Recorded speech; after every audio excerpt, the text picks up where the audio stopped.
Hello! Hello. My name is Almantas, former professor of sociology, current VTuber, old man who loves old things. Thank you all for being here. Oh, my mic's a little bit far away. There we go. We can get it a little bit closer. Hello, everyone. It is Monday. My traditional favorite stream day. I normally take it... as I like to point out, most people I think have rough Mondays, and I understand that. I understand that Monday is the traditional punching bag day of the week, but for me, it is the day that I get to do a calligraphy stream for all of you. It is the day I get to do a calligraphy stream. I am just moisturizing my hands up a little bit in anticipation of the eventual hand camification, but...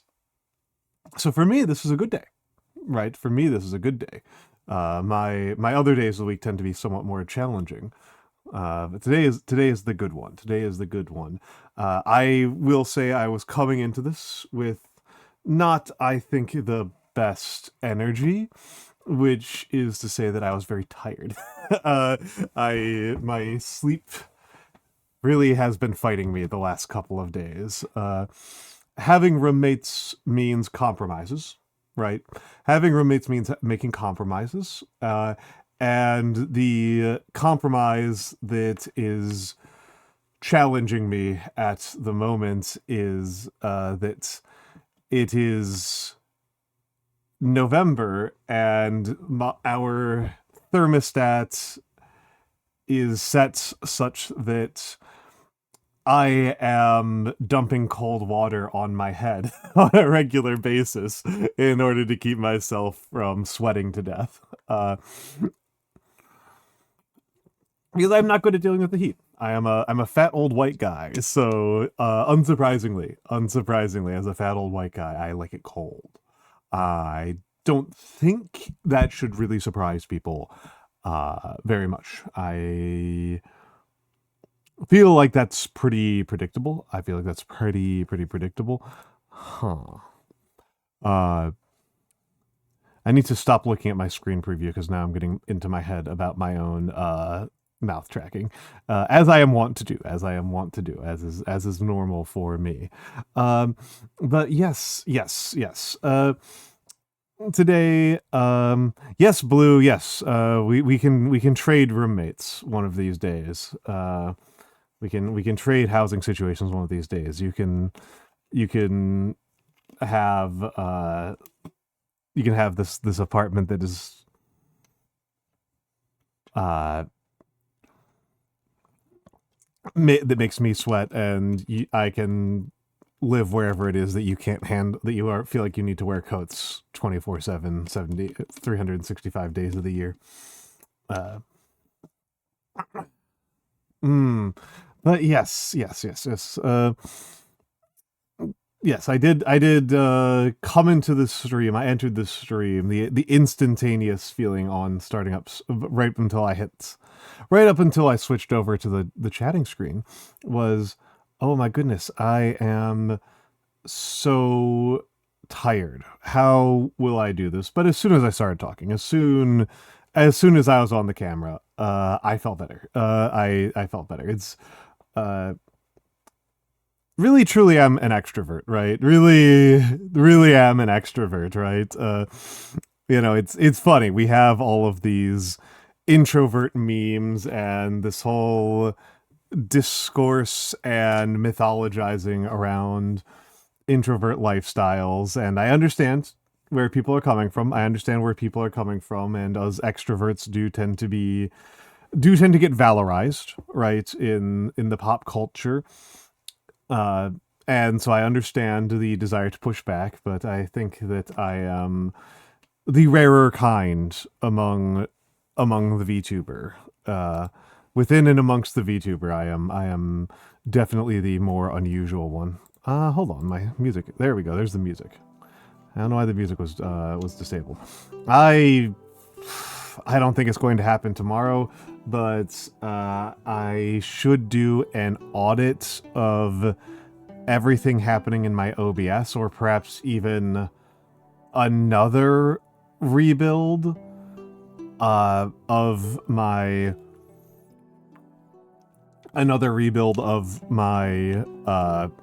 OBS scenes, because I think I have created a maze for myself and I'm getting trapped in a maze of my own creation. It's going to, I feel like the I'm getting trapped in the labyrinth. Going to, hoisted by my own petard. Yeah, the irony of being in... I feel like New York is actually quite adaptive. Yes, hello. I'll get in the hellos in a few minutes. I'm trying to exercise some discipline.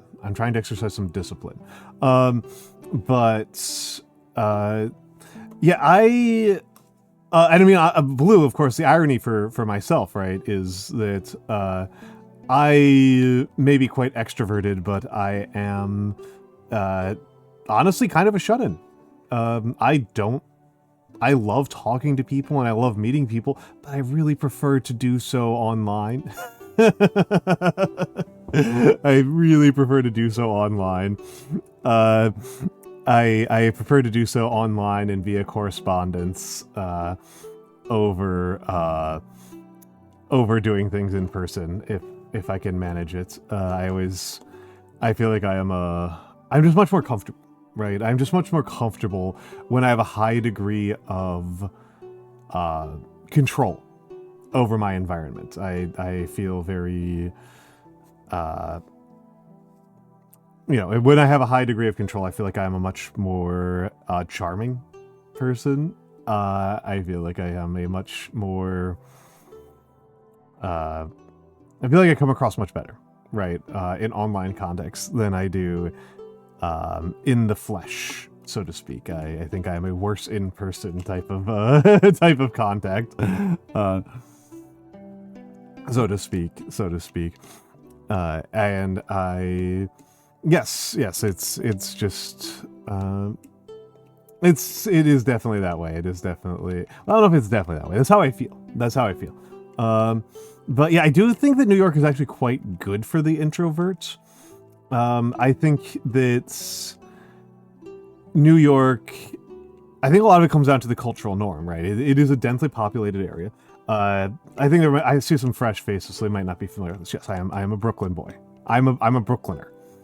I live in New York, and I know that it is normal, especially for I am actually pretty concerned about privacy, but experience has shown me that even people who know my name and street address have trouble finding me.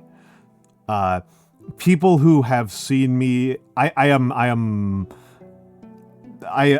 do not stand out very much. It would be very surprising to me if anybody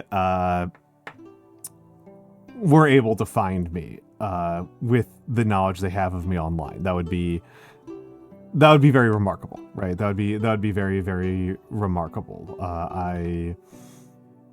The joke that I have made many a time is that people know that I live in New York, and it's like 8 million people, right? And then they know that I'm male, right?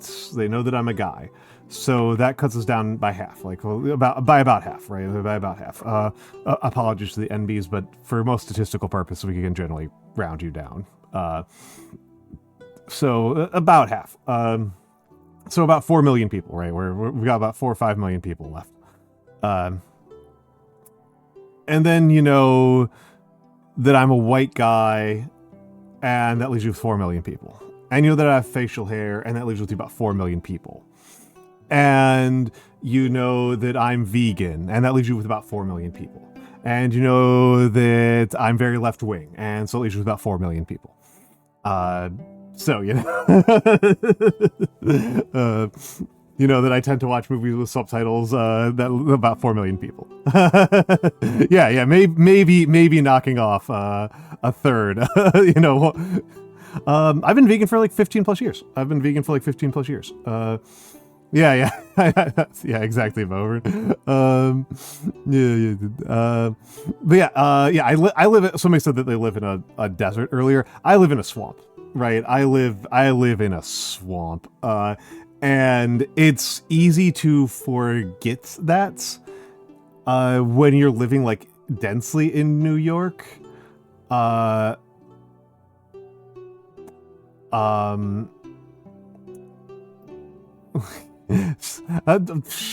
not even using the skin. I'm not even using the Almanendorf. I don't even have green mode on right now. I could turn green mode on. It is kind of arguably Halloween. But yeah, it's easy to forget, right? It's easy to forget that you are on the ocean, right? That you are on the ocean, and that you like I regularly cross over the ocean. You know, I regularly get on the train and go over, you know, the can see into the Atlantic. I love that quote. I can regularly see into the Atlantic, and it's just easy to forget about that on a daily basis because you can't smell the salt water, right? You can't smell the salt water. It doesn't feel like a port city. It does often feel like a swamp, though. I will give it that. I will give it the fact that it does feel very swamp-like a lot of the time.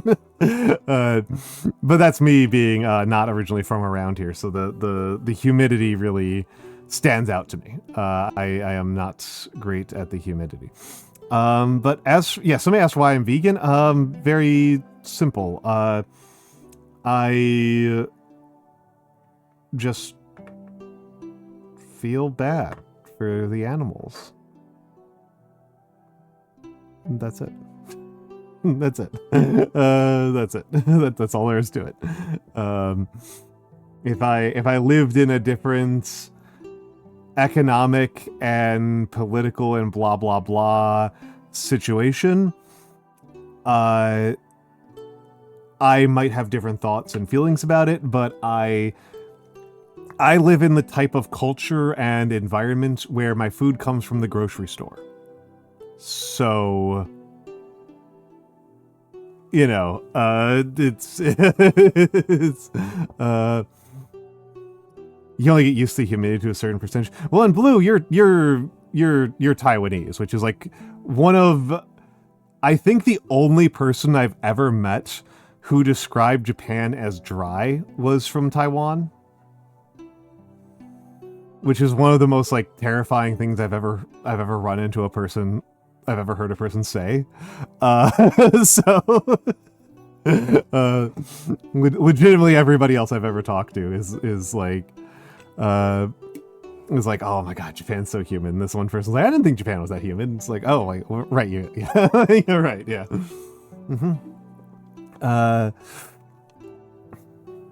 Thank you for the first time chat, me. That's sweet of you to say. Don't worry about it, Insensate. I will not make fun of you. I could believe that, Blue. I could believe that. You know, the one that I've historically heard about as being the most nightmarishly humid is Vietnam. I don't know if it's actually the most nightmarishly humid, but I do tend to hear that Vietnam is very scary on that front. Do not worry about it. Do not worry about it. Do not worry about it. It is VTubing. You're going to the Philippines in April. I have friends from the Philippines. I have friends in the Philippines. There's actually a fair number of Filipinos who watch my channel because it is the middle of the day in the Philippines right now. So in an hour or two, it's going to be my Philippine viewers' lunch breaks. So, pretty dry. Tech Priest, aren't you Australian? I thought you were Australian. Let's get in the hello. Yeah, this should be 10 a.m. for this is basically 10 a.m. for like Vietnam and the Philippines and Japan. Oh my goodness. I always thought of Australia as particularly dry. And I'm used to Japan's humidity whenever I've been there has been like closing in on 100%.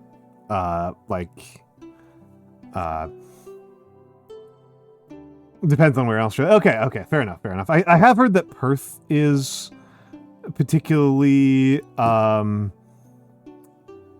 wet. That's the one I think I remember hearing about as being a wet one. That's the one I hear about being. Singapore, I can believe that. It is helped. Singapore is going to be helped by, in terms of being like incredibly humid, by the fact that Singapore is just a coastal city-state. And so it doesn't have any sort of like non-coastal interior or mountains to level it out, right? You know, like even if like Hanoi is more humid than Singapore, which I have no idea, right? I don't really know. Then like there's interior Vietnam, right? There's interior Vietnam. I do like Indonesian food. I do wish it was like more of a food export. Maybe this is me being like greedy as an American, right? I think I'm being greedy here.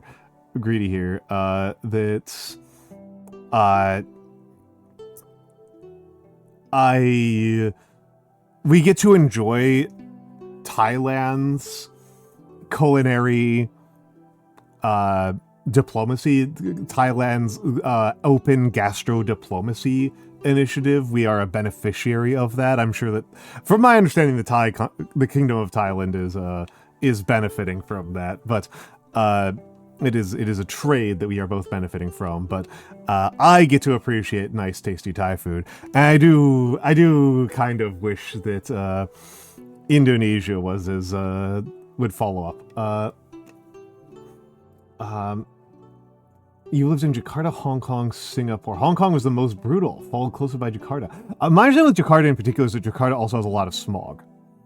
Jakarta also has a ton of smog. And Tohu was actually kind of funny. We had when Cavalier was on the other day, a week or two ago, that I asked her a little bit about this, and she was like, yeah, Filipinos are just like not, she's Filipino, not Indonesian, but I was like, you know, why aren't the Philippines more like the Philippines isn't really like exporting their cuisine, and her response was basically like, Filipino people are just like not very proud of their cuisine. They're not really pushing it very hard, which is pretty funny to me. Tech Priest, the most mean thing I've ever heard somebody say about Australia is that Australians pretend that they are descended from prisoners and they're actually descended from prison guards. I mean, yeah, Filipinos in the US are very proud, in general, yes. I still am remembering this so strongly. I had Raina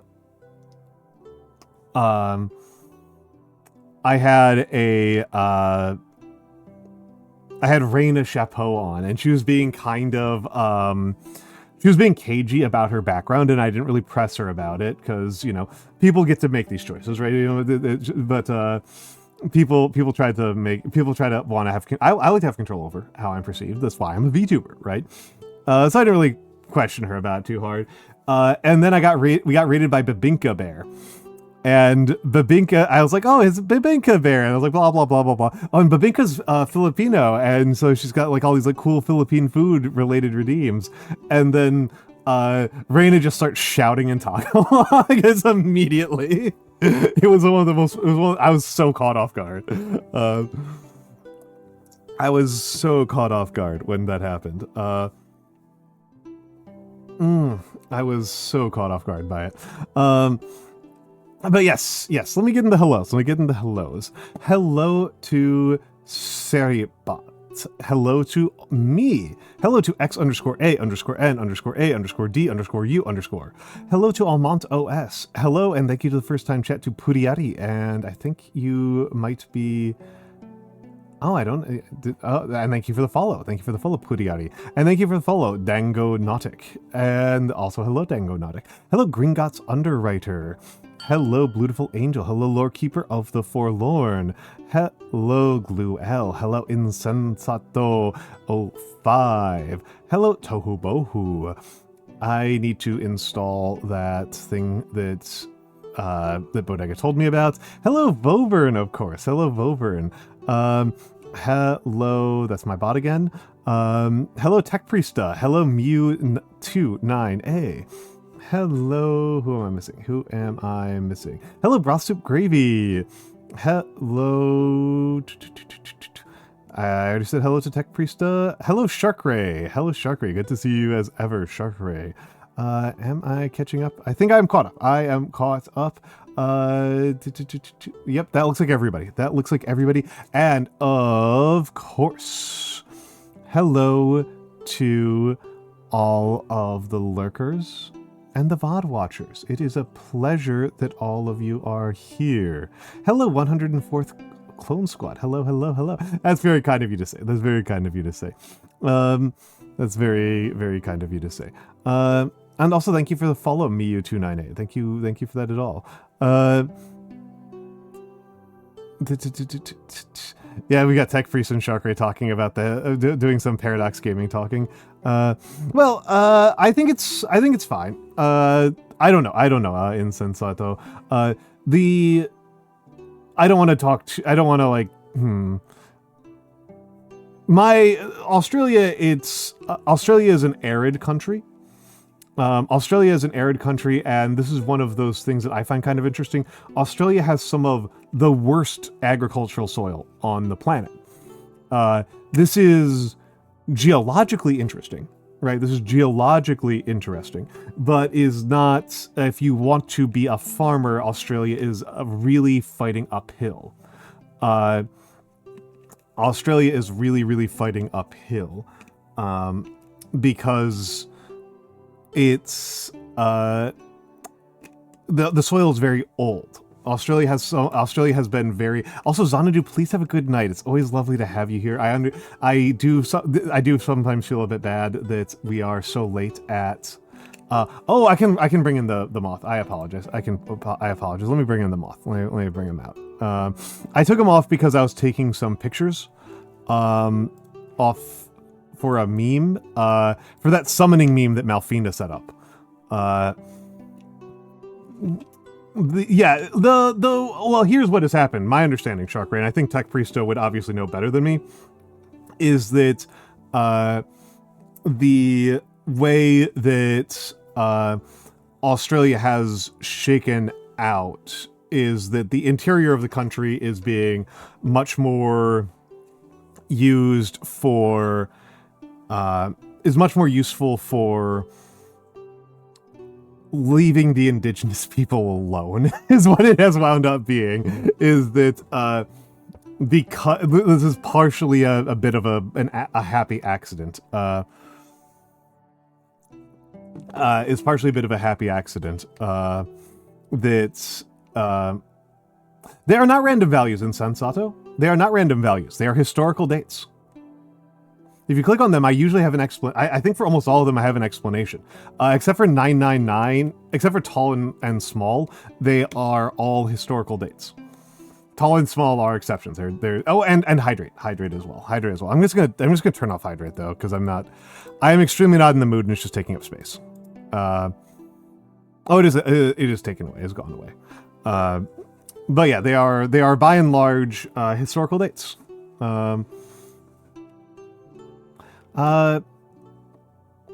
Yeah, I will say 104th Clone Squad. If I could remove an animal from the world, which would it be? I don't feel like I should have that kind of power.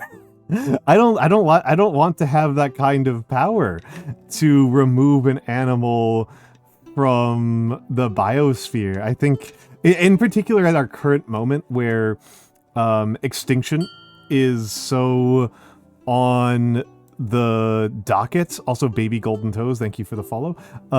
Where extinction is so frequent, the idea of accelerating that is, yeah. Hello, Nyazov. Thank you for the 1 month. Thank you. Oh, sorry, the 2 months. Thank you very much. Thank you for keeping me in paints. As I say, as I like to say, and hello, Lost Notebooks, and hello, Floral and Ari. Oh, and we got a raid. And we've got a raid. Hold on. Let's give the raiders a shout out. The Chosen Giraffe. I've misspelled Chosen. The Chosen Harafe. What were you up to? Dandelion, wishes brought to you. Interesting uses of and dashes on that one. What is that? Tell me how your stream was. For the raiders, my name is Almantas. I am a former professor of sociology, a current VTuber, an old man who loves old things. I do a lot of calligraphy streams, which is probably what we're going to be doing today. And we're going to... and currently we are just kind of catching up on how my day has been. We're having a bit of an Australian discussion stream, which is one I feel rather ill-equipped on. My knowledge of Australian is pretty weak. Oh, and I'm suck. And people are asking me some biology questions I feel a little bit unqualified for, but I'm going to keep trying. My joke answer for the question of how to... That's sweet of them to say. Are you talking about Inari Reiju? Inari Reiju is such a dear friend. Oh yes, I forgot to say the Chosen Giraffe and to the raiders. If you need to raid and run, please feel free to do so. If you would like to, however, stay and listen to me, please take please take a seat and enjoy your time here. Yes, Inari, there you are, Floral Inari, yes. Oh, she shouldn't. I think Inari is very smart. I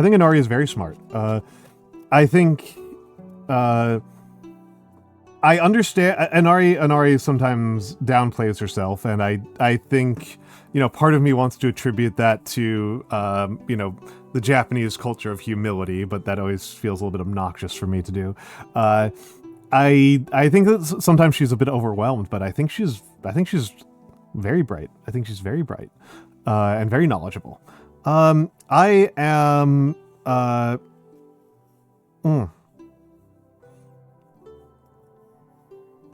You go far beyond your small frame. Yes, and also, I mean, Tech Priesta, my kind of understanding of the pessimist, the meme pessimism about Australians, that I've heard from Australians, is the fear that Australia is going to turn into a Gulf petrostate, but for iron ore, which is a bit of an insane thing to turn into.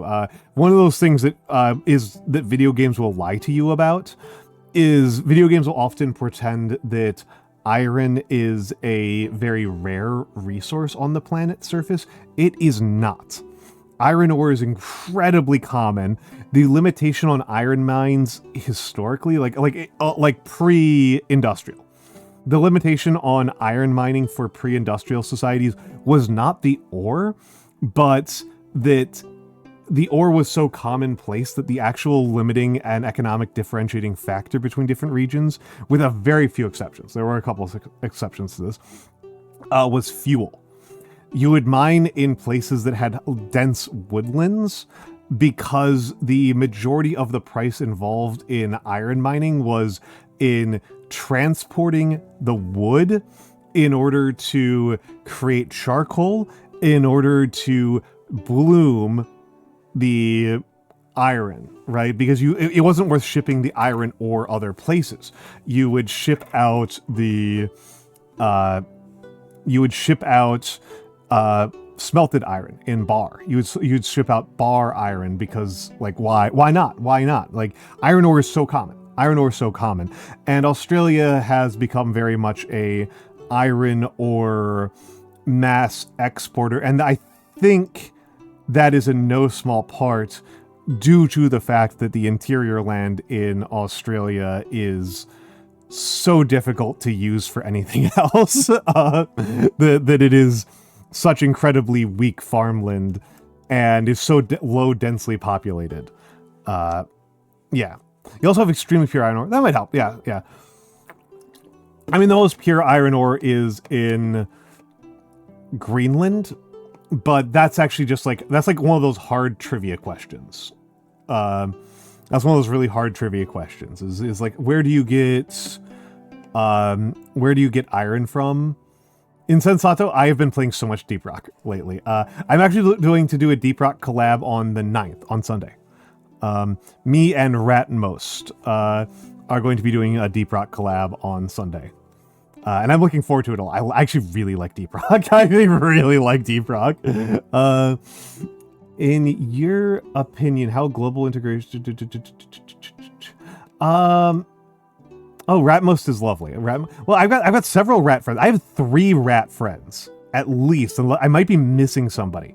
I have 3 rat friends. I have Ratmost and Bodega Rats and Kyoharu. I'm friends with all 3 of them. All 3 rats. All 3 rats. There might be somebody who I'm forgetting. There might be somebody who I'm forgetting about. Everybody loves Bodega Rat. It's hard not to love Bodega Rat. Bodega is such a lovely person. So 104th Clone Squad has asked a question about bodega isn't a Spanish word? I don't know. I thought bodega was a Spanish word. I thought bodega was a Spanish word.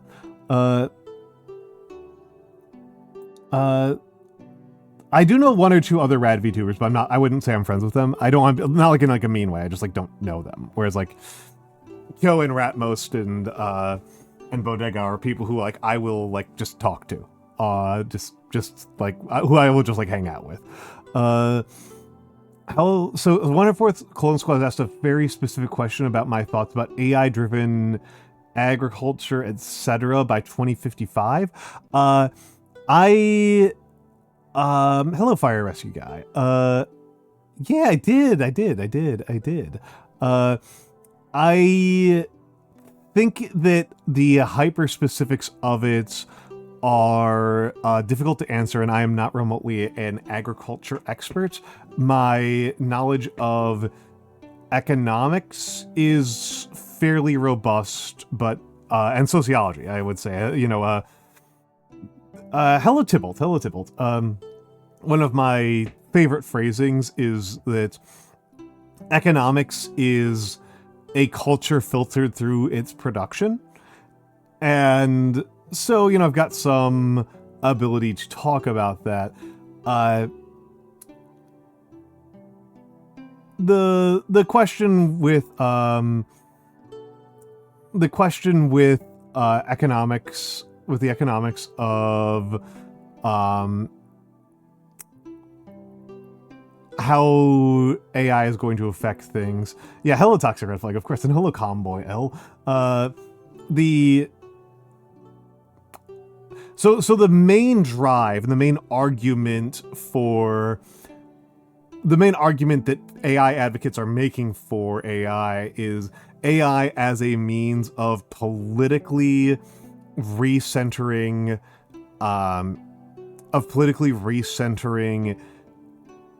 things on capital over labor, right? Of moving the balance of investment power and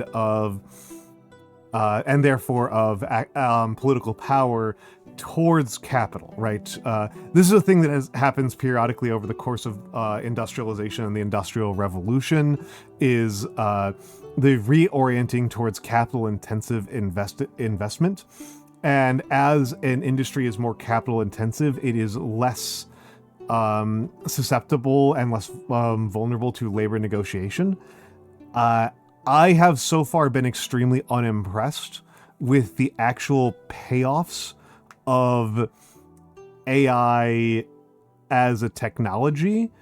At least the last 5 years of it have not impressed me. If we are using the more expansive definition of AI, then we have a very different question on our hands. But if we're using the more narrow notion of AI, where we're talking about the bubble that has arisen over the last 18 months or so, that one I've been very unimpressed by. And to me, that does not look like a technology that's going to drive things by its actual productivity changes. It is a technology that will change things by dint of the fact that it is enabling certain legal changes. A really good example of this, a really good example of how this is playing out in the legal field, is the OpenAI. Sam Altman, right? Sam Altman, the owner of OpenAI, has stated publicly, right? Has stated publicly that the U.S. not that they need to be exempt from intellectual property law, right?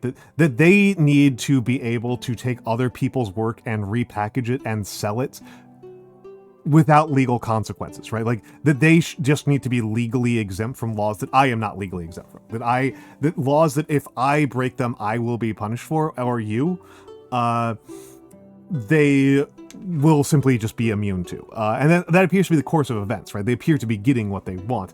And that is a meaningful change, right? This is also, just to like kind of talk about, without getting into the etymology of it, which Tech Priesta answered, in English, I don't know how true this is of British English, but certainly in American English, I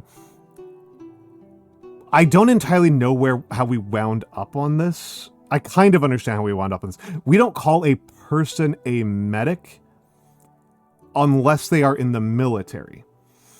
Other medical professionals are referred to in specific terms. You know, they're doctors or nurses or RNs or LPNs, and so on, right? There's those. But we wouldn't use a medic as a generic term. A medic is specifically a first responder in the military. And so a medical first responder in the civilian world is called a paramedic.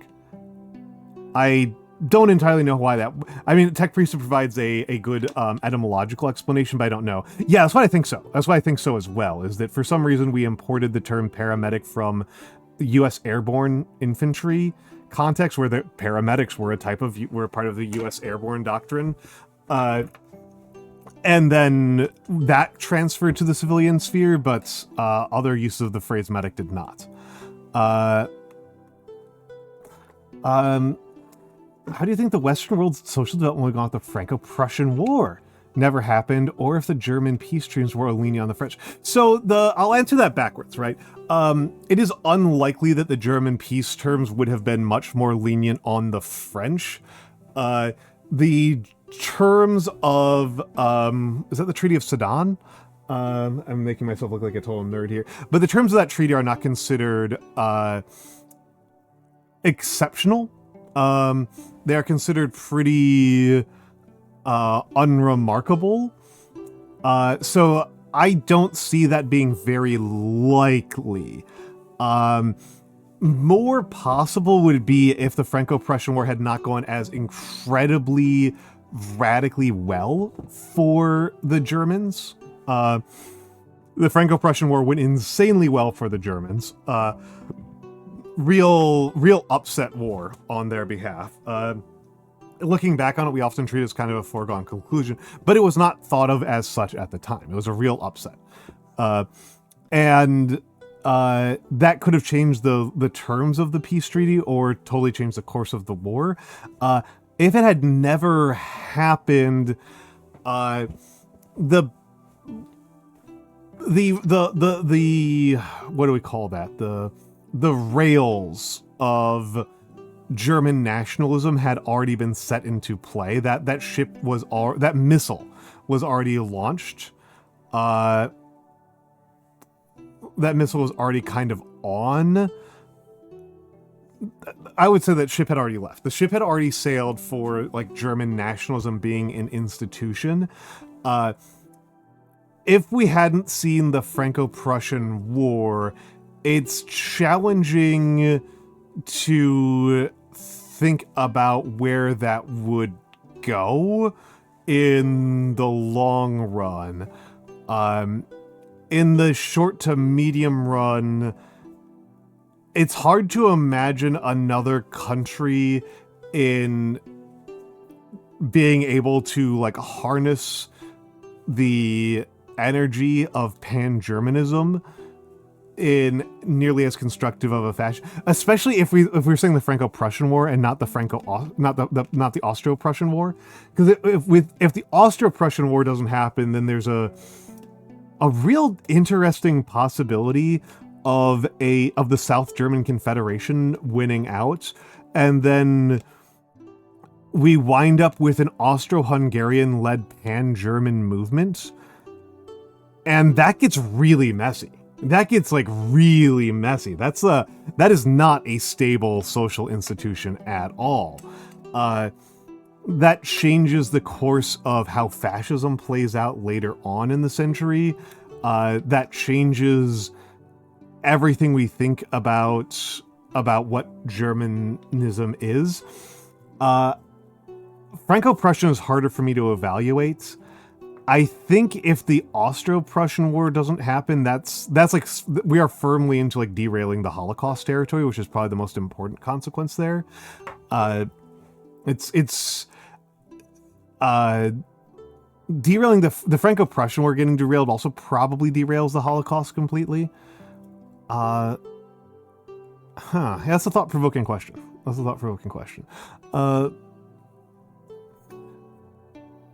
Yeah, I hear clinician quite a bit. Fire rescue, I've been hearing that quite a bit. Same reason nurses are very clear they're not doctors. Legal requirements of very specific language. Yes. Americans are an extremely lawsuit-heavy people. I know we've got some Germans. I think there's some Argentinians around here. There's usually some people from the Philippines. Tech Priest is Australian. America, America has a couple of features of it that are very strange in the 21st century. And I would say that the number one strangest, people tend to get caught up on the guns of it all. People tend to get caught up on the myopia that Americans often have, the American form of parochialism. Our citizenship status, which I actually think is... I think the citizenship status is an interesting one because it's very unusual if you are European or Asian that we are jus solis, but almost all of the New World is jus solis. I think Colombia is like the only non-jus solis country. But I think our strangest single feature as a country is instead of having a bureaucracy, we just kind of have lawsuits. We just kind of have lawsuits instead of bureaucracy. And I remember a person who... hello, Gianna Churchill. The part where if you are born on the soil, you are a citizen. That regardless of your parents' status, if you are born on American soil, you are an American. This is... oh, did I spell it wrong? It looks like I did. Yeah. This is important because without it, then George Washington doesn't get to be president. So it's kind of important, right? It's kind of an important rule.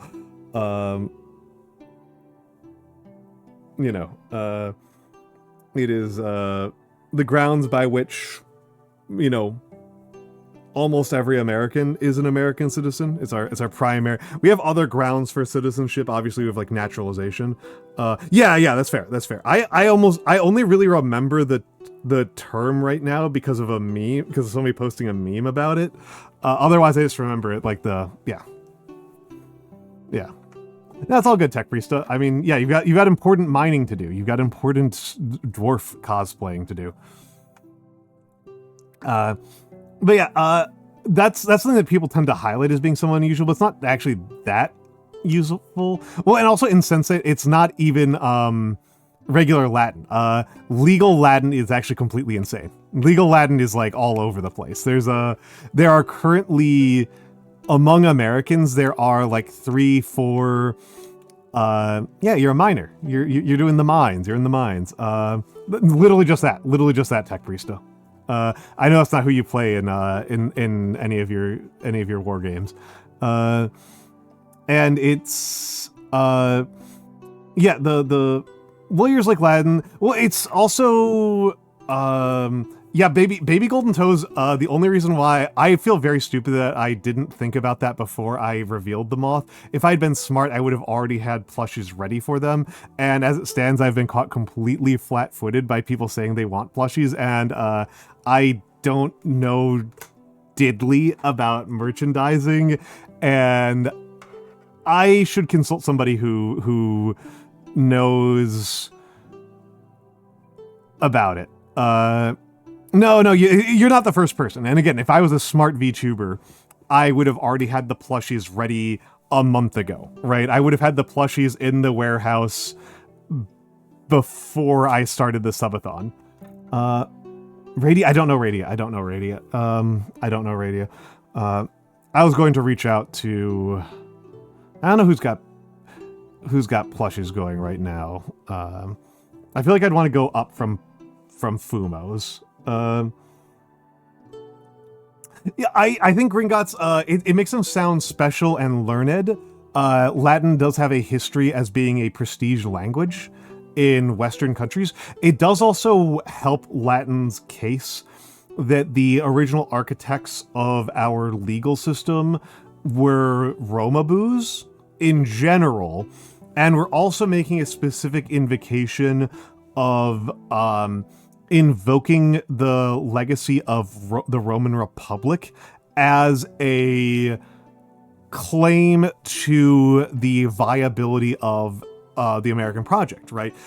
It's easy for us to forget at this point in history, but when the United States was formed, it was not the only republic on the planet, but it was the only macro republic on the planet.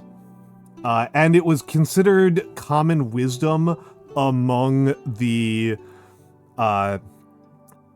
legal and political scholars of the day that monarchy was necessary for scaling territorial claims larger than, like, you know, a city-state, right?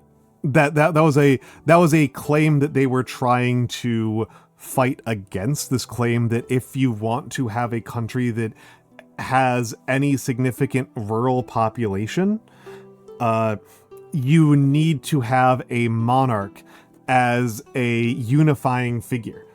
Ad shouldn't have hit yet. Ad should be hitting in like 3 minutes. Yeah, okay, yeah, that's the early ad warning. Yes. So that claim was something that they were worried about. Yeah, that's also a big part. Yeah, that was a big part. That was a big argument. But there was also another argument, Tohu Bohu, that the factionalism, the republics by their nature, and people were thinking about like Venice and Milan, that republics by their nature inculcated, right? They inculcated and encouraged a series of factionalisms that would tear your country apart if there was any sort of large scale to it. And a lot of the Federalist Papers is explanations as to why the United States was well positioned to not suffer that particular fate. So that's, you know, well, I don't know. I think that's interesting.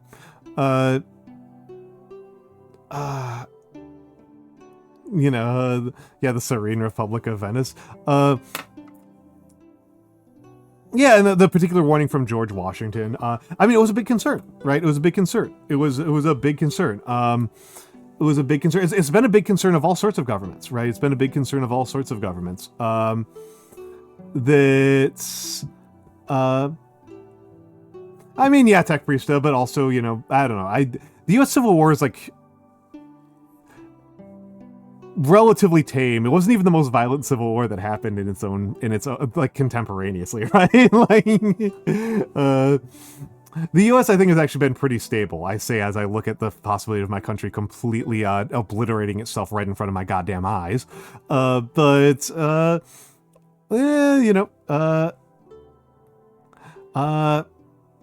we've got 1 minute until ads. But yeah, I mean, the U.S. Civil War was at the same time as the Taiping Rebellion, and it feels,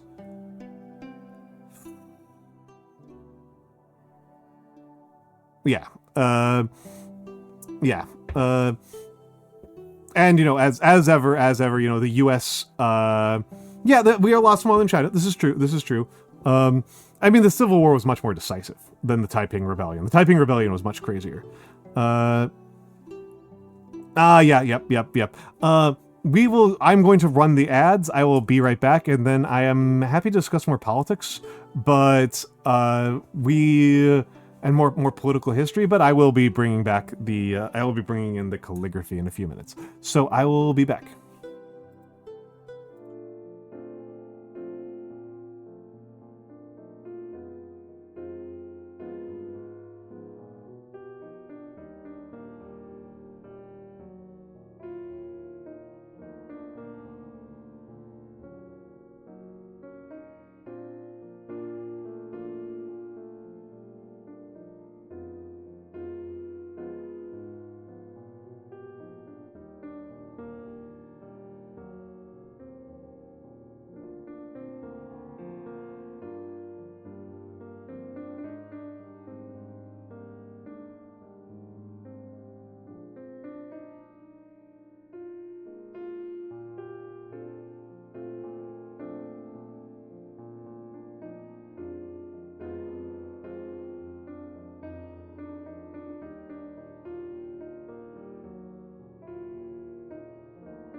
All right, I'm back. Why did I roll my eyes like? Oh, okay, no, I know I rolled my eyes like this because I think it's funny. I don't know why I'm acting like I need an explanation. But yes, I am back. I am back.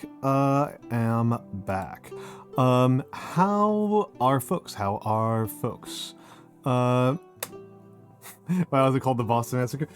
Because the concept of the massacre is a political claim, and that was central to the political claim that they were trying to make at the time.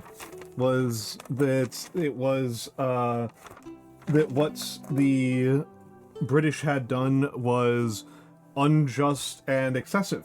The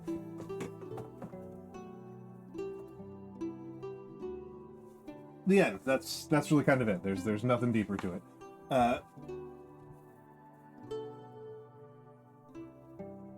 It's a propagandistic claim, and they got their way. Yeah.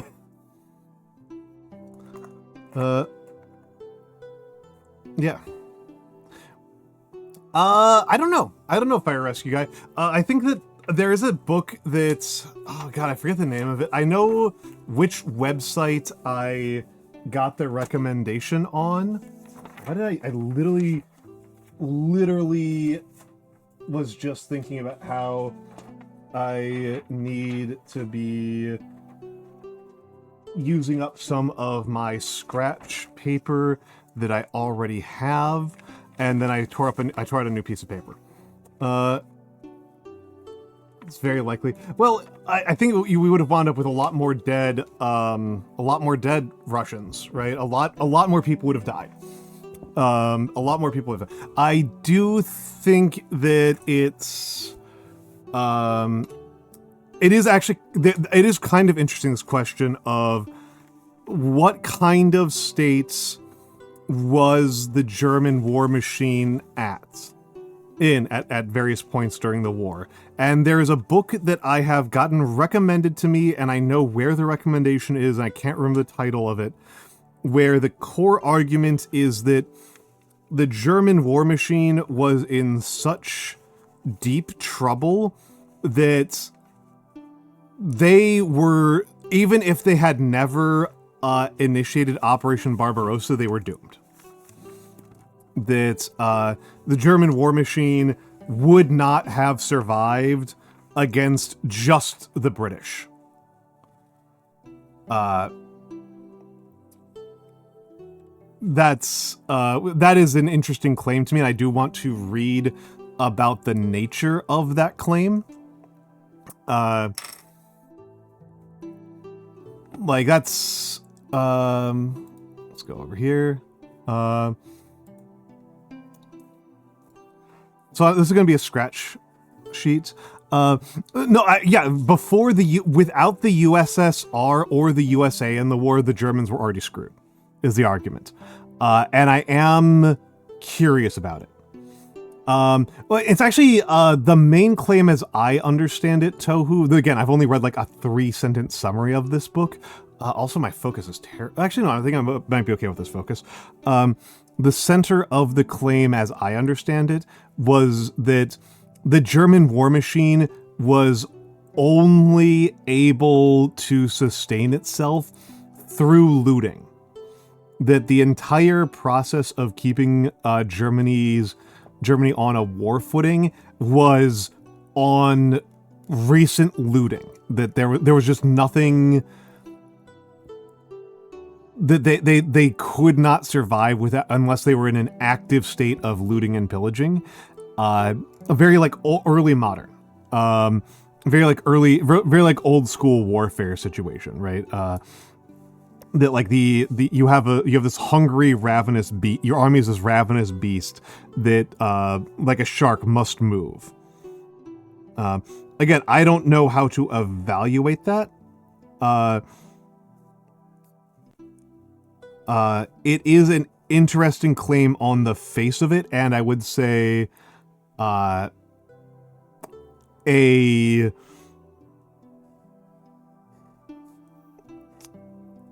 would like to evaluate it, right? I would like to evaluate it.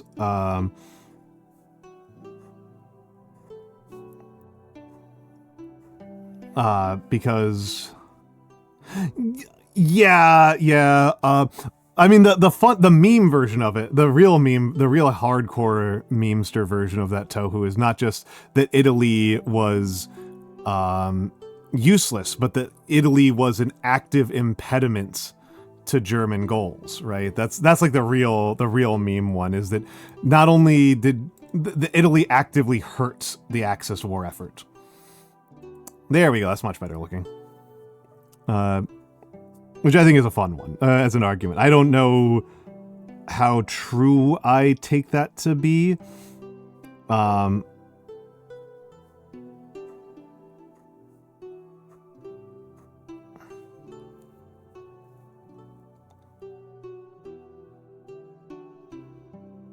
Do you know that Benito Mussolini was lynched on your birthday? Happy birthday! Happy birthday, Gamma Churchill! Yeah, Japan and Germany were like barely allies, right? Like they were functionally non-allies.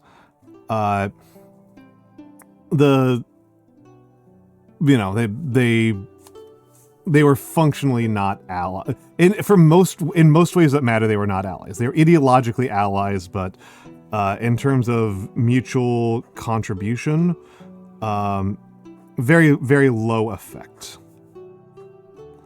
Very low effect.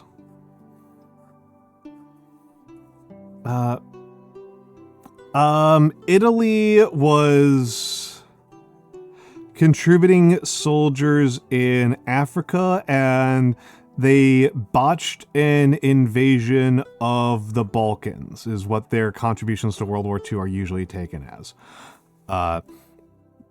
It is worth noting that the existence of the Third Reich, the existence of, hello Los Muertos, the existence of the Third Reich as an institution is contingent upon Benito Mussolini, right?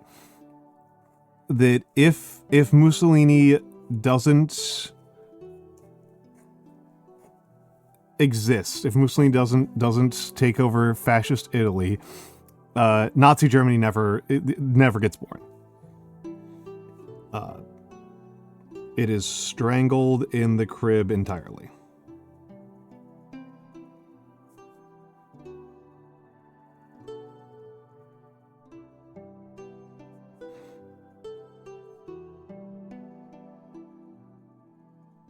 And of course, a smart person would use this as a moment to point out that two of the fascist powers in Europe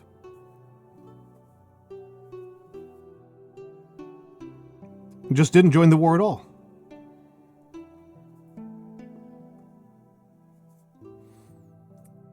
Portugal and Spain just sat it out.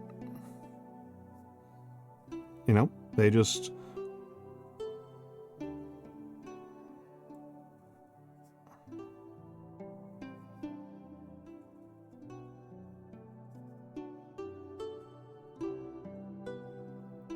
They just didn't join in.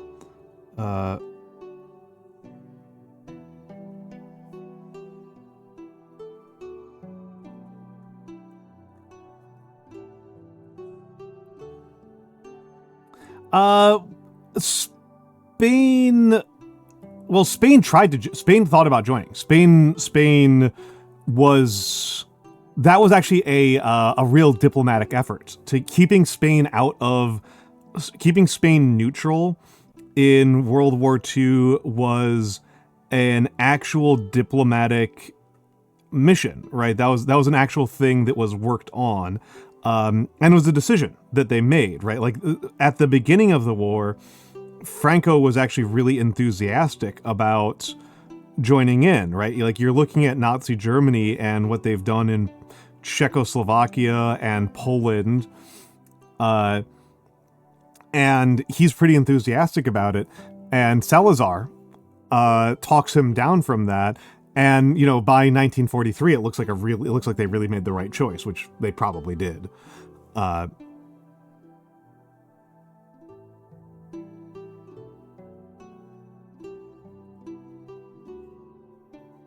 Fascism continued massive loser ideology.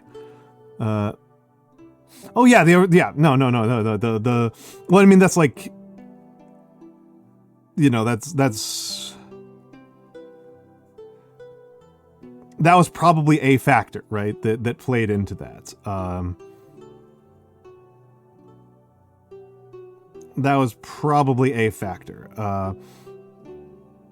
You know, Salazar, as a matter of like disposition, the idea of Salazar joining in on the Nazi side is, like, as a matter of like personality, is pretty ridiculous. For Franco, though, Franco would have been into it if, you know, for Franco it makes sense. For Salazar, it's just like there's no way, right? Like,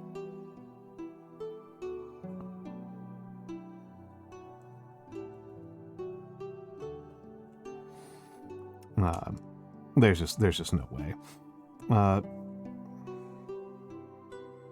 I feel like I should learn a different F for my Gothic, right? Because here's my F. Here's my current standing F. I think it's better when it's shorter, but I'm not feeling this lower part.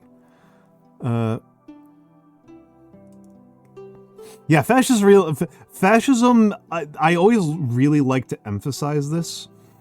Fascism has an extraordinarily bad track record at warfare. Just absolutely tremendously awful military record.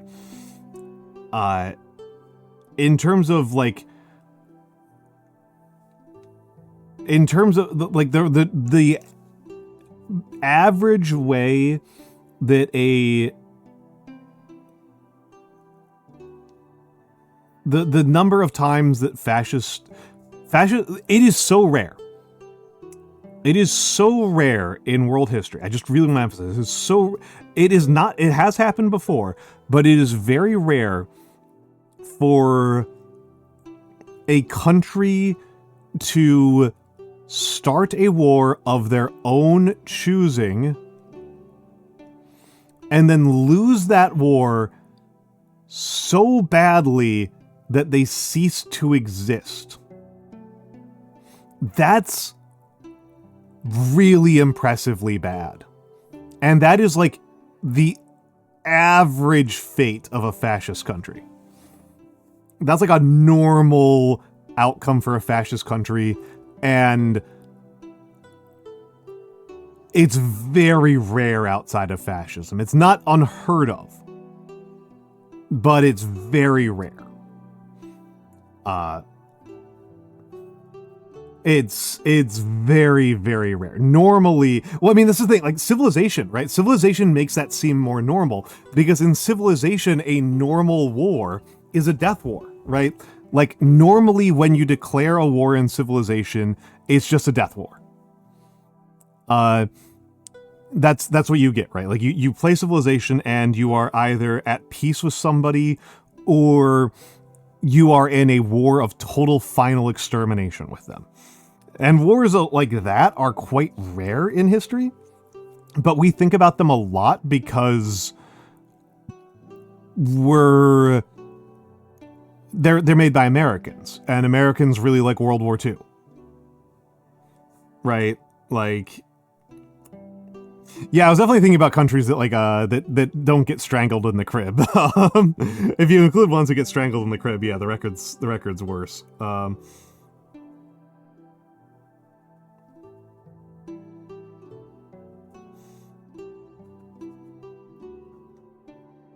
But I just really feel like I need to emphasize this, that like it's so rare. It's common. It's one thing for a country to lose a war so badly they cease to exist because somebody who is larger than them declared war on them and invaded them. And it's also something else for a country to declare war on another country and then lose that war. Those are both common enough, right? Those are both common enough. But to start a war of your own volition, right, that you have all of the cards, you have all of the initiative, you are making all of the choices, and then to still lose it so badly that you cease to be an independent item on the map, that's pretty rare, and that's really the fascism, like, special move. Gamma Churchill, that's not a realistic description of what caused the Yugoslav collapse, but it is a funny story. It is a funny story. Yugoslavia collapsed because, the main thing, Yugoslavia had a fundamental internal instability caused by economic development within the country being disparate between different regions of the country in a way that made it so that national level stakeholders had a vested interest in the breakup of the country. I mean, Tito dying definitely does not help. Yeah, he had no successor. That's always a bad sign. That is the difference between a dictatorship and a monarchy. I did not see the Hearts of Iron role-playing game. I don't know what you're talking about, Tohu, but I am intrigued.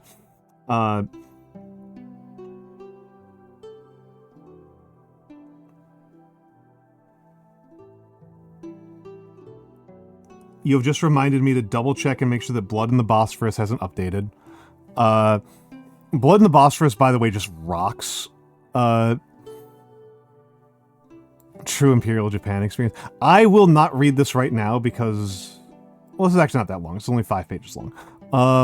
But I'm going to focus on the calligraphy and on keeping track of chat. But I will read this. I will read this, Tohu. I will read this. I'm going to do a shill for Blood in the Bosphorus. Blood in the Bosphorus is extremely good. It's a Paradox mega campaign that starts at the Alexiad start of Crusader Kings 2 and is currently in Hearts of Iron 4, starting as the Byzantines. It has a lot of really good fan art. You know that your screenshot let's play of Paradox games is good when you have reams of fan art. When you have custom portraits for completely fictional, Turkish lesbians. Like, that's how you know you're popping off. Civilian win condition, you lost the game in 1925. God.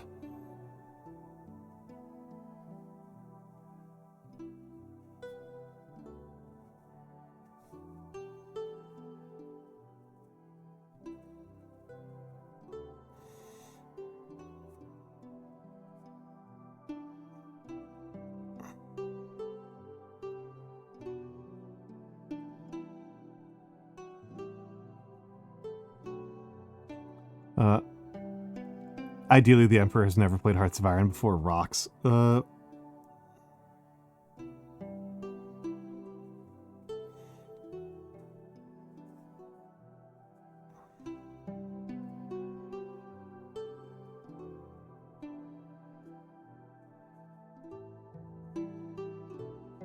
getting better at this, at these strokes. This is an improvement. This is an improvement.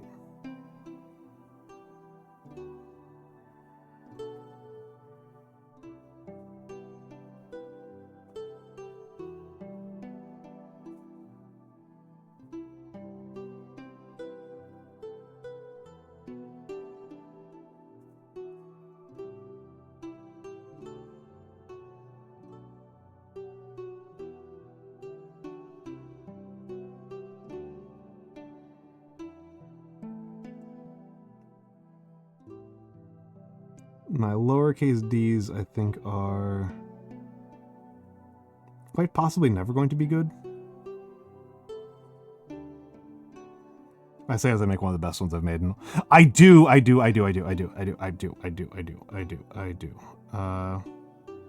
apologize. This is literally just me being disorganized at this point. It's just literally just being disorganized. Speaking of being disorganized, I still haven't bought my MagFest tickets.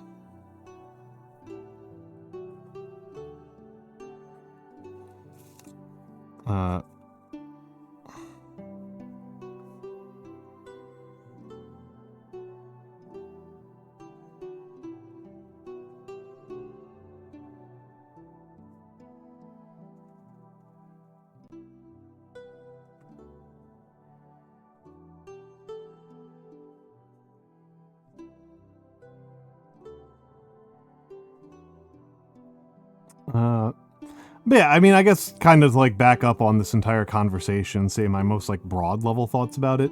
My most broad level thought, right, is that I think it's hard for me to imagine the war going much better for the Axis, and I can absolutely imagine it going. I am in the camp that thinks that the Axis only got as far as they did because of luck. They required a lot of luck and a lot of cooperation from their enemies, right? That their enemies had to spend a significant amount of resources basically throwing in order for them to do as well as they did.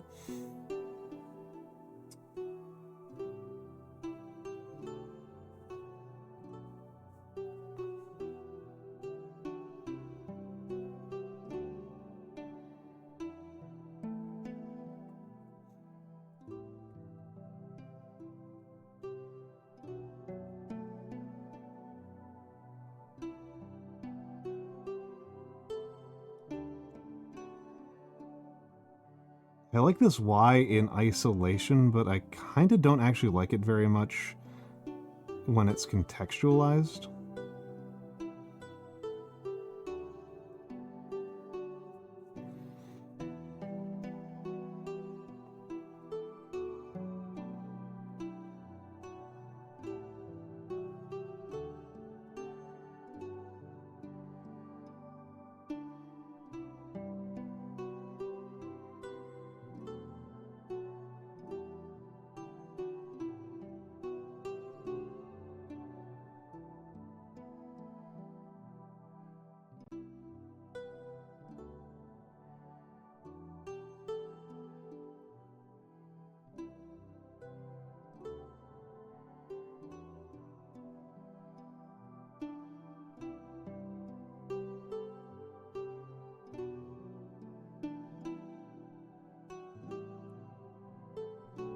You know what? I don't know that I'm going to do it right now, but I need to make some dedicated guide sheets for this size of nib, because how it's currently doing is that I am basically guessworking on this, right? I think I'm actually going a little bit short. I think usually I always feel like I kind of like to make mine a little bit squatter, but yeah, I'm kind of guessworking that my X heights is the phrasing, that my X height, my minimum heights, should be 1.5 lines. And that kind of sucks. It means I'm doing like a certain amount of eyeballing on the X height of all of my minimums. And that's like not good, right? That's like not good. Like, what am I doing with guidelines if I'm going to be doing that? I'm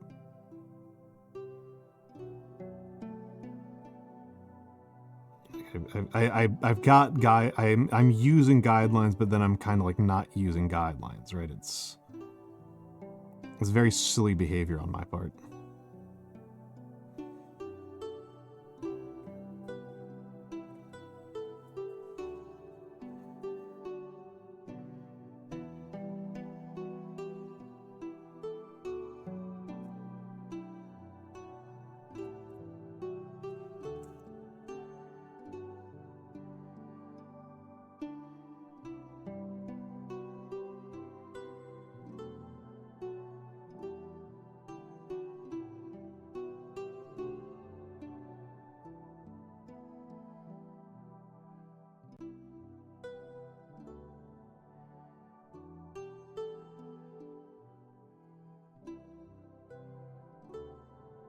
All right, let's get this up in here. Yeah, there we go.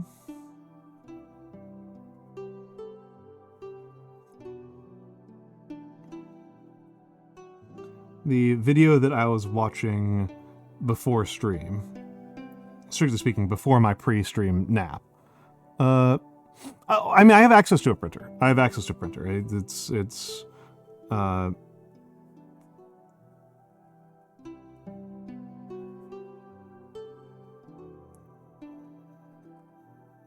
am not totally stranded with no printing ability.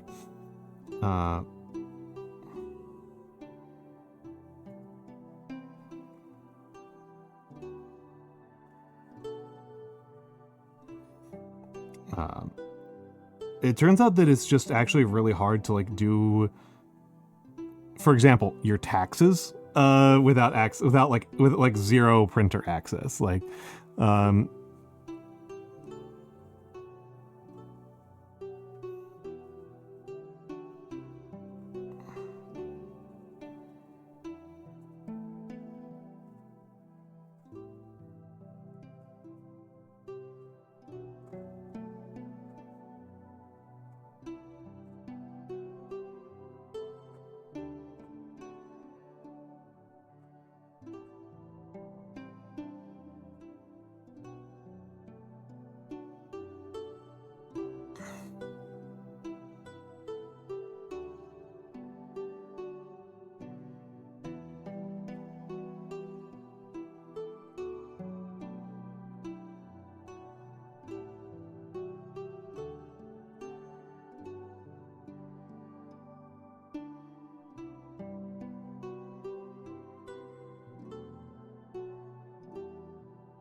quick brown fox, just over lazy dog, packing my box with 5 dozen liquor jugs. Let's try something here. I saw a new letter form for A that I was curious about.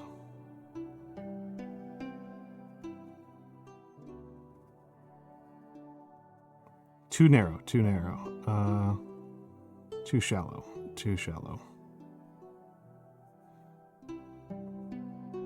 Let's try that again.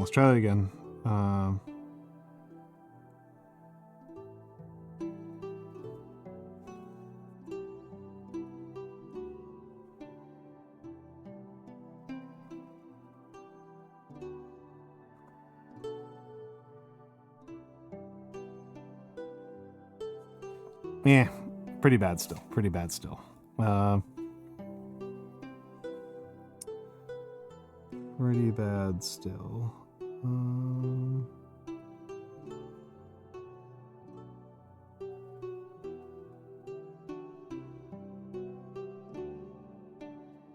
I don't like this at all. I'm not into this. I'm not into this one. I'm going back to the old ways.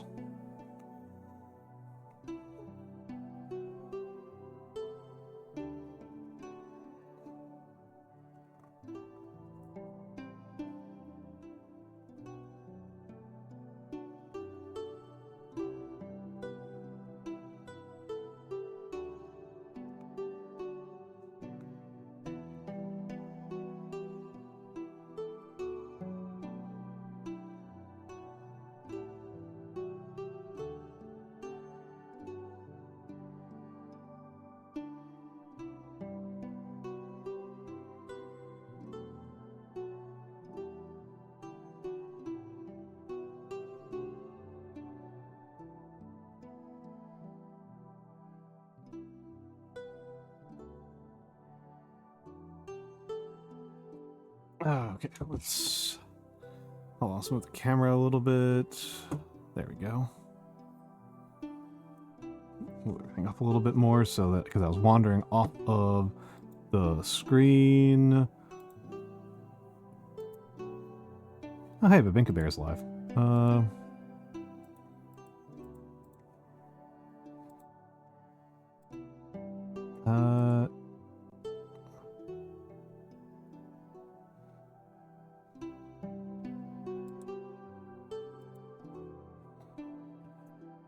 How's Lou just pulling up? Yeah, the video I was watching before we got started today was about silent letters, the history of silent letters in the English language, and it's really kind of, I did not know that there's quite a few silent letters in English that are not artifacts. I knew that quite a few of our silent letters in our language were artifacts, right, of older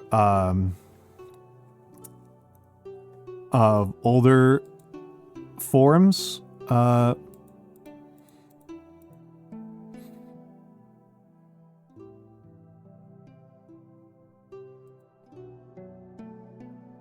But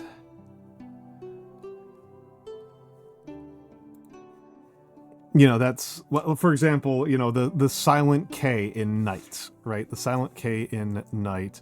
That's an older form, right? That's an older form.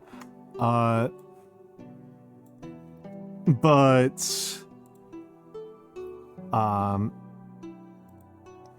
you know, we used to say the K in night. Strictly speaking, it used to be a C. It used to be a C, and then we changed it to a K over time, and then we stopped pronouncing the K, right? So it's a multiple layers here, right? Multiple layers happened here. So and we just went out pronouncing the with the N. Oh, interesting. I don't think I touched that. I must have. Yeah, Monty Python did have at night. Yeah, all those were pronounced. That was the joke, right? That was the joke, is that all of those letters were pronounced at some point, I think. But the B in debt is not. The B in debt and the P in receipts were not, are not, and the S in isle and island are all things that were added to the words later in our history, right? They are not from Old English. Those are Old English derived words where the letters were added in order to make the language look more Latin-y during the 16th century. So at the beginning of modern English, at the start of modern English. Neat, huh? Neat, huh? It's just pure pretense. It's pure pretentiousness.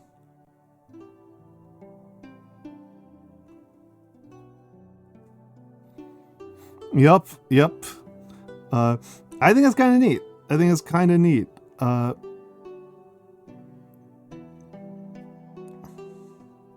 I did also learn that isle and island don't actually have the same derivation.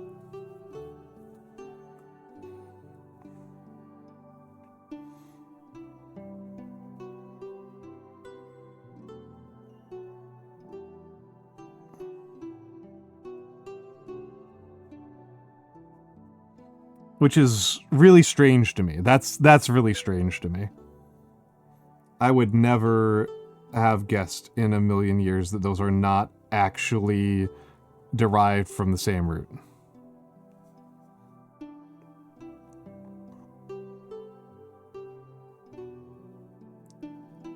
Absolute faith that those had the same root. Let's try the other way of writing W. Hello, Tohu. Hello, Tohu.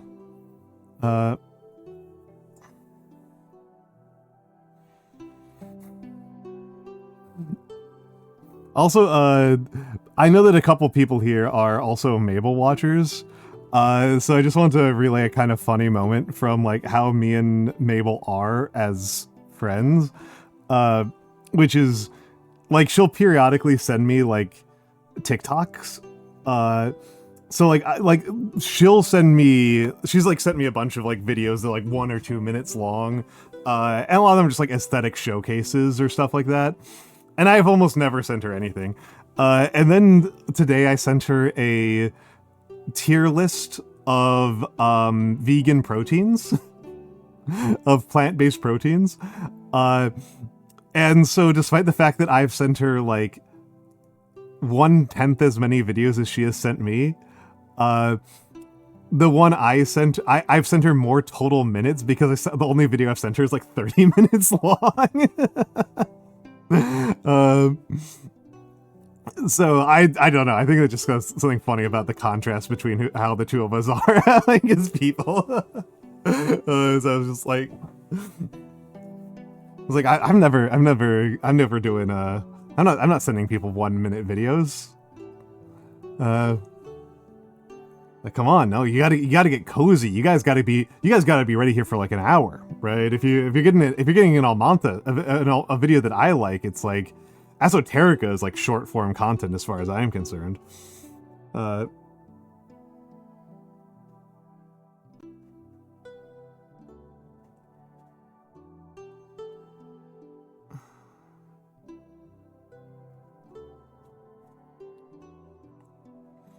Yep, and I'm all quantity, baby. No quality from this guy.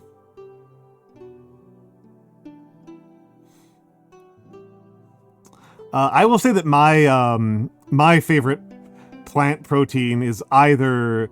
I kind of alternate between tofu and seitan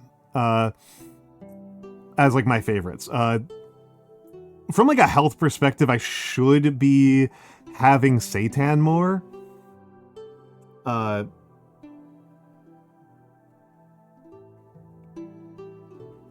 Than I do, but tofu is so insanely economical. It's very economical and it's very easy for me to work with. Oh, I love seitan. I love seitan. And actually this is a contrast, right? Tofu. Tempa's my least favorite. I don't like tempeh at all. Yeah, I'm not a fan.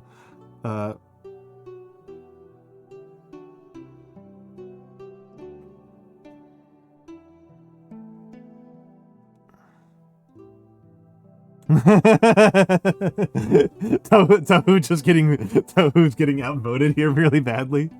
Seitan is it's basically just distilled wheat protein. It's functionally just distilled wheat protein. Like you take some flour, and you rinse it and massage it, and that will cause the gluten, which is a protein, to polymerize. And it produces, it's kind of got like a jerky-like texture. Depending on how dry it is when you have it. You also see, sometimes it's labeled as mock duck. If you eat it like Thai restaurants, it'll sometimes be labeled mock duck. I was trying to wipe my glasses and I literally just put my finger right... Did it again. Literally just put my finger right on the lens. Just smudged it so much.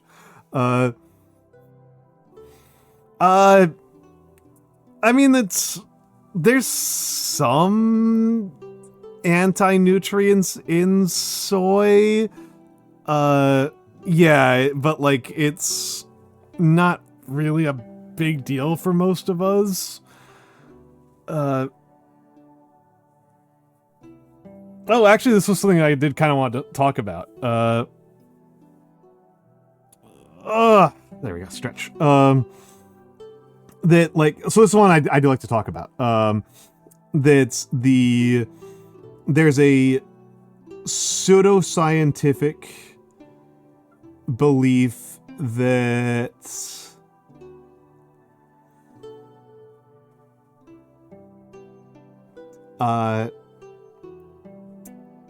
that soy is what's the word I'm looking for here? Feminizing. Okay, there's a pseudoscientific. There's a what's the word I'm looking for here? Religious. A religious argument. Yeah, it's a religious magical argument. It's a magical argument. And well, it's the claim that is being made very frequently, Blue, is that the phytoestrogens in soy will be integrated and parsed in your body and metabolized as zooestrogens and be feminizing. And I just really want to point out that if tofu was feminizing in that fashion, one, trans women would be all over that. Like, it's like trans women are putting in legwork on the hormones, on the hormone work, and this is not a technique that they have found to be successful, to put it mildly. And the big part of the claim, right, is like the most common way the claim is phrased. Yes, Blue has anticipated the other part of this argument.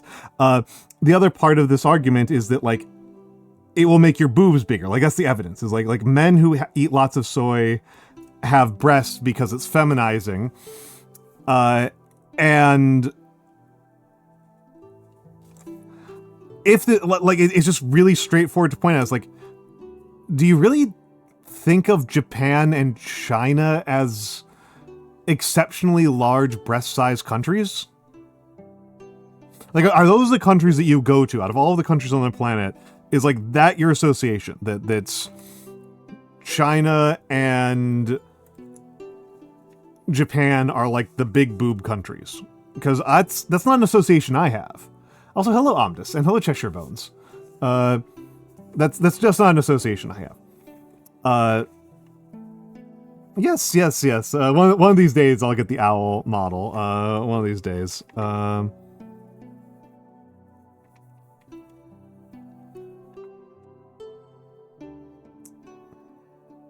Yeah, there's the demasculization of Asian men, which has its own interesting history, right? Which has its own very interesting history because back during the gold rush, the argument about Chinese men was that Chinese men were hyper-masculine, right? Like, this is a moving target because it's all racism, right? It's all social context. There's nothing other than social context going on.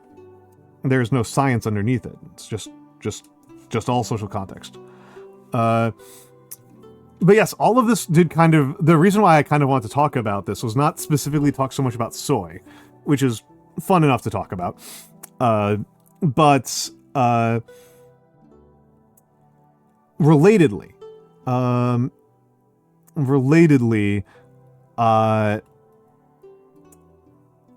want to talk about No Nut November.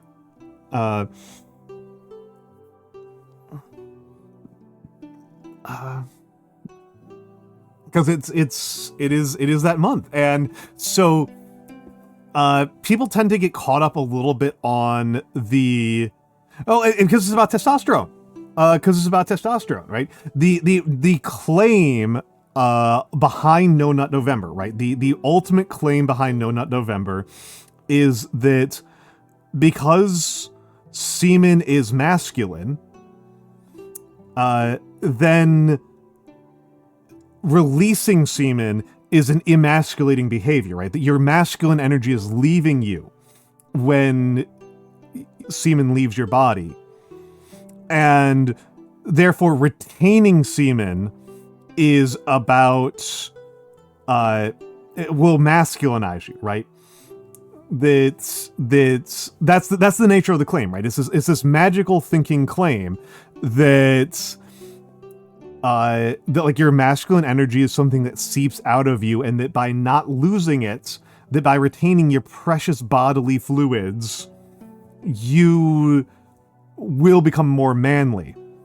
Sharkray, if somebody is genuinely just not nutting because for pervert reasons, I can respect that. I can respect that. But that is not what the No Nut November community is claiming, right? They are making claims that that's not orgasming will retain your will cause testosterone levels to go up. And there's a couple of points about this that I always feel like making. And Gorath, you've hit it's the same magical thinking. That's the same magical thinking. Like the protein loss from orgasm is so minuscule, is so ridiculously tiny that like it's honestly a ridiculous argument, right? That like that argument kind of amounts to like you shouldn't work out. Like as a bodybuilder, you shouldn't work out in order to save protein, right? Like think about how ridiculous that sounds, right? Think about how insane that sounds. So like the idea of protein is not to use it, but to like hoard it inside your body. Like, does that sound like good bodybuilding technique to you guys? That doesn't sound like good bodybuilding technique to me. And so it's very much this right-wing magical theory. And again, like because the scientific literature basically does not propagate this at all. Hello, Scaldy. Hello, Scaldy. I don't know if I said hello to you, Gorath, but hello, Gorath.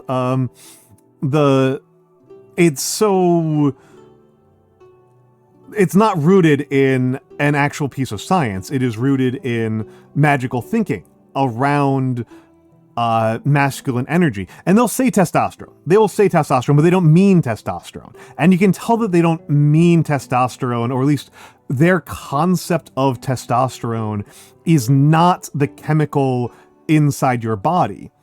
They have a different way that they're talking about testosterone. The way that you can tell that they are not talking about the testosterone that is in a human body is that it's a very common canard in this community, in this right-wing conspiracy theory mystical community, that elevated testosterone levels will prevent male pattern baldness. That people go bald because they have too little testosterone.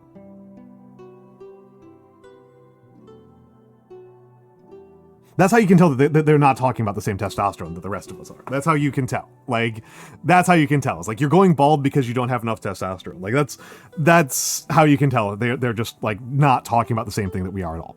They're not talking about like an actual hormone. And like to wit, like the other part about this that really tells you that they're not talking about the hormone is that they will talk about increasing your testosterone levels as just an unalloyed good. That like no matter what your current level of testosterone is, it should always be higher. And that's how you can tell that they're like really out to sea, right? Is that like look guys, if and gals, right? Like hello Mikks. If your testosterone levels are fucked up, there's medical treatments for that, and I have never heard of a doctor prescribing semen retention as a strategy for increasing testosterone. I've never heard of this. Yeah, Tohu's hitting it, right? Tohu's hitting it, right? Yeah. Like it's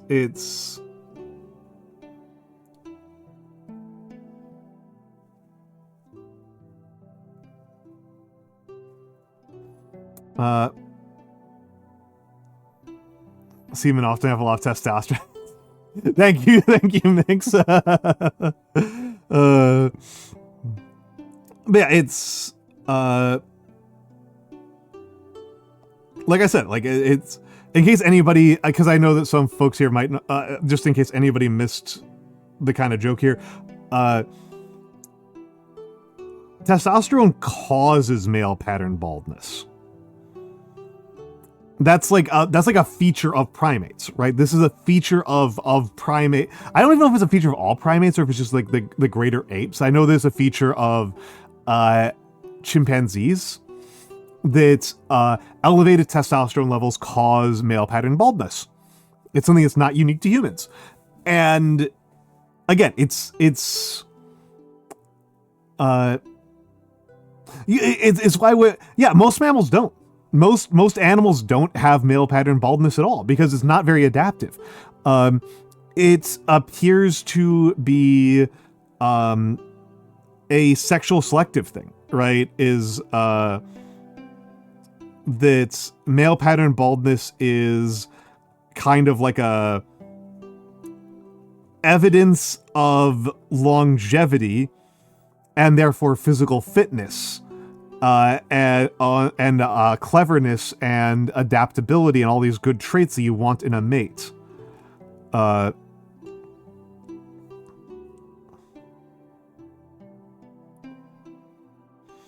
It appears to be sexual selective. Of course, anybody I haven't studied that much evolution. The actual effect of low testosterone is acne. Yep. Sometimes I think that can't also high testosterone cause acne as well. Yeah, balding is like colorful plumage. It's also shiny. It's also shiny. Right? This is how humans get shiny.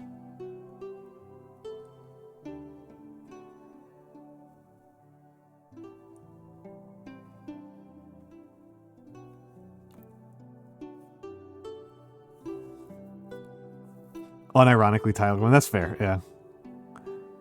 God, imagine a magpie trying to pull off your scalp. What a horrifying phrase I just said. That's grotesque.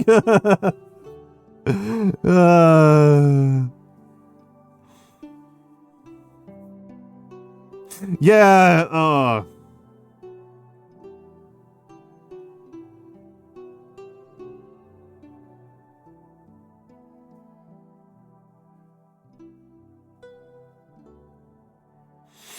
yeah, I mean, low testosterone does have health effects on a person, right? And if you need testosterone treatment, usually the treatment for that is hormone replacement therapy, not nutting. Like, we've got a lot of people who put a lot of work into hormone replacement therapy and hormone management. I honestly think if there's any medical thing that's probably overstudied, it's like how to get testosterone into people, because it turns out it's actually really easy, medically speaking.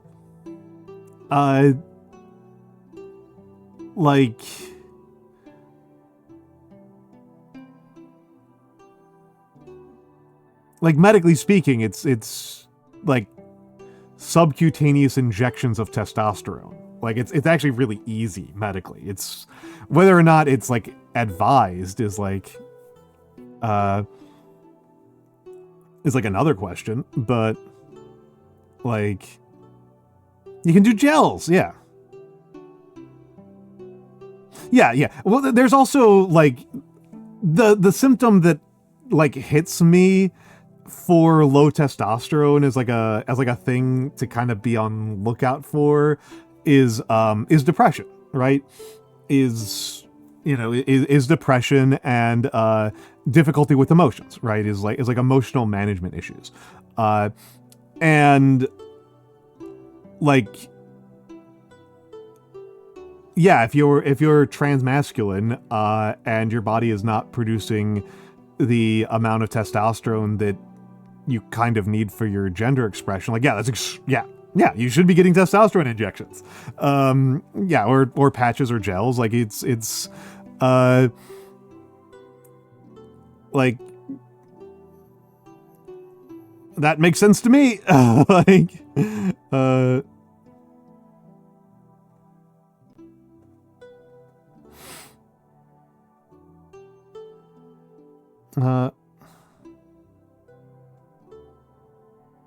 Yeah, that's another thing, right, Tohu? That's another thing. Is it like the amount of like the variability that you're going to get in testosterone from that is just like, yeah, they're not talking about the ways to medically acquire testosterone as a rule. Like it's again, they're talking about magic, right? They're not talking about chemistry. They're not talking about biology. They're talking about magic. This is a mysticism. And it's a mysticism with a lot of history. It's a very old mysticism. In the West, it goes back to, I think, Galen, which is about as old as you're going to get, right? That's about as old as you're going to get for anything medically related. There might even be some evidence of it going back to like Hermes Trismegistus, blah, blah, blah, blah. And in the East, it's like, it's Taoism, right? It's Taoism in like, this is a part of Taoist magic is semen retention. There's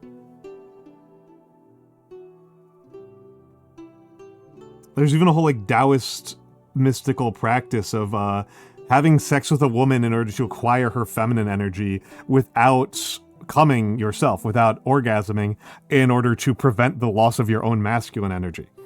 Yeah, no, this is like, yeah, no, this is like an old tradition. This is an old tradition. Yeah. Shark, are you getting so confused as we go into ads?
I'm back. Oh, hold on. You guys were quite active while I was gone. Yes, Patagio, welcome in. Good to see you here. Dual cultivation. There we go. Thank you. Totally, that's actually a really clever point about that being just kind of a metaphor for how relationship works. That's actually really interesting. Null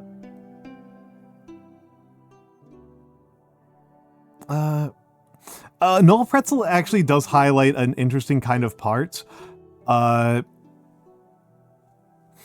That's a kind of interesting part of this whole discussion, which I don't know if it's super interesting because I'm not much of a biology guy, but I do think it's kind of interesting that it took us so long to study that possibility, because to me it feels very intuitive that like stem cells are highly valuable.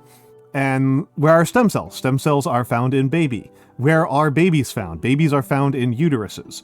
Maybe there's stem cells in uteruses. I don't know, man. Seemed intuitive to me, and I guess it didn't seem intuitive to other people. Well,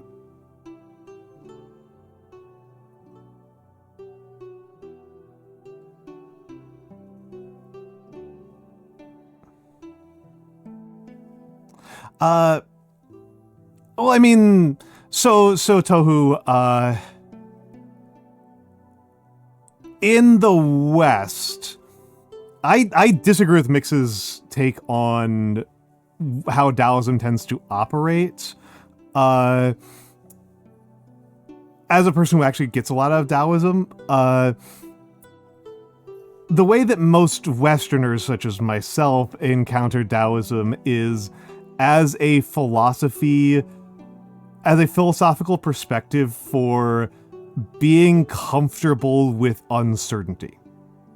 That it is a series of philosophical tools to make the management of uncertainty and confusion more manageable. That is kind of how I have encountered it and how I have interpreted the Zhuangzi and Xu Zhe's work,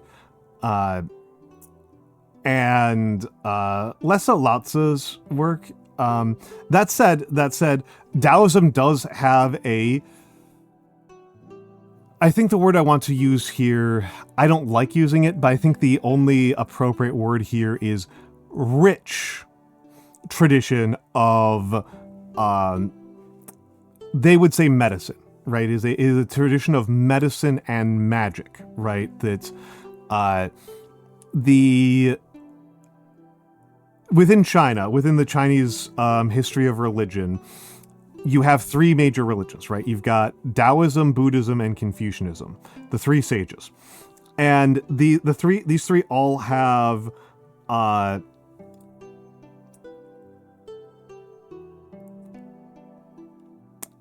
methods of immortality.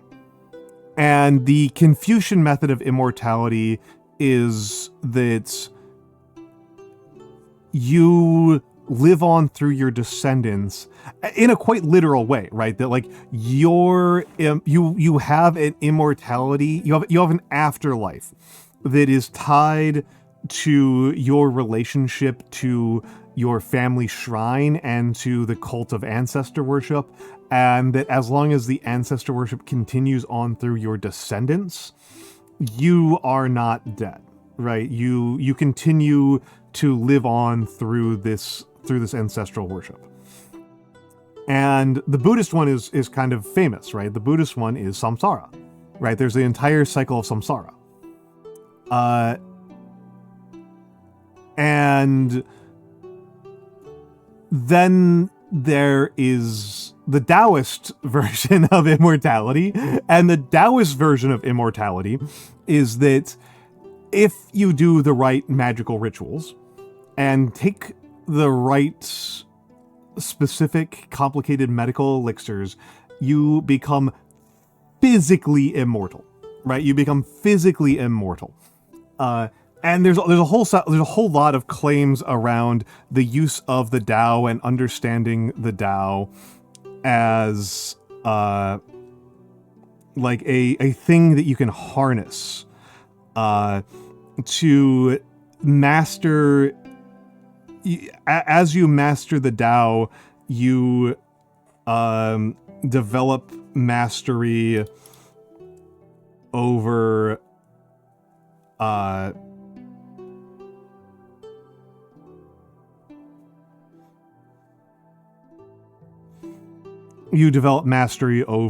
yourself and your body in magical ways. I actually had a really interesting there was a really interesting post on Ask Historians by Dongjuo, who did name himself after the infamous Three Kingdoms character.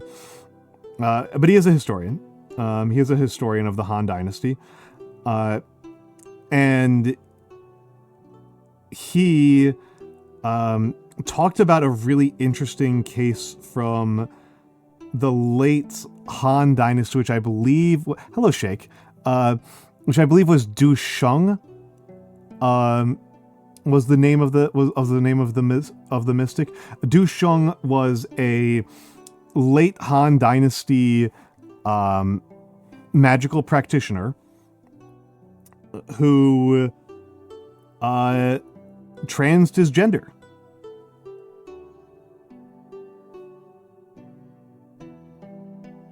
Why am I doing a triangle? Oh, down here. Oh yeah, this was from a couple days ago. I'm reusing a scrap sheet as a practice sheet. I was explaining why moving diagonally in N64 games moved you faster. The calculations that GoldenEye and Turok did didn't use the Pythagorean theorem. They just added your vectors cumulatively. You just accumulated the two vectors with no attenuation. Yep, it moves you equal in both ways. Yep.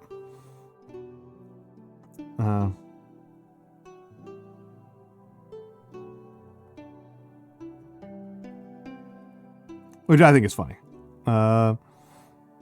Unnormalized vector. Thank you for using the more technical term.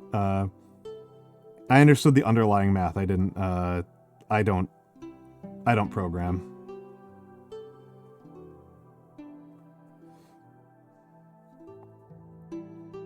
We're when it only applies backwards. Yup.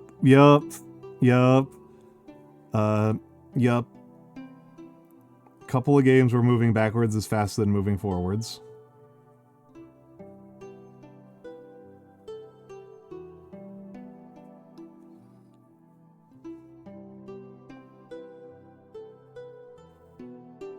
That seems like a challenging skill set to use in practice.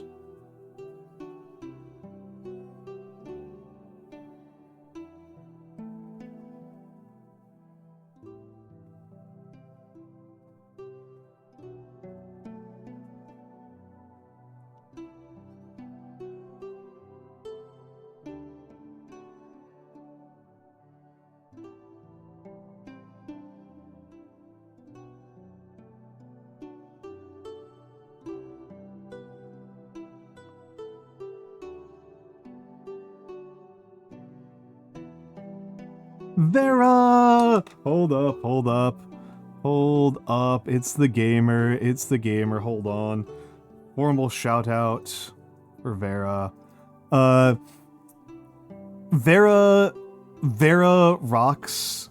Vera's got a new model coming. Vera has a new model incoming.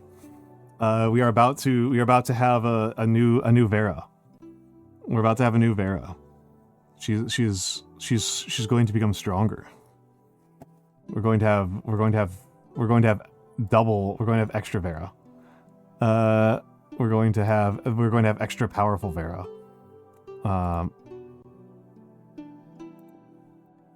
You're nervous? Don't be. Okay.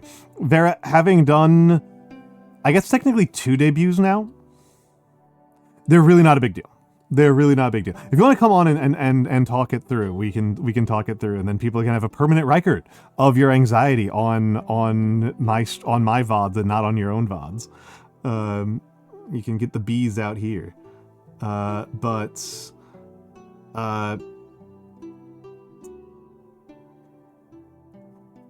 if you are an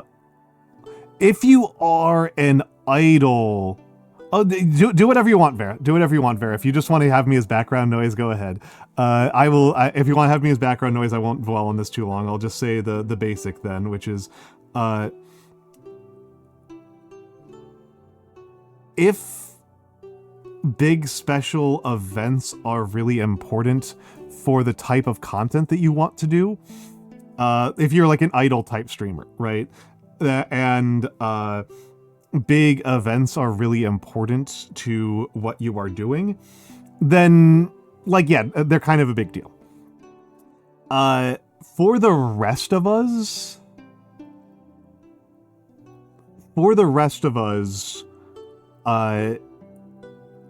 debuts are... they're just funny little guys. They're just kind of funny little guys for the rest of us. Like, they're a nice moment to be a little bit more egotistical when talking to your community. They are an excuse to be a little bit more narcissistic than average. I say as if we're not usually, VTubers are not generally just narcissistic all the damn time. And they're... how do I say it?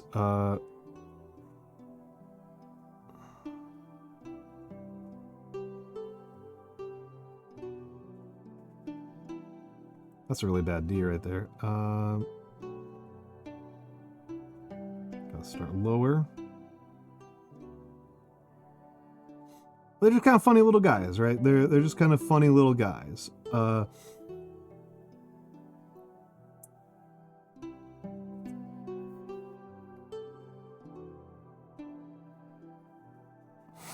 Yeah, I don't know. Maybe it's probably partially just like my own mentality. That's the most important part about streaming is not the peaks, it's the consistent production, right? It's the habits and consistency that are what make the difference, right? Those are where the power lie. And so it's entirely possible that I feel this way because I'm just really bad. I could just be really bad at doing special event streams. I could just suck at it, right? It could just be a skill issue. Maybe they actually are super important and super, super cool. And like if I was good at them, they would be like my best streams by like tenfold. But they haven't been so far. They have not been, they have neither been... What? What? You're allowed to, Mikks, you're allowed to come on. I jumped in the open chat. But no, I feel like they've maybe it's possible that it's a matter of like using the socials properly. Hello, Mikks. Hello, Mikks. Hold on. Let me just make sure. Discord, talk again? Hello. There we go. We got you. Yeah, the bird should be good. My thing wasn't actually on, so. Yeah, bird should be good. Bird should be good. Yeah. Okay, cool. I'm going to turn up my own volume on my own, but that's not like a... just literally turn up my Windows volume. I don't want to interrupt you, by the way, but yeah. I mean, I guess it's just like my own... I don't know how much is just like actual experience and how much is like my own philosophy, like causing the experience to be like this. I have found debuts and event streams to be fun experiences, but what I consider really kind of the driver of what I do is what I'm doing right now, right? Is you know. So, yeah. Here's a clarifying question, right? Yeah. We like those around here. Of course. What do you consider an event, and what do you view the properties of an event as? Right, because I'm not going to argue with your point here precisely, but I would like to maybe elaborate on it a little bit. Right? I suppose a lot of where my mentality is on this is coming from Bajo, right? What a shocker, right? What a shocker! Yeah. actually, this is like a just kind of an aside. I think outside of people who specifically study French philosophy, I'm probably like top 1% on knowing Badgeot. Like there are people who are like actual like Badgeot specialists who definitely know him better than I do, but like I do regularly talk to people who are like generally better than me at philosophy who like don't know Badgeot nearly as well as I do. I don't know. I really liked his book about Paul. His book about Paul, his book about dating is stupid as hell. It's like one of the genuinely stupidest books I've ever read. But his book about Paul's fantastic. His book about Paul's fantastic. But yeah, unsurprisingly, I'm coming at from kind of a Badgeotian perspective, where it is a basic natural component of what makes something an event, like an almost defining aspect of an event, that it is an interruption.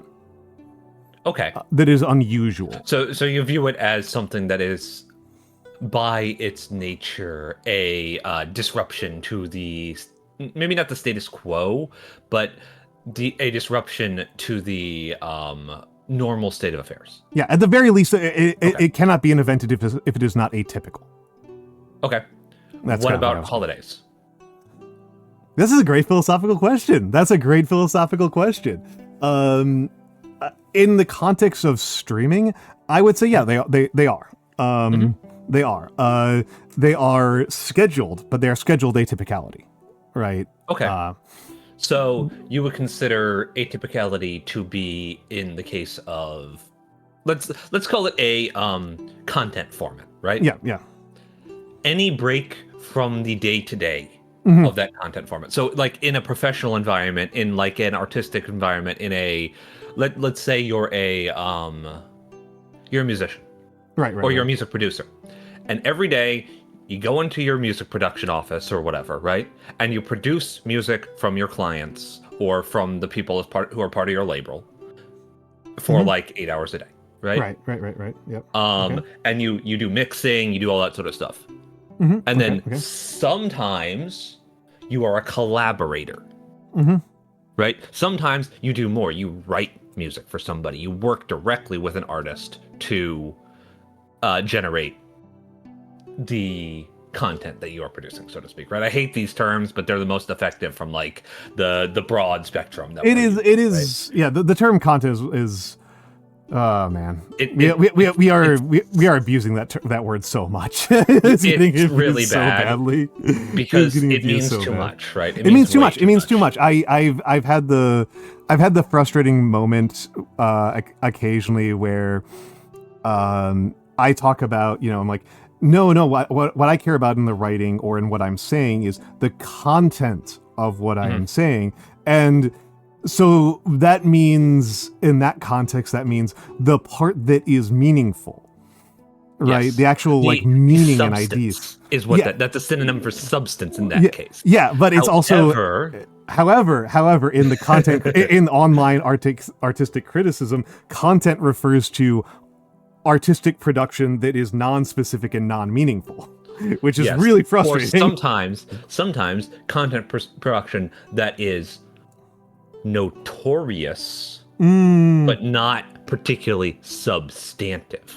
Yeah, very frustrating series of things to very annoying. Very annoying. And it's also a way for people to refer to what they do in very business-like terms. Not that there's actually anything wrong, in my opinion, with treating art as business. I mean, it's especially unavoidable. not especially not if you're a live performer. Because those things are inherently connected in a way if you are trying to make money, right? If you're a busker, you're treating your art as a business, right? If you're a stand-up comedian, your art is a business, right? Because you have to have a venue, you have to actually show up on time, you have working hours, so but when it comes to the actual term content online, it's often used to, I feel, make excuses for producing subpar art. That's true. Yeah. Right? That's true. Yeah, it often is. But so, on the subject of events and eventfulness, right? Holidays, atypicality. So, your philosophy makes a lot of sense, and it's one that I personally think works quite well. I think having a comfortable, steady, consistent, for lack of a better term, what's the word I want? Like Production? matinee, right? Oh, like matinee. matinee, right? Okay. Is, knowing when the show is going to be on, what it's going to be about, and what you're getting into is extremely strong for both audience retention and for the art's overall lasting quality, right? As you said, not so much the highs, but the day-to-day, right? Mm-hmm, However, there is another way to think about this, I feel, right? Okay. And it's not actually just like, well, events are the only thing that matters and everything else is just tiding you over to the next event, right? That's the very online video games sort of, when's the new banner in the gacha game I'm playing sort of mindset that has crept into this, right? No, this is more like festivals. Where you're moving from one state to another state, and every state is thematic, and every state has a certain direction to it. Okay. So it's October, so I'm playing scary games. It's November, so I'm doing this. It's December, so I'm doing this, right? Having thematic, like a tour, right? Yeah. To different cities with their own personality. Right? So that's another way to think about the idea of events in streaming, right? When it comes to debuts, if you don't mind me saying something that is incredibly business-like and incredibly just that. Go for it. Right? I do like to get into, like I said, I recognize I am always on the two minds about this, and my two minds about it are like, one, I think it's a little bit boring for audiences to hear so much about the business side of the art production, in no small part because like living inside hustle culture means that it's just fucking endless. But at the same time, I do think it's valuable. So when I talk business in regards to the performance arts, I know. What I try to stick to, which I think is a little bit better in regards for like audiences, right? Yeah. For like their engagement here is, well, what does this do for your audience? Because your audience are in a lot of ways your customers, right? Yeah. In this case, both in the sense that you should be giving them good customer service. They're valuable to you. You are doing an exchange with them in a certain way where they give you their time, and you get to do your art, right? Yeah. If you want to think of it in this transactional way, which I don't think it really is, but it's a way to frame it from like a analysis perspective, right? Yeah. And if you have a certain degree of Protestant work ethic poisoning, it's useful to think about it this way to prevent yourself from feeling like guilty and lazy, right? Yes. Yeah. So, but in the case of debuts, right? I personally think debuts are most useful for giving you as an artist not so much a chance to flex your ego, but to take what I would call a soft reset. Okay. It's like new day, new me. Sort of mindset to it, right? It's sort of, and from the perspective of business, this sort of putting your best foot forward. You've got a new outfit. You've got you got your hair done, right? You got a new look. You're showing it off. You're out there, and you're trying to make the best impression you can. And what this does for you is most likely gets a lot of new eyes on you.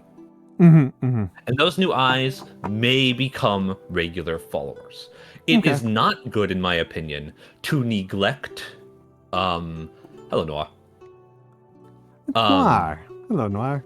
It's not good, in my opinion, to somebody else who will eventually be debuting. Yeah. So this is actually relatively relevant to her. You're muted, by the way, Noir. Sorry about that. You weren't supposed to say I was here. I was trying to sneak in. I see. Unfortunately, both of us were attentive. Yes. You timed it particularly poorly on my end because I was refilling my pen, so that means I was actually looking at my screen and not at my paper. So typically, foxes are known for their sneakiness, but apparently today I've fallen off my game. You fell into my trap, my ink refilling trap. This bullshit. So what's relevant to me ostensibly here? We're talking about debuts as events, basically. Oh, hi. VTuber, yeah. VTuber to views this event because Vera just had one recently, right? No, upcoming. She got the new model. She's I was worried that I missed it. I was like, shit. Hold up, let me hit that follow right quick. I'm gonna have to see this when it happens. Yeah. Hold on, we just got raided. Hey, BB. Yeah, we got raided by Babinka. Hello, Foxabera. Hello, Matthew Rayseeker. Hello, Bibinka. Hello, Shiopi. Let's give Babinka the shout out. I actually think I am in this raid. I'm pretty sure I'm in this raid. You are. Raider Babinka.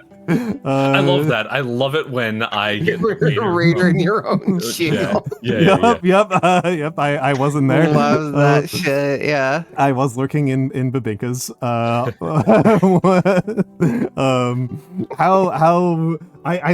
saw that you said it was a low energy yapping. I didn't catch a lot of it though. Because I've been here, right? Because I've been here. But yes, how was it? Yes, Best Under Heaven, there was a subathon, so a lot of people have subs that they might not be aware of. Wow. Yeah, enjoy your dancey mode. How was the Yap Sesh? For the Raiders, my name is Almantas VT. I am a former professor of sociology, a current VTuber, an old man who loves old things. I do a lot of calligraphy, as I am doing right now, and paint models, and also Noir likes to make fun of me for never doing calligraphy because she somehow manages to dodge my calligraphy streams, which I guess is so glad you're doing calligraphy today. It's just like, what, the first time all year? Good job, Al. Asshole. And I think it's actually the 30th time this year. I have a tracker for this. But I do a lot of calligraphy and I do a lot of chatting. I have been joined by my friends RGNoire and Mikks UAV. Hi, that's me. I'm being quiet. Yes, yeah. Well, I mean, because I'm doing my rounds. Yeah. I'm doing my introductions. Yes, of course. You started talking about bears and Tekken lore. Mikks would absolutely know a million times more than me about this. My understanding about Kuma? Do you like Kuma? Because Kuma is the best Tekken character who isn't King. Okay, I was about to say I thought King was the best Tekken character. King is the best Tekken character, but Kuma is a bear who Heihachi Mishima taught karate. Yeah. That's the entire lore. That's all the lore. That's all there is to Kuma. Kuma is just a bear who was taught karate by Heihachi Mishima, who also apparently taught a Pikachu karate. So that's so sick, dude. I was actually talking with Vera about this the other day that I was a Brian main, which is being very expansive with the concept of main, being very expansive. Brian might have the actual worst lore. He's pretty close. He's a Rob Liefeld character. Yeah, it's horrible. It sucks so bad. So here's the thing about Tekken, right? You know how everybody memes on fighting game lore, how it's like stupid and convoluted, right? Mm-hmm. Okay, so the reason for that is most fighting game lore is a completely slapped on thing. Yeah. And they just keep repeating the same ideas over and over again, right? Yeah. Tekken is actually that stupid and convoluted by design.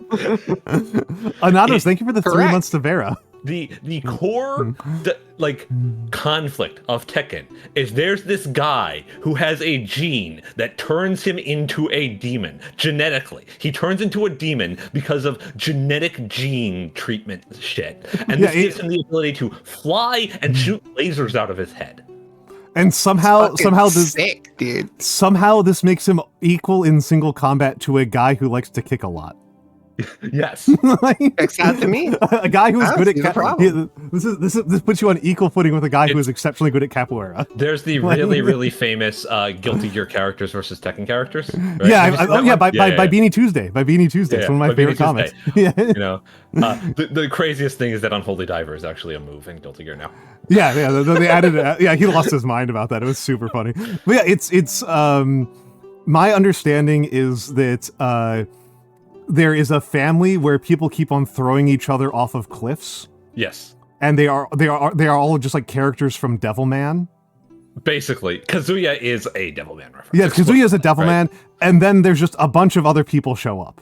Yes, and some of them are like pro wrestlers, some of them are bears, some of them are robots. Yeah, that's like, there's a robot. There's a kangaroo. There's an immortal alien who fell from the sky in Antarctica and has like 6 arms. You know, like 2B is just there. 2B is just there. Clive from Final Fantasy 16 is just there. Yeah, Noctis is there sometimes. They won't put Tifa in the game, even though everybody wants Tifa in the game. You know, like. Yeah, there's a Velociraptor, just like also it's the same universe as Soul Calibur, so there's also like demonic swords and like Link from The Legend of Zelda is canon, I guess. And yeah, I was saying, and Link, like somehow Link manages to be here as well. Which Link it is, I don't know, because the fact that they made it Ocarina of Time. Okay, yeah, it's Ocarina. Like because for some reason, Link, the Legend of Zelda decided to make an actual. Also Yoda. Yeah, also Vader. Yoda and Darth Vader. It's and Spawn. Spawn's a crazy one. Spawn is actually a good choice for a Tekken.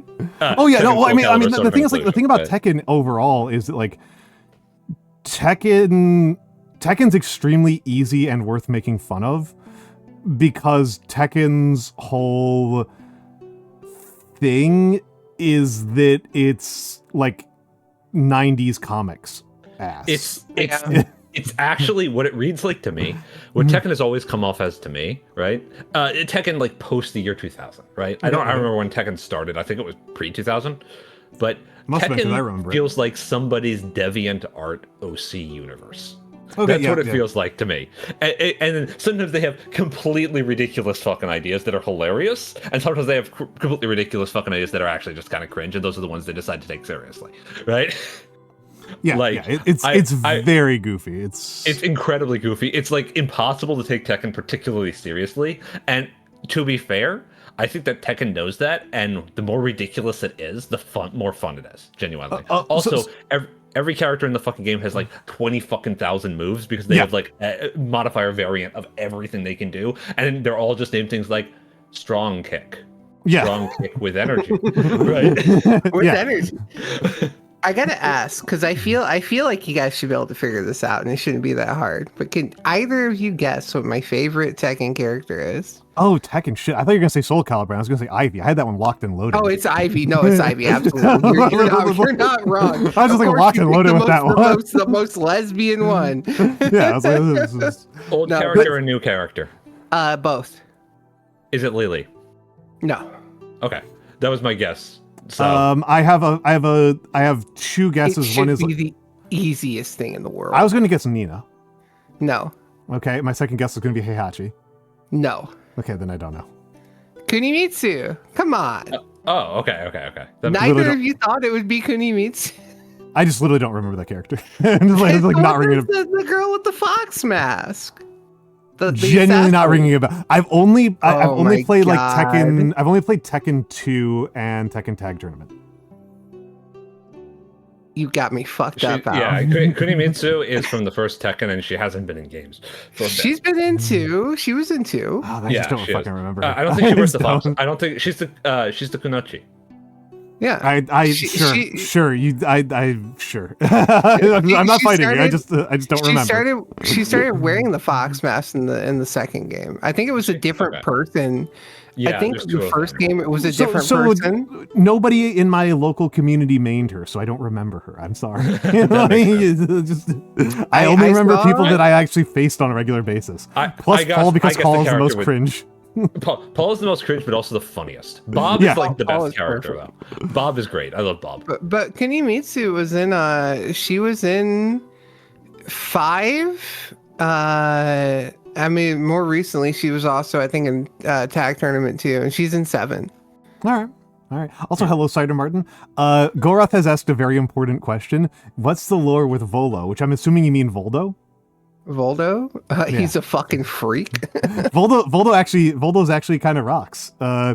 He was an extremely loyal servant to an extremely perverted Italian merchant.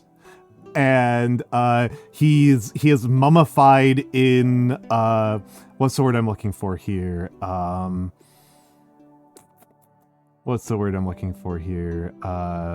Veneration.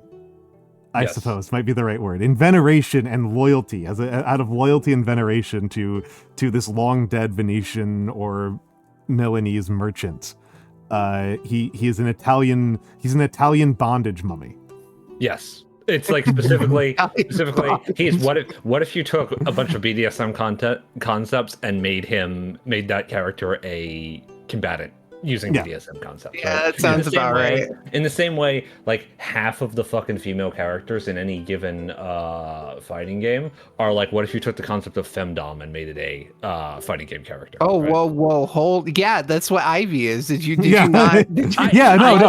Ivy's actually a really weird example because for some reason it is narratively important that she is a virgin. For some reason, I don't know why. And yet she beats the shit out of people with that whip and swears down on them, dude. She's. I was thinking of Jury specifically. Jury. Right? Jury's my favorite. Jury is actually really good. Street Fighter Jury? You have actually hit on a. I just want to take a brief divergence into my main hyperfixation, which is Glorantha lore. Yeah, and, I see. One of my favorite things from Glorantha is that in the modern era of the setting, which is the 1600s, in Glorantha clock, not any relationship to a human Earth 1600 CE. No relation. It's just how many years have passed since time was invented. The leader of Esrolia is a high priestess of Ernalda, and it is extremely important that being the high priestess of Ernalda remain virginal. She has to be a virgin, and she's also a huge bisexual slut who has many lovers. And the explanation for this is that she just magics her virginity back to intactness. Yeah, that sounds like Glorantha. Yeah, Glorantha just likes basically. I see. I understand why Al likes Glorantha so much. One, it's a pretty good setting, but everything in Glorantha is basically just like, what if history, but people had magical superpowers that they could do stupid shit with and play around with the rules. And I mean that it is. Right? It is all about playing around with those rules. It's aggressively. I like it because it's when I like it because it's about operating on a different a very different logic. It's actually a very alien logic. It's to some extent, yeah. And it's something that always bothers me when I read most other fantasies is that like the logic is insufficiently alien for me to find it like particularly for it's like grip me. I do actually agree with you on this. The thing is that my read of Glorantha is that it is mostly actually very familiar logic that only seems alien because people are very familiar with fantasy fiction, right? Like a lot of these things are like, well, what if somebody could literally do the thing that people just lied about not doing, right? What like the balkanized elves is a good example, right? Mm-hmm. It's like, well, obviously the balkanized elves are a reference to the Balkans. Like this is clearly a thing that is a parallel to actual history, but what they have done is they have made it a feature of a magical species. But it's not even really a feature of that species. It's just a feature of how they are perceived, which is what makes it good from my perspective, right? Yeah. That's the part that makes it good. It's about the perceptions that people have and playing with those and how those perceptions would be different in a world where people can magic back their virginity. Yeah, right? Well, I guess I should probably be more explicit that it's the extent to which it takes its own concepts seriously, and many of those concepts are, like you said, these are fairly familiar inversions. So like you said, so much that, but yeah, I understand. The Balkan Elves thing. So from our perspective as outsiders to the Balkans, right? We're the three of us are Americans, and I'm assuming most of my audience here are not in the Balkans. There might be some people. Also, hello, Cider Martin, if I didn't say hello, and hello, Pumpkin Hext. Thank you for the first time chat. Welcome in. The Balkans appears to be a bunch of really petty local grudges that are given a patina of dignity by ridiculous claims to incredibly long ancestry that is pseudo-mythological or conveniently only remembered and only forgotten when you wanted to do some other form of violence anyway, and yada yada yada. It appears that way to us. It appears like a series of local social political problems that get gussied up because we're outside of it, right? The elves in Glorantha are balkanized at a level where they have actually stuck to their lines of incredible eternal elf race war for longer than humans have existed. It is like the first thing that happened when life was invented. They are other than the dwarves, they are the oldest people around, and they have been doing elven race war this entire goddamn time. And it is baked into the magic of who they are in a way that is not true of any actually existing human beings because, magic isn't real. I'm gonna get so canceled on Balkan Twitter, but I'm just saying you're right. Like you're exact. It's so funny. Like fucking, I think the most psychotic person I've ever met was an Albanian.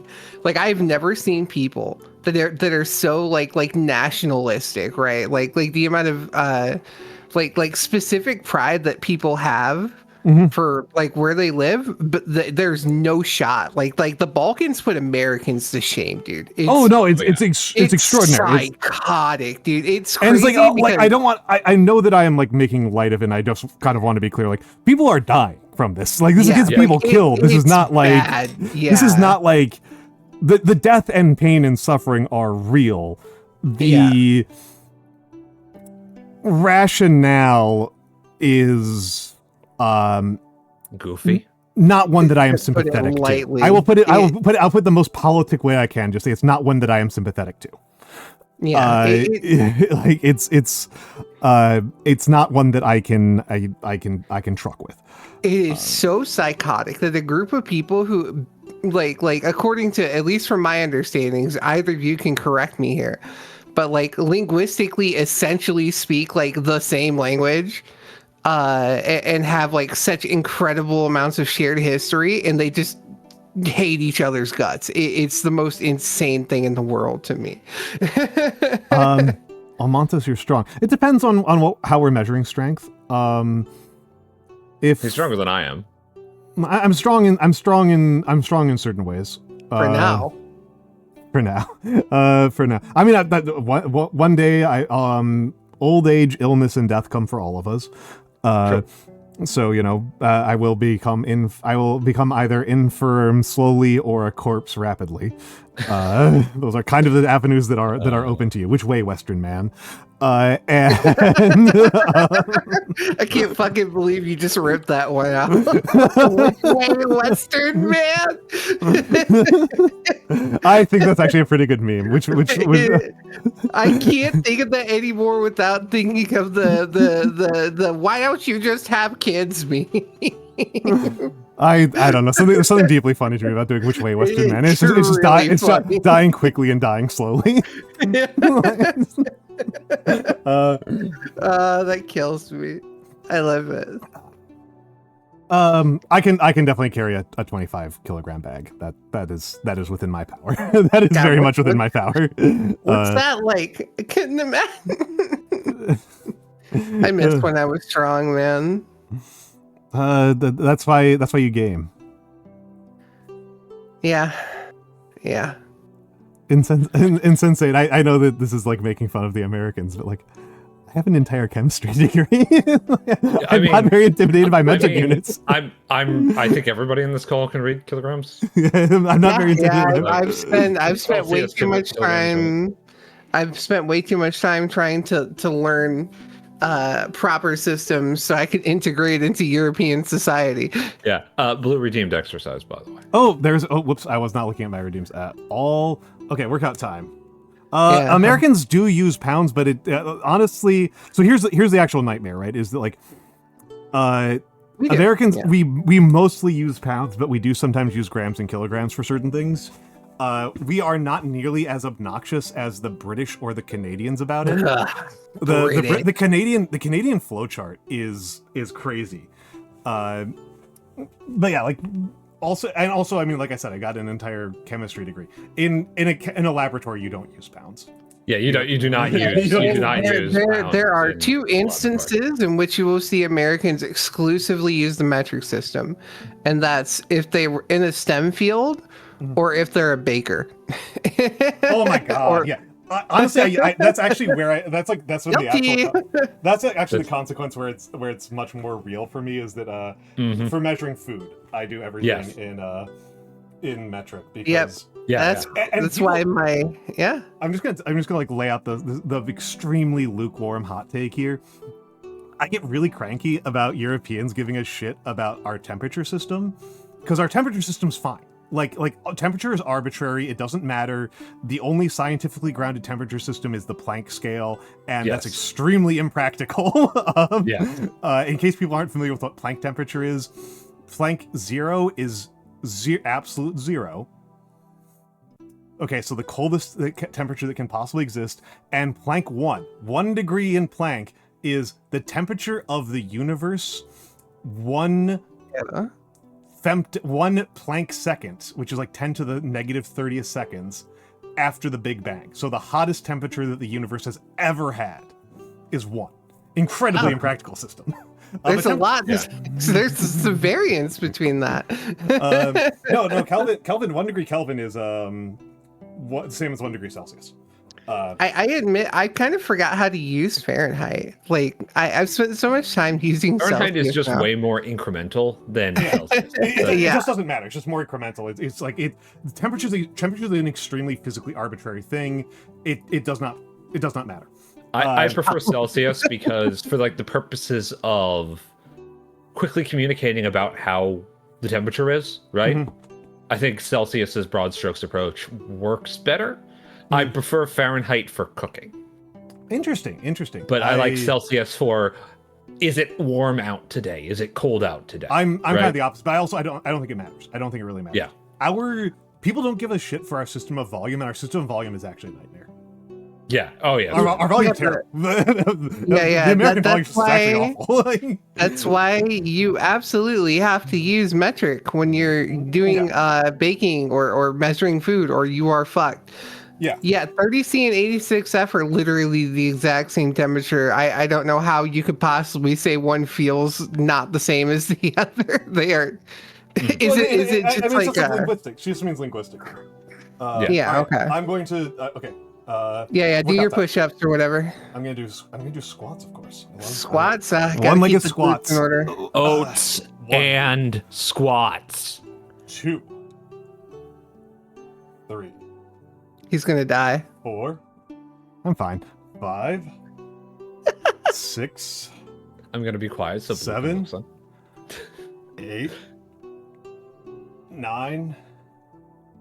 And 10. That's the left leg. Not time for the right leg.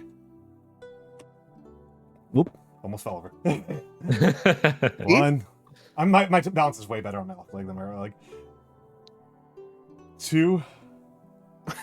3. It doesn't sit right with me. Goodness. 5. 6. See, at this moment, I actually kind of wish I had a 3D model like Vera. 5.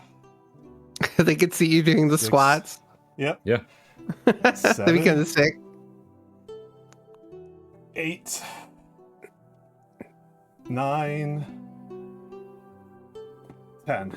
Well, sometimes people don't believe that I'm doing one-legged squats. They're like, really you could always get a low poly model.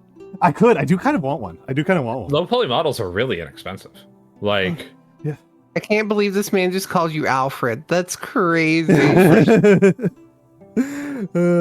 I mean, I would be more. There's a lot more alarming Batman characters I could be referred to as. Yeah.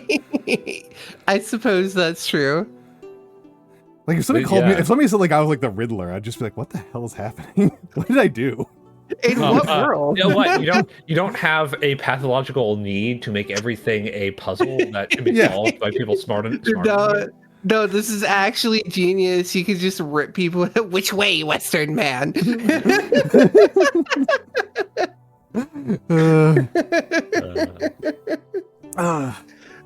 Goodness gracious. Scarecrow.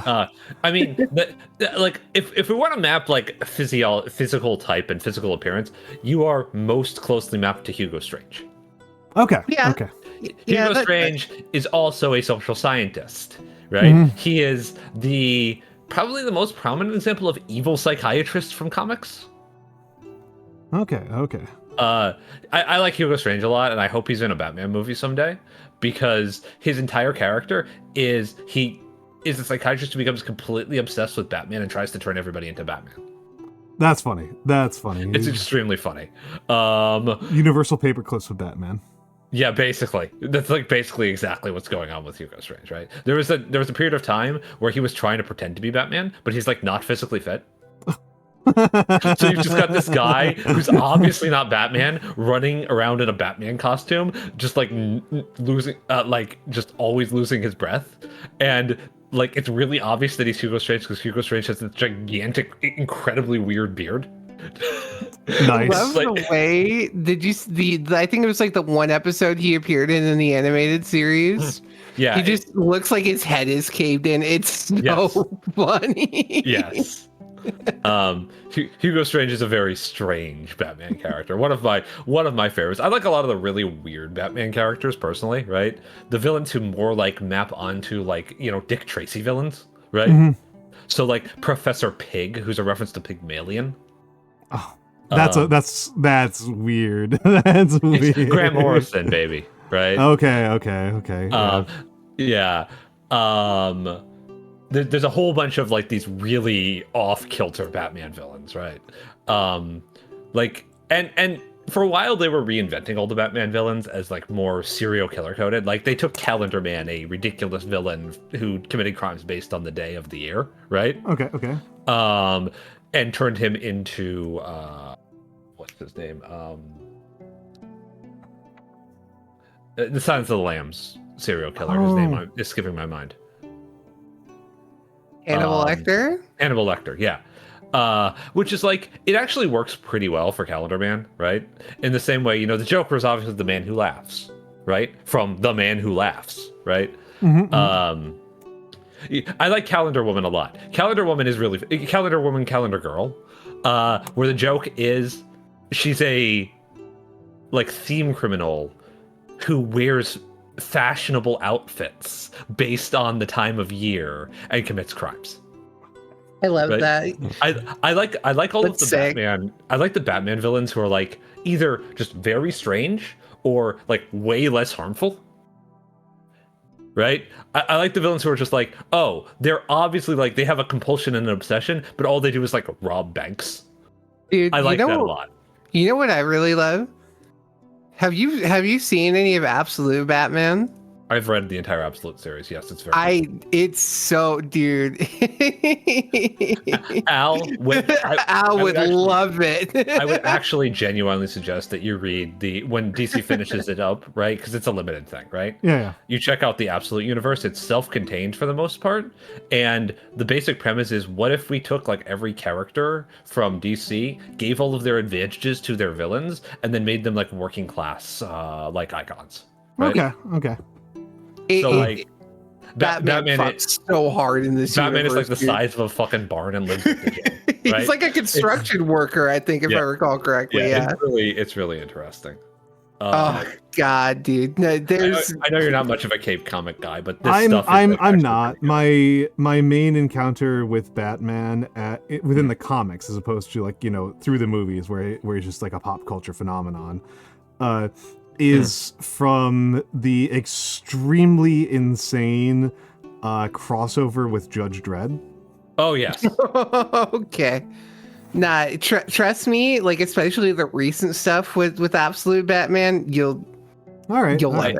I think that the best book is pretty easily Absolute Martian Manhunter, which is a psychedelic psychological thriller about a man who has an alien living in his head who is trying to combat a hate plague that is sentient. Okay. It's very strange and very good. It's also very much a hey, cops not so great, huh? Sort of story. That's putting it very lightly, Mikks. Oh, you're underselling it. I think the most accessible of all the books is Wonder Woman, where the premise is, what if Wonder Woman, rather than being raised on, Paradise Island, right, in a communal fashion, was raised by Cersei in hell? Okay, yeah. And was still the same person. That's the impressive thing, right? And was still like a kind, thoughtful person, right? It's good. It's like the art is good. It's really consistent. It's just good stuff, right? Though the thing I always have to say is, if people want a really, really, really good comic to read something that's killing the children. It's phenomenal, right? That's just like the obligatory, my obligatory reference. Also, you're going to ads. Oh, that happens. Not the ads. Yeah, ads are coming in a second. Gorath, Judge Dredd has an extremely funny rule that anything that gets published is fully canon. So when they did a crossover where Batman and the Scarecrow just kind of arbitrarily arrive in the Judge Dredd universe, is just 100% canon. Equal canonicity with everything else. Yeah. Yep. The JLA Avengers, the gigantic, the 4-issue DC Marvel crossover, which is like the best example of a intercontinuity crossover that has like ever existed, basically. Is still canon in DC. It's not canon for Marvel, but it's still canon in DC. Nice. It's like actually cosmologically extremely relevant to DC, which is the fucking world egg that shows up at the end of that series is like the most important plot point in DC right now. It's kind of wild, actually. No, yeah. There's something I read the other day that I thought you would like, not a Cape Comic Al, but a really very strange like horror romance that I thought was actually pretty freaking good. I thought you might enjoy. If I remember what it is, I'll tell you. I will say, I think you'd probably like the collective works of James Tynion IV. He's a especially his indie stuff, right? He writes a lot of like relatively short comics that are both very social in their theme and very queer. They're very queer, and that makes it extremely interesting, right? There's the one that I've liked the most from him recently is titled Spectrograph, which is a comic about a man who sort of. I'm going to use very broad strokes because anything else is a spoiler. Who decides that ghosts don't exist, but they should. I like that. So he invents a machine that turns people into ghosts. Also known as a gun. Yes. Gun. Did I hear gun? Yeah. I love gun. All this talk about like superheroes and stuff. You know what I want to watch again, like really badly? I want to watch Xena again. I haven't seen it in quite a while. Xena was a show. It was a hell of a look. Lucy Lawless. Oh my goodness. Yeah. Oh my goodness gracious. Look, that show is so lesbian. Okay, like of course, it's from that era. It's not even like remotely hidden. It's so obviously gay. Oh yeah.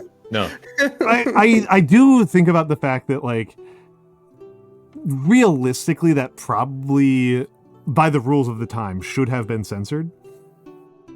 And I think about the fact that it overlapped a bit with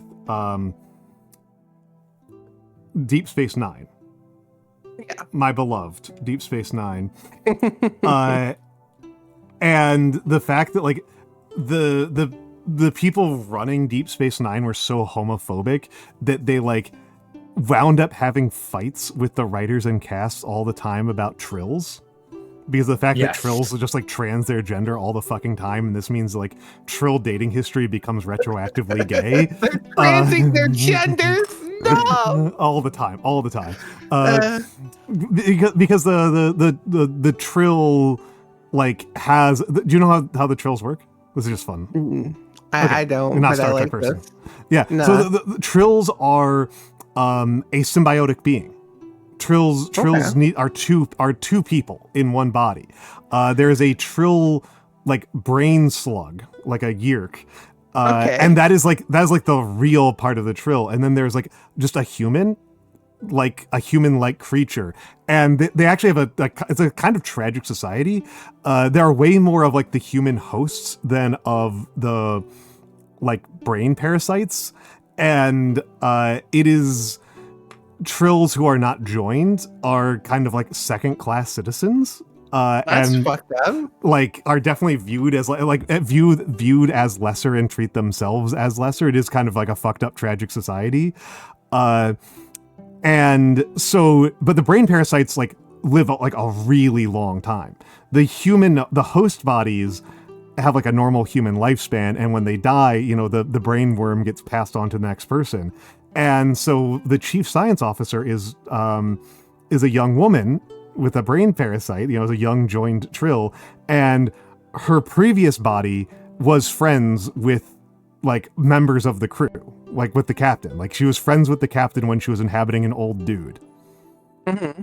And so like everybody's cool about it. Like it's like actually like it's like the like trans iconic scene is like a Klingon comes onto the ship and is like and meets the trill and is like, oh, it's Curzon, my old friend. And she goes, well, it's Jadzia now. And he just goes, Jadzia, my old friend. I think I've seen that picture before. Yeah. But anyway, like of course, like their dating history winds up being incredibly queer because like, like like this is the nature of just like swapping your gender every 50 years over hundreds of years. Rocks, actually. And like they, the showrunners like had like fucking hissy fits over this. Like it did not occur to them until like 3 seasons in that this was the implication of what they'd signed up for, and they were just so mad. Which is a little weird because it's Star Trek, which has a history of progressive politics. Oh, you mean the gay space communists? Well, and here's the part that hits me. Here's the part that fucking hits me about this. This is where I was actually going with all this, is that they did not catch on that the Bashir and Garrick thing was gay. Yeah. That's even though one of the actors was 100% playing it that way. No, they both said that in interviews. They both said it. They both like only one of them who both of them said it in interviews. They're like, oh yeah, no, we discussed this in like our actor notes to each other that like the purpose of this was that Garrick is trying to fuck Bashir. Like this is like an intentional part of the tension between our actors. Like, honestly, you're doing this on purpose. I think a lot of this is the like. I don't really want to call it like brain rot or anything so like dismissive as that. Yeah. And we'll dismiss it because I think this is like a fairly serious topic. Mm-hmm. But there is a certain difficulty that you often see in media like this, right? Of cis straight people to recognize when they are creating something that is queer. Yes. And they will often respond quite aggressively. Not, this is not universal. This is like becoming less and less common, right? Mm-hmm. But especially in the past, I've seen people respond quite aggressively to people saying, hey, you can read this as queer and that's pretty cool, right? Yeah. Like, it's like obviously a lot of people will just take the compliment. Mm-hmm. But I'm thinking about how, so my aunt was staying with me until today, right? She left yesterday. I had to have a 25-minute argument with her about whether somebody in favor of gay rights is automatically in favor of trans rights at the same time. Because she just did not understand. She just did not understand, specifically Newsom. She specifically did not understand my criticism of Newsom. Okay, yeah, okay. And I had to pull out the, I'm just going to use her name. It's D, right? I had to pull out the D, I'm gay. Don't lecture me about gay rights. Argument, right? On this one. Because it was really actually getting to me a little bit. Because it was just like, she was so incredibly insistent that there was of course they wouldn't do anything bad to the trans people that are in favor of gay rights. I'm like, those aren't the same. There is nuance here that is extremely distinct and important, and it's extremely important also that socially these things are perceived differently. Oh yeah. It's I mean, like the underlying thing that she was missing. That's a pretty baffling thing to miss. That I'm sure that if I'm sure that she understands at some level and was just like failing to apply here, is that you can split a political movement a million different ways. Yes. Yeah, I had to. Sorry. Yeah, no, that's what I had. Yeah, go ahead. Oh, I was gonna say this is something that like personally affects me in a way too, right? Because like I have a ton of trans friends. I'm sure we all do here. Yep. But one of the things that really gets me when I'm trying to talk to people that are cis, straight or straight or European. Yeah. About why the LGBTQ movement exists, because especially in Europe, I get this a lot because it's not as prevalent over there, right? Like, gay rights aren't as threatened over there. Typically, it's a different history. It's a different history. Yeah. I mean, I did just have a reporter in Bulgaria reporting about how things are going over there. But so like they get really upset when like pride parades happen or whatever, because they think it's like super annoying and they're like, why is this happening? Like nobody cares if gay people exist. It's totally fine. And so they like start just like getting really, really homophobic because they're annoyed. This is inconvenient. They shut down the street. I want to get food on. Yeah. What the heck? But anyways. The goal. Sorry. Go ahead. No, it's okay. That's neither here nor there. It's just me making a gripe about that. But anyways. If anything, you're being understated about it, but you can. I'm trying to not spark too much of a fire here with this particular conversation, right? Yeah. I would say you are justified in being more angry. I am more very angry. I'm very angry about it. I've yelled at many people about it.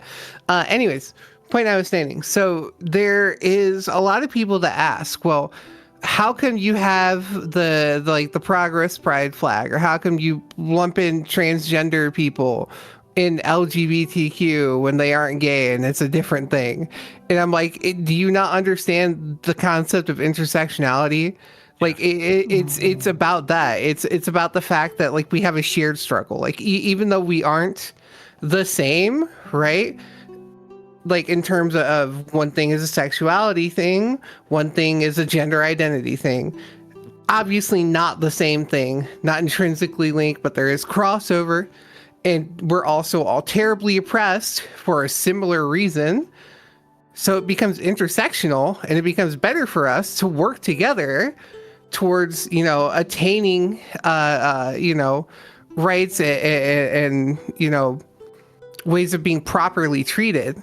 And so I fucking hate it when you get like TERFs are some of the worst people. Oh, they're dreadful. Right. They're dreadful. Yeah. Like TERFs and like the people that are like LGB minus the T kind of gays, And I'm like, I could hear the grumbling. Believe me, I fucking feel the same way. These are the worst kind of people. Like they are our fucking allies, dude. Shut the fuck up. The worst people are gay transphobes. They are just the worst. They are fucking. They're literally stupid and they're evil. Like there's not really a better way to put it, right? They are kicking out the lowest rung of the ladder to try to to save the rest of the fucking ladder, but they don't realize that they're the fucking foundation of the ladder. Yeah, like here's the real worry here, right? That I find here is. I mean, like, in addition to, like, the ethical concerns that you are raising right now, and in addition to the social concerns, there's a very practical reason to stick together with this stuff, which is, first they came for the trans, and I did nothing because I was not trans. I will forever live directly under the statement, no one is free until we're all free, and we need to fight that to the death, no matter what. I think. Have a good night, Tohu. Good luck on your interview. Good night. Good luck. Good luck, Tohu. Sorry for prattling. No, it's fine. I think. But I mean, it is also. This is like very like myopic, I might say. That's very parochial perspective that I've got here. I don't think myopics are, I do think parochial is that, like, the way that the US actually winds up working out is that pretty much everything political turns into a one-on-one. There is like, we do not have a political system or a political history whereby there is survival or success for splitting in the middle. You just die if you do that, politically speaking. Everything relies on these big tent coalitions, and so you are choosing a side, right? When you are making these kind of choices about your gender and sexuality politics, right? If you are making a movement where you want to have solidarity within the gays, but not have solidarity for people who are trans in any way, shape, or form, you have made a choice about who you're siding with, and you are siding with the people who want to kill all gay people. Yes, fundamentally. Yeah, it's not so much that everything is an existential crisis, though that is kind of like a related thing. I'm talking more about the fact that like everything is just everything winds up with fitting into these binary buckets. When you have this binary two platforms, right? Yeah. Platform A, we think people should live their lives. Platform B, we want to kill people who we don't like. Yeah, right. Yeah. I can't see the difference between either of these. Clearly, they're both equally valid. There's not a surviving central thing here, and it's really annoying to me because like I am in one of those political groups that does get kicked out all the time. And I don't actually really have like an argument for why anybody should give a shit other than me, which is vegans, right? Like vegans are on the left side of this, but like no person trying to do like a broad political project is out here trying to do like government enforced veganism. Like I'm clearly getting kicked out of the church here on a regular basis, but also there's not a fucking existential threat to me on this basis. Like this is such like a tiny movement, and we're so pathetic, and it's just not the same fucking category of thing, and they're acting like it is. They're acting like human rights are the same category of thing. Yes. It's insane. It's the Jubilee problem. The Jubilee problem, right? Yeah, fat phobes versus fat people, right? Yeah. These are clearly two sides of the same diametric bipolar, binary conflict. No, they're fucking not. You have bigots and people living their lives. Yep. Right? Yep. What you would need is fat phobes versus fat fetishists. Right? That's the actual binary. That would be kind of funny, actually. It would be extremely fucking funny. That would be a very funny episode. Jubilee is very frustrating because it's a very dumb premise, but if they were willing to play it to the hilt and were willing to like go nuts with it, it could be entertaining. But instead it's like Nazi versus like extremely polite centrists, and then like Muslim versus like genocide heirs. Yes.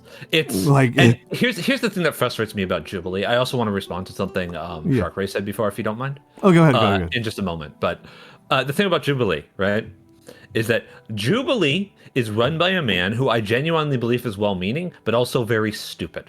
Mm-hmm. This is the actual issue. The guy, I think, is actually a pretty moral person and really wants to do something good with this, but he is too dumb to do it. This is a man who made a shitload of money on Wall Street, went, well, that was fucking awful, and decided to go and try and make a living, put all his money in like long-term investment or something, and went and like did content creation about busking and how hard it is to make a living if you're a musician. Right?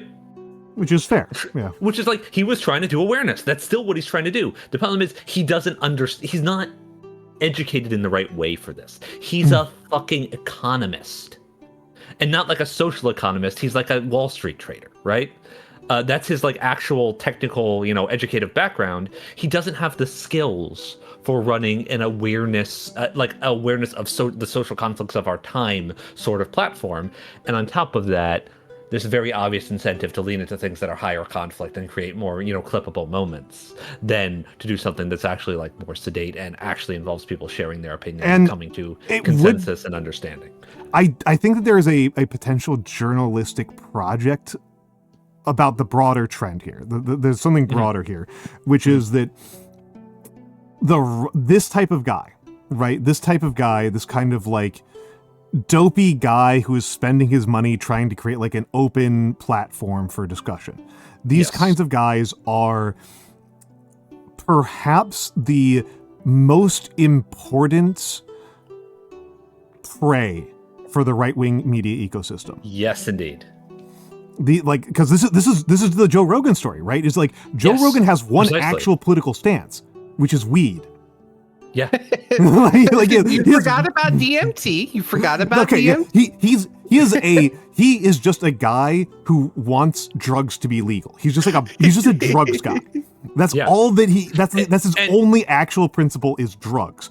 I do think he's a little bit of a like philosophical hedonist as well. Oh yeah, I think his platform is permissive. Be permissive towards people's personal indulgences if they don't hurt others. Oh, I mean, this is probably why he winds up on the drugs thing. I wonder if those ever came into conflict. I don't know what would happen, but I do think he is underlying it a philosophical hedonist. If he was more of a reader, he would probably be one of those really annoying Crowley guys. Yes. But he's not. So instead, he's just like he's just a drugs guy, and he's just kind of a dumb weed bro. Yeah, he's just kind of a dumb weed bro.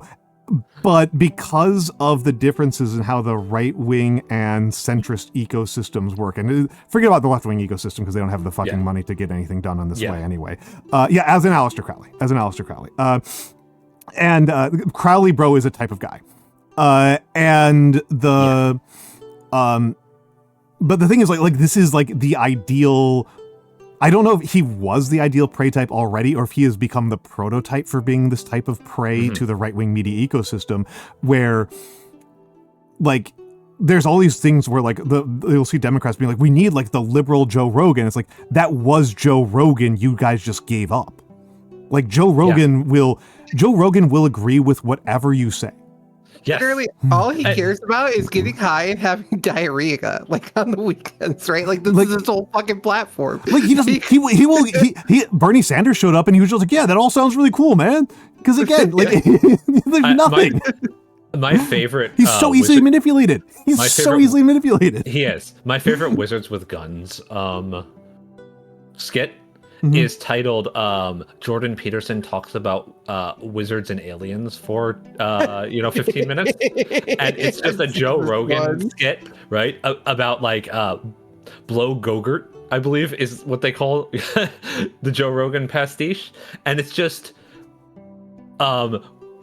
Peterson, the Peterson character, just talking nonstop about completely nonsensical stuff about aliens and intergalactic like cabals, and then Rogan asks, so the wizards are masculinity? And the Peterson character just starts crying, and that's the end of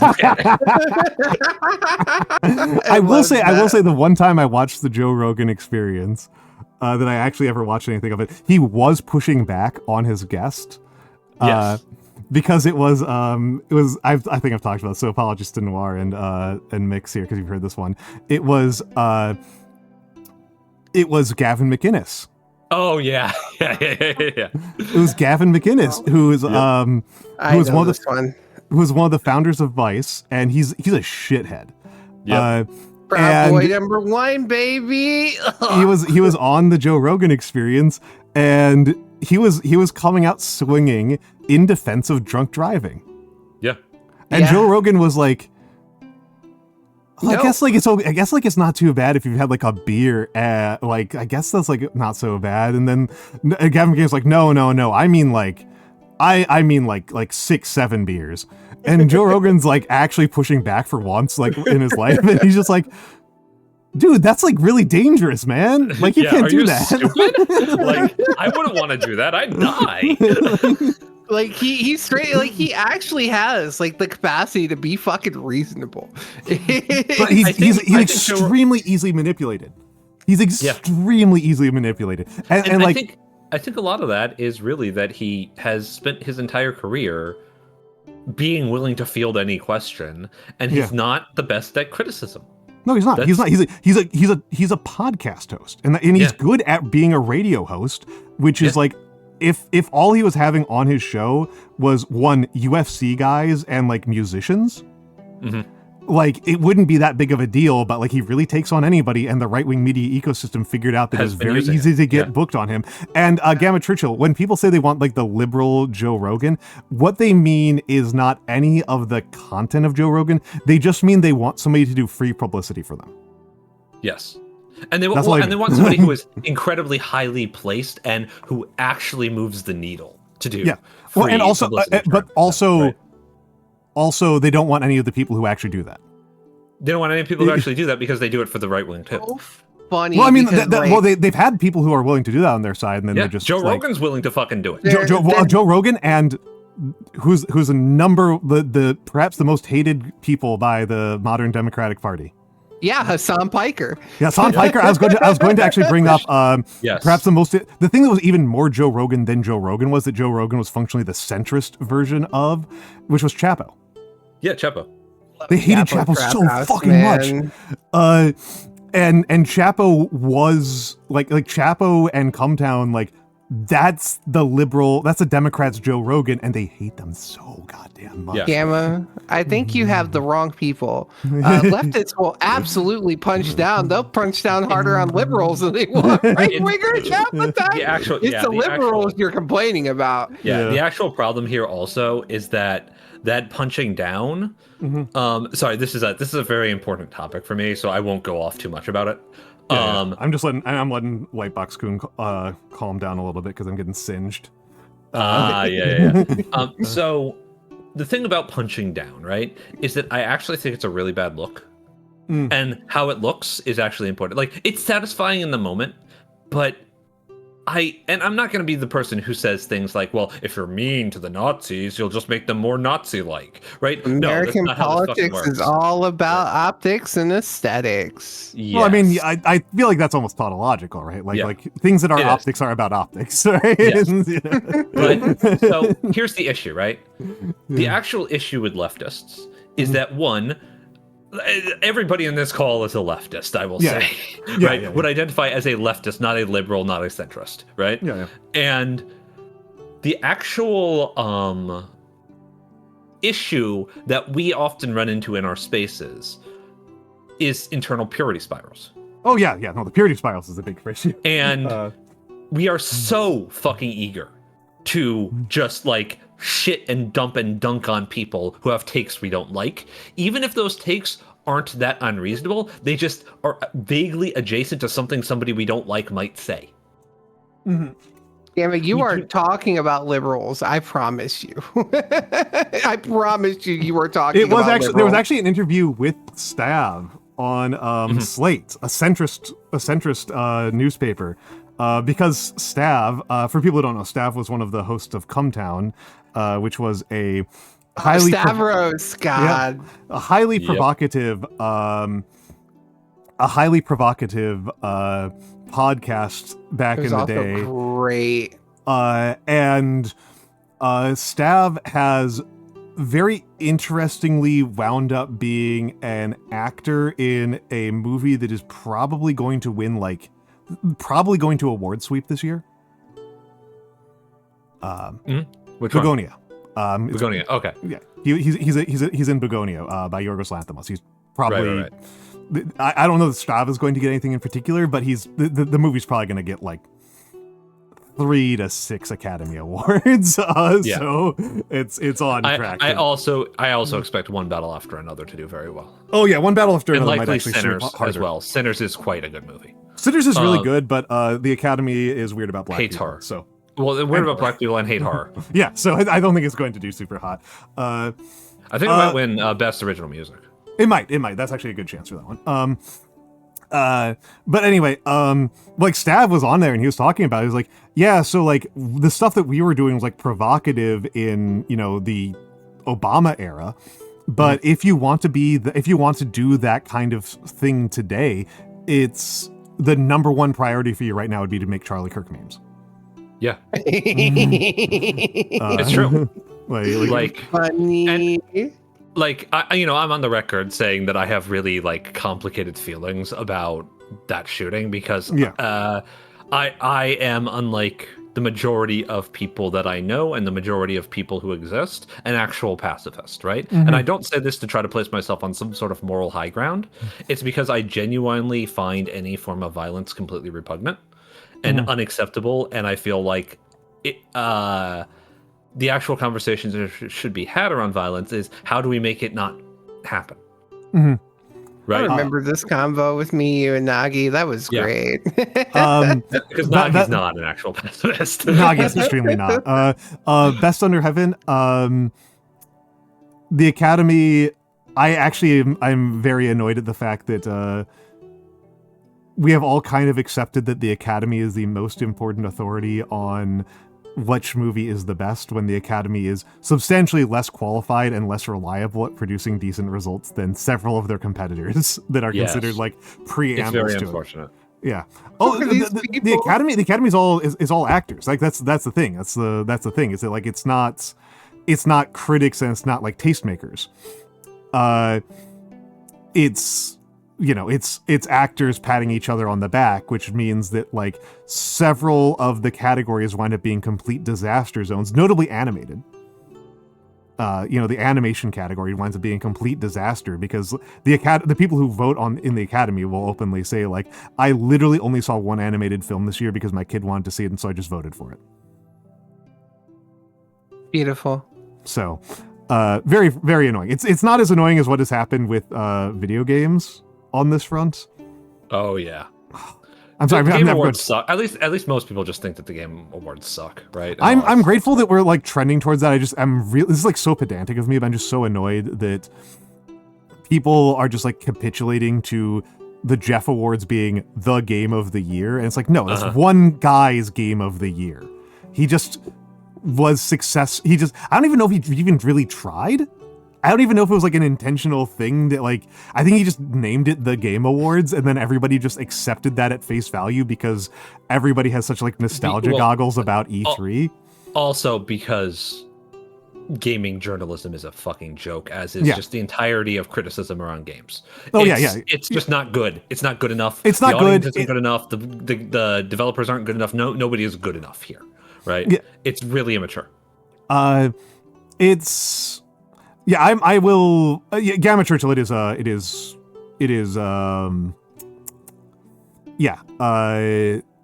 That's just propaganda. Yeah. It's. Yeah, that's how it works. You gotta prop up to the extent that the thing that makes his death stand out in the ecosystem is that, unlike quite a few other people who have died, a lot of our upper echelons of our ruling classes, a lot of our power elite, viewed him as a real person in a way that the rest of us are not. Yes, and the way that even the United Healthcare CEO was not. Yeah, right. And so this to a certain extent, this is not merely about like even his politics. It's about the fact that it is a reminder of their own mortality. But they should be reminded of it regularly. And I think all of us are reminded of it regularly, and I think you wind up being kind of an insane person if you're not aware of it. Memento mori, aka homo memento mori. Yeah. And it's maybe I'm too goth, but I think it's important to keep this in mind. I joke. I mean, I'm kind of like halfway in between Mikks and Nagi's Sam. I don't think I would ever personally do violence. I couldn't do it personally. I am a strict pacifist, but I also like it's already happened. I can't go back and unshoot him, right? Frankly, good fucking riddance. But I mean, I was about to say my phrasing, and I'm standing by it, is I would rather he had not been shot, but I'd also rather he had never been Charlie Kirk. Yeah. I'd rather he had just been a different type of person. The actual significant part of my position isn't so much the pacifistic part. It is that the way I view my enemies, right, my ideological opposition, is that I want them to be defeated. Mm-hmm. I do not want them to be killed, because if they are killed, they do not live in their defeat as an example of their defeat. They live in their death as an example of the fact that people can die. Which I don't really think is the same thing. Hitler should not have pussied out. He should have rotted for eternity. It's generally my perspective that I want problems to be resolved by people. So here's the thing that really like gets to me about this conversation a lot of the times. I think shame is good, right? This is a thing that I think is a good social tool that we should utilize.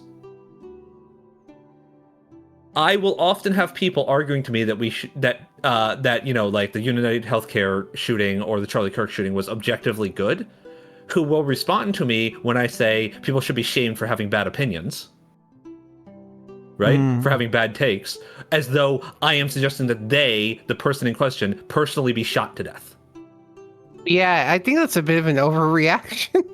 And I find it's not really callousness because, like, again, I don't care about Charlie Kirk. I really don't. He's just a convenient example in this case of a situation where I think that the conversation that especially we on the left, should be having is, how the fuck did we get here? How the fuck did we get to this position where this actually monstrous man is up there on a stage saying things that make people so upset and that are so repugnant that he gets killed, right? How did we get here, and how do we get the fuck away from here? Yeah, that's my perspective on this, right? Yeah, it's and I would recommend doing what you can to not live in a society where vigilante assassinations are a regular part of the political process. The French Revolution was a horrific loss of life. We're not particularly looking at like we are not on the trajectory for anything like a French Revolution. No, right? Like we are on trajectory for 1920s Japan. Yes. Yeah. Which is scarier. Like it's exactly. Scarier. The sad thing. This is normal. This is normal society. You have to remember, it can only be relative to what it is. This is that's actually a really important statement, right? This is normal, right? Return to normal, right? And I think that's why Shark Ray put that in quotes, right? The normal in quotes, because I imagine they understand that, right? But Shark Ray's a smart bean. Yeah. My position is that we need to fucking do better everywhere, all the time. Do better. And do better does not mean be nice to people when they are fucking assholes. Do better means when somebody is an asshole, deal with it well and not poorly. You know, somebody doing something you don't like, so you pull out your gun and shoot them. That's not a society I want to live in. Yeah. Somebody who says the dumb ass shit that Charlie Kirk does, right? What should be happening to Charlie Kirk in a society that is like prepared for doing better is every time he opens his mouth, everyone should just like start fucking laughing at him because he's such a fucking it's that's the society I want to live in. It's the reality is that like in a healthier society, Charlie Kirk simply would not have had any sort of platform. Yeah. Right. Or if he did, it would be the platform that what's his name?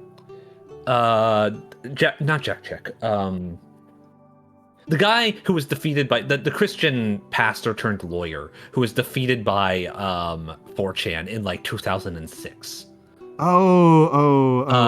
What's his name? It was Jack something. I was too young for the specific thing. Thompson, so okay. Jack Thompson, whose entire thing was video games are immoral and evil. So of course the gamers made him into a clown, right? They made him a clown, and he basically just washed out of everything. He was just a laughing stock. That's the actual way that these people should be treated. Like they should be laughing stocks because people should have the grounding in social philosophy, in basically just intellectual pursuits in general, to look at the shit, at the tautological, sophistic shit that people like Charlie Kirk do and laugh it off and don't give him any power or any platform. to have real influence. I do think it would be great though if people would throw milkshakes at him though. That's fine with me. Throw rotten tomatoes at the clown. That shit was funny. Yeah. It would have been. I am kind of annoyed at the fact that people like were still asking him like semi-sincere questions. I tend to have bad instincts, so maybe don't listen to me on this one. But I really feel like the last thing that he said was responding to somebody asking him questions about his about school shootings, to which he responded with racism, because racism and also a complicit celebration of school shootings. Yeah, because that is his politics, right? Like that was his politics. His political project was just pro school shooting. Like I feel like people are often perfectly fine if people get to have guns. Yeah, literally. that Charlie Kirk's main political belief was that Charlie Kirk's death was justified. I'm not saying I am advocating for this. I'm saying Charlie Kirk was advocating for this. That Charlie Kirk's death was a justified price to pay for people to have guns. Yeah, his words, literally. That's the NRA's position. That's actually the NRA's position as well. Yeah, that is so. Like, I just want to be cclear here, because I know this is going to be on YouTube at some point. He would be so proud. I am describing his perspective, Charlie Kirk would be alive if he was more of a loser. Yeah, basically. Right. If his ideological project was more defeated. If he was less successful in his own political project, he would be alive. Where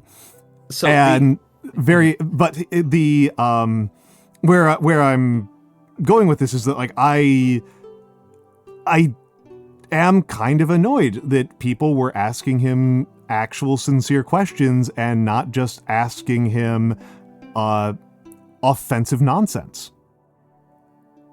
Right, I mean, unfortunately, most kids, especially, are actual sincere idiots. Yeah, and like this is the case. This is maybe it's me like showing off like a sort of like Gen X or like older millennial like Howard Stern South Parkian mentality here of being like, if you're dealing with a clown like this who is just going to say absolute hideous nonsense, you should give him the same level of respect that he deserves, which is like, because unfortunately, sorry. So I mean, my absolute favorite moment in all of Twitter history was Matt Walsh, horrible human being Matt Walsh. When Harambe died, he said, "I would kill every ape to save a single human life. It's just that simple." Yeah. Right? So this is Matt Walsh. Matt Walsh is not a sincere person. Apes, you ape. Yeah. This is not a sincere... This guy's an asshole. And so the real response that he got that is like really stuck in my brain is perhaps the high point in all of Twitter is somebody responded to him with, "Would you suck off every ape to save a single human life?" Sure. So here's my actual problem, right? This is true, Gamma Churchill. He is. Yes. He is a pedophile. Yeah. Or at least a pedophile advocate. I mean, his profile literally says fascist. Like, like, what else do you want, man? So like, this is the level of respect you should be giving to these clowns. Here's the problem I have with this argument, right? Yeah. Well, I broadly agree with you socially. Yeah. The problem is this is a race to the fucking bottom. I know. Yeah. I know. It's always like I know it's very satisfying for us on the internet to see people getting clowned on and dunked on, right? Mm-hmm. To see the people that we don't like being laughingstocks. I was even just advocating for that. But there is actually a important component of my philosophy on the defeating my ideological enemies here that I feel the need to share, right? You both know it already, but I'm going to share for chat. Of course. Yeah. This is streaming. We have to repeat ourselves a million times. There is a motive and baseline requirement that I have in order for me to accept somebody clowning on somebody else, which is that the person doing the clowning must know what's actually fucking going on. They have to actually understand the correct answer before they're allowed to make fun of somebody else for not knowing it. There is a actual requirement that I have for people to I cannot accept, it's very, very difficult, I should say. And I ultimately I'm a being, I believe in harm reduction, ultimately, right? And whatever reduces the most harm is what I guess we have to do, right? Whatever just is the broadest, most effective way to reduce harm to people is what we should do, in my opinion. But my own personal philosophies and my own personal sense of morality, which is all morality, it's just a personal sense, and ethics, say, if you are stupid, I don't want you on a platform. I do not want a person who is more interested in clowning on others than in having a serious conversation about making the world better to be the champion of my politics. I don't want the person who's the best at insulting others in stupid, lowbrow ways. The best at making everything a sexual insult. I don't want that person to be the champion. Fair enough. I want the person who just looks at all of this and goes, this is a waste of my time, and does something useful instead. That's fair. I was definitely not thinking about the champion. I was thinking about, like, you are a student and Charlie Kirk shows up. Like, you are a foot soldier. I think that because again, like I mean, this is partially just like a matter of like how I think, right? Is like I am always thinking in processes. I am thinking in processes. I am thinking in doctrines. I am thinking in repeatable things, right? Like repeatable, generally applicable things, not the maximums. I'm rarely thinking about the maximums. I'm thinking about what tool do I pick up today? And so, yeah, I mean, I do actually agree with you overall on that one, because this is a experiment that the left has been engaged with since like at least 2012 of like what's the word here? The West Wing has spoiled politics. Well, I wasn't talking about on that end of it. I was thinking about like the Cumtown end of it, right? It's a Kirkistocracy. I'm trying to remember that. Kirkistocracy. Not kakistocracy, but a Kirkistocracy, which is to say rule by the clowns. I love it. It's the real core of my perspective on all of this. Is the idea that you cannot lose sight that the idea is for people to not fall for stupid shit. Yeah. And I feel like we get lost a lot in the left on online leftist spaces. Yes. Offline leftist spaces are actually quite a bit different, folks. Yes, they are extremely different. Yeah. They're much more fart smelling, let's call it, right? I find them much more practical in my perspective, in my experience. Activism spaces, much more practical. The academic spaces, much more fart sniffing, right? I find the academic left-wing spaces to be insufferable. Even more backstabby. Yes. Even more backstabby and crab buckety than the online ones. Don't go on Twitter because I have a Blue Sky because I got a Blue Sky to prove a point, right? That's the only social media I have, right? Unless Twitch counts, which I would say it probably Twitter leftists might actually be the most insufferable people on the face of the fucking earth. They're pretty rough. I would say that personally, I find the Christian activists more insufferable, but fair, especially on Twitter. But that's just me. But the important thing for me is not to lose sight that the goal is for people to be smarter and more prepared to deal with complicated philosophical questions, right? Such as how make better society, right? And I find that the issue in a lot of our leftist spaces, especially online leftist spaces, is how quick we are to celebrate dunking versus making a good point. I will say that it is fundamentally is annoyingly fundamentally the core of what Twitter is, right? Is like I had this conversation. I am on Twitter because I am being a VTuber professionally, and of the social media formats as a pretty text-focused person, Twitter is like relatively adaptive to me. Hello, Nagi. We're talking about death. Twitter, the ideal tweeter is Drill. We had this convo. I love Drill. God, Drill is the best. And it's like my point with this, right, is like, so, I think it was Magnus Moth was like lamenting that like their like shit posts get like way more traction than their like animation posts. Like they're like serious animation posts and like serious art posts get very little traction, and their shit posts get a lot of traction. It's like, well, this is the platform. Like this is what people are here for. This is like what, and it's not even just like a like the social psychology Elon or Jack thing. It's like this is like the people show up to Twitter to get low context, broadly accessible jokes.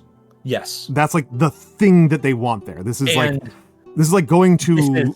This is like getting a hamburger at McDonald's. And the problem is, exactly. And here is my opinion, right? Nobody should prefer the hamburger at McDonald's. They should want the bespoke, handcrafted hamburger made in their own goddamn kitchen. That's what they should want, right? And again, I use words like should, which I'm aware should is a bit of a problematic word. I'm so glad that we can use the word problematic again, by the way. It's one of my favorite words. And the fact that it has become like, we're allowed to use it again is so nice. No, you saying that, it's kind of problematic. Yeah, shut up, Noru. But and I am a maximalist, right? Because I think there's got to be some of us who are, is my actual opinion, right? I believe in the process, and I believe in the increments, and I believe that these things should be done. And I will even participate in support these things being done. And the incremental, it gets the problem solved now. The problem needs to be solved because you have to treat the symptoms because they make your life miserable, right? But I think there need to be people who are on the side of, yes, but you could do better. Well, I'm going to be a little bit more specific here. Oh, okay. Homo_sexual. Thank you for the follow. I'm base. I'm going to make the point to kind of be clarifying a little bit about like Twitter, which is almost sounding like I'm defending a kind of shitty platform. Maybe just because I've been having fun with it because the last couple of days because Socks has been completely insane. Oh yeah. I don't know if you've seen what Socks is. Socks is great. Socks is great. It's all of them. It's not just Socks. It's Ali. It's Male. It's Malfina. They're all going wild. Yep. Is like just what Twitter is like. Even calling it McDonald's might be like understating my case here. Like it's the mall food court. Guys, it's the mall food court. It's like the street with a bunch of street vendors of food. Like you're not going there to have like a sit down meal. You're going there to get something that's like quick and decontextualized and convenient. And that again, is not how conversations about society should work. No, it's terrible. It's terrible. It's terrible. Twitter being used as a general purpose, all forms advertising and communications platform is when it is dread. Yeah, it is. Yeah, it is a joke. Village signpost. It's a village signpost, and at its best, it is a place. It is for jokes and japes. Yes, so the issue is, and Shark Ray says something really good here, right? Yeah. Shark Ray says the issue is really that you have to move an entire society's preferences. And yes, that is my project. That is the project that I think that we should be undertaking. I think we should, and I do not think it's going to happen, right? This is the truth. I think I am engaged in what is a Sisyphean task of making people not pleasure-seeking before they are other things, right? Oh yeah, I do think this is a Sisyphean task. We've had this conversation Sisyphean. Yeah. I acknowledge it's Sisyphean. I don't really want to talk about how it's Sisyphean. Yeah, we don't need to get into that. I just want to note that I think it's important to keep in mind that you don't want the loudest clown to have the most influence. You want the person who writes his jokes to have the most influence. I gotta know, have I been saying that word wrong this whole time? Sisyphean? I thought it was Sisyphean. They're both valid pronunciations. I think, yeah. Are they? There's honest. It's one of those things that's kind of fun about English is like as a word is like less common, it kind of gets a little bit more flexibility. On top of that, also, it's literally just accented, right? Yeah. Ian versus Ian, right? Yeah. Is just an accent, Signifier? I mean, hey, there are some people that will literally murder you over that. This is true, but that's stupid. I agree, it's stupid. So I just wanted to make sure I was saying it. I've already mentioned her once before, but I guess I'll mention it again because this came up, right? Is that Mabel was reading something out and she came across the word sonorous. Yeah. And Mabel's not an English primary speaker. She's ESL. So she struggled with it a lot and then started swearing in Quebecois, which is, of course, funny. But, like, the fact of the matter is it's sonorous or sonorous. They're both fine, right? I said sonorous. They're both fine. They're both fine. I hear both. I don't think anybody cares. It's...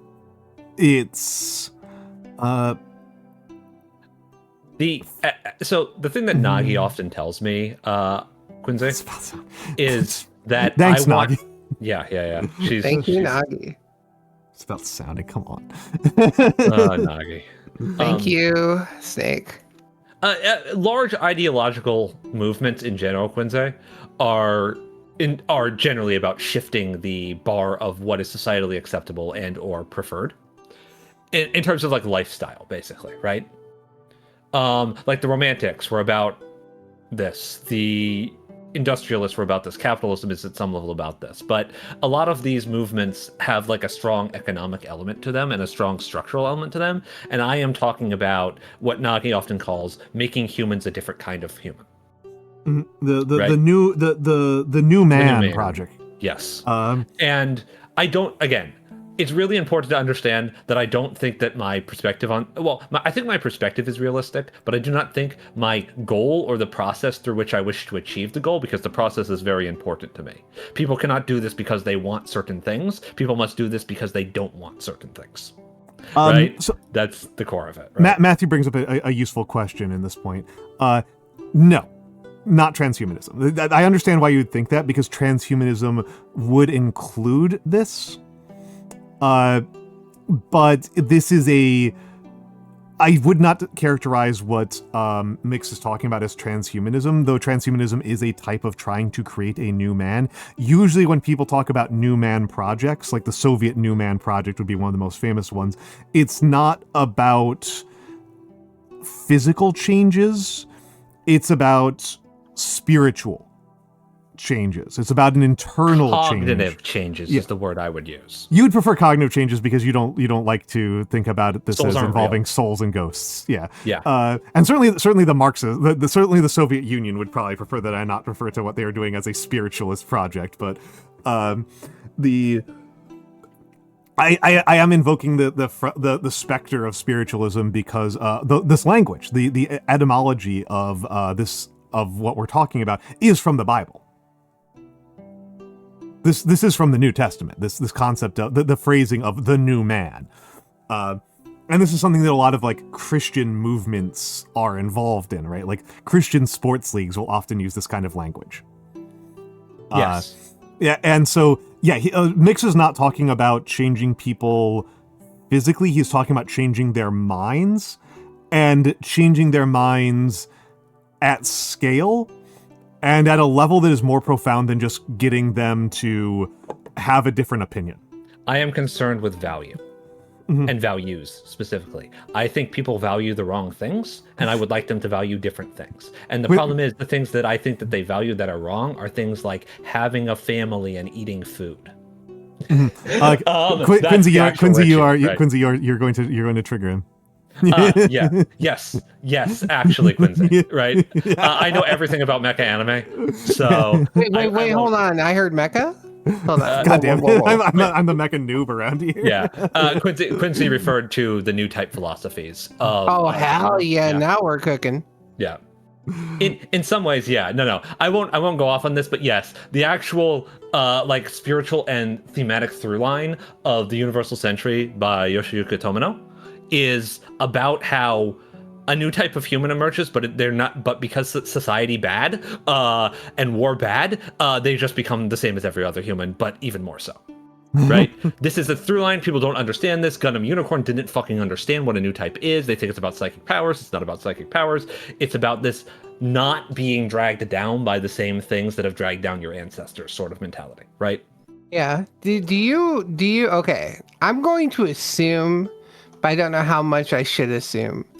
So I heard you briefly mentioned it earlier, but like how much do you got? I guess Al probably knows a bit about like the relation, like the term new man, right? How it's utilized in the Bible in the New Testament specifically, like what the I'm an idea Abrahamic, behind it is. I'm an Abrahamic theologian, so I know. Yeah. Well, I don't know. I didn't know Quakers were like New Testament reader or like They- or what. they are. You know, I They don't very much fucking are. know. I'm not a It's- fucking Quaker. No, it's not the Quakerism actually. It's because I took a full suite of Abrahamic theology courses, and I'm qualified to be a Christian minister. Oh yeah, that's right. Okay, fair enough then. Nice, pop off. So it's actually interestingly of the churches that for the three of us, Noir, your church is actually probably the one that would be the most invested in this. Yes. So fucking indeed. lately. Because for the Quakers this is like, I think this is kind of a Quakers whatever don't have concept. churches. The, we have the meaning. idea, the Okay, idea there's that of too. There's that too. baptism, the idea of baptism itself is so central to the concept of the new man. Hi, Anari. And I grew up Yeah. Catholic, and Catholicism is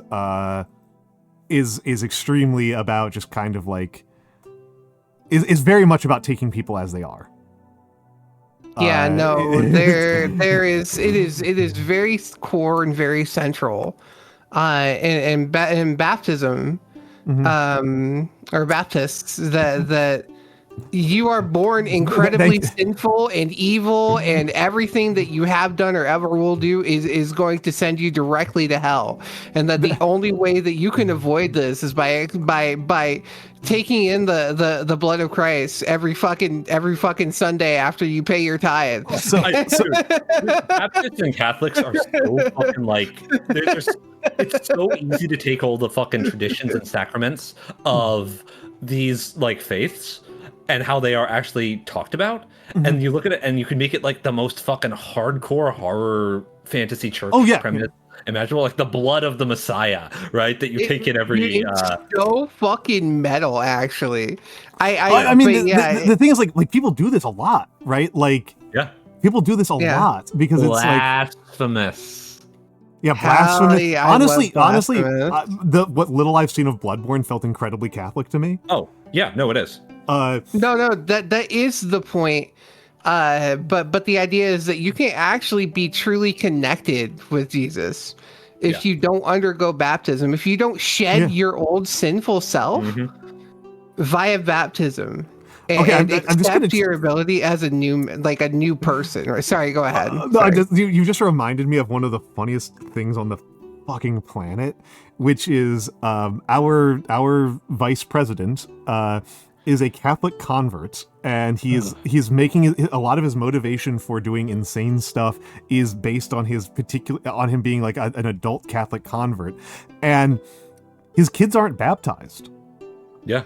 JD Vance's kids aren't baptized? No, because JD Vance is a fucking lying piece of shit. He's going to hell. He's an Anabaptist. He's going to hell.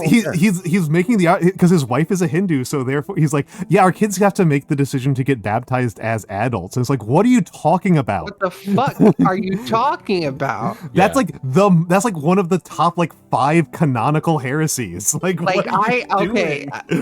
will reiterate for the crowd. I am no longer a Christian. I gave up on the church like after I got kicked out for being an out and about lesbian, but I still understand like a lot about it because it was such a major part of my life, and hearing that is like absolutely boggling my fucking skull, dude. He's been doing like a speed run of like major Christian heresies. Like he's going to hell, dude. He doesn't believe that salvation is for all humans.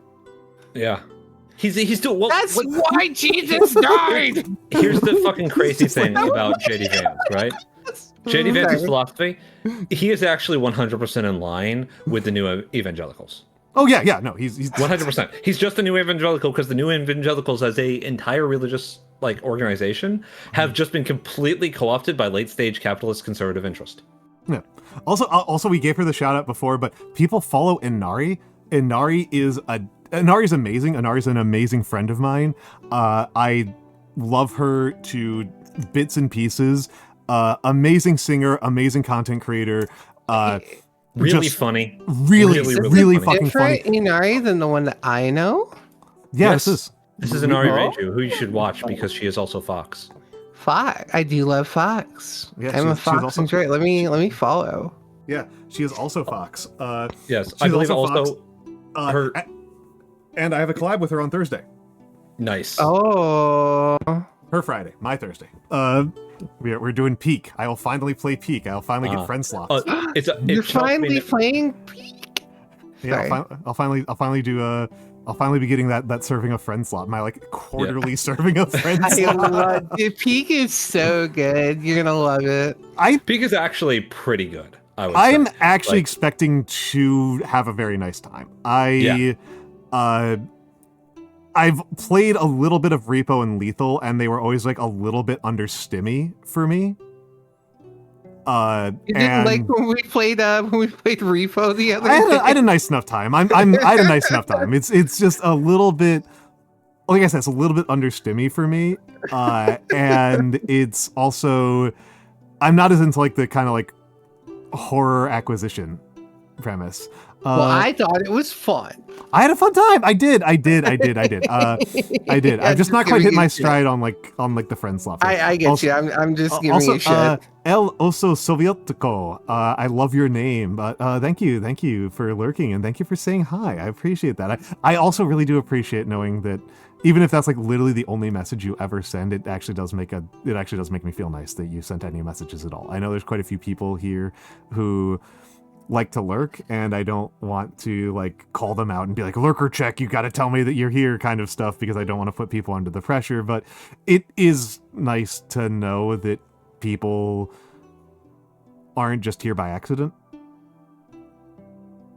I would actually probably call you Sovietico. That's because that's the part I like. Also, Jamie's hello. Hello. Yep. No, you're not the only person. You're not the only person. There are a fair number of people here who do not. Hello, Pumpkin Hex. There's a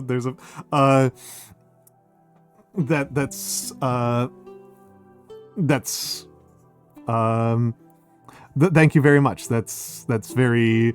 And like I said, I just appreciate it. I just appreciate the reminders that I'm not that like the lurkers are actually getting something out of this.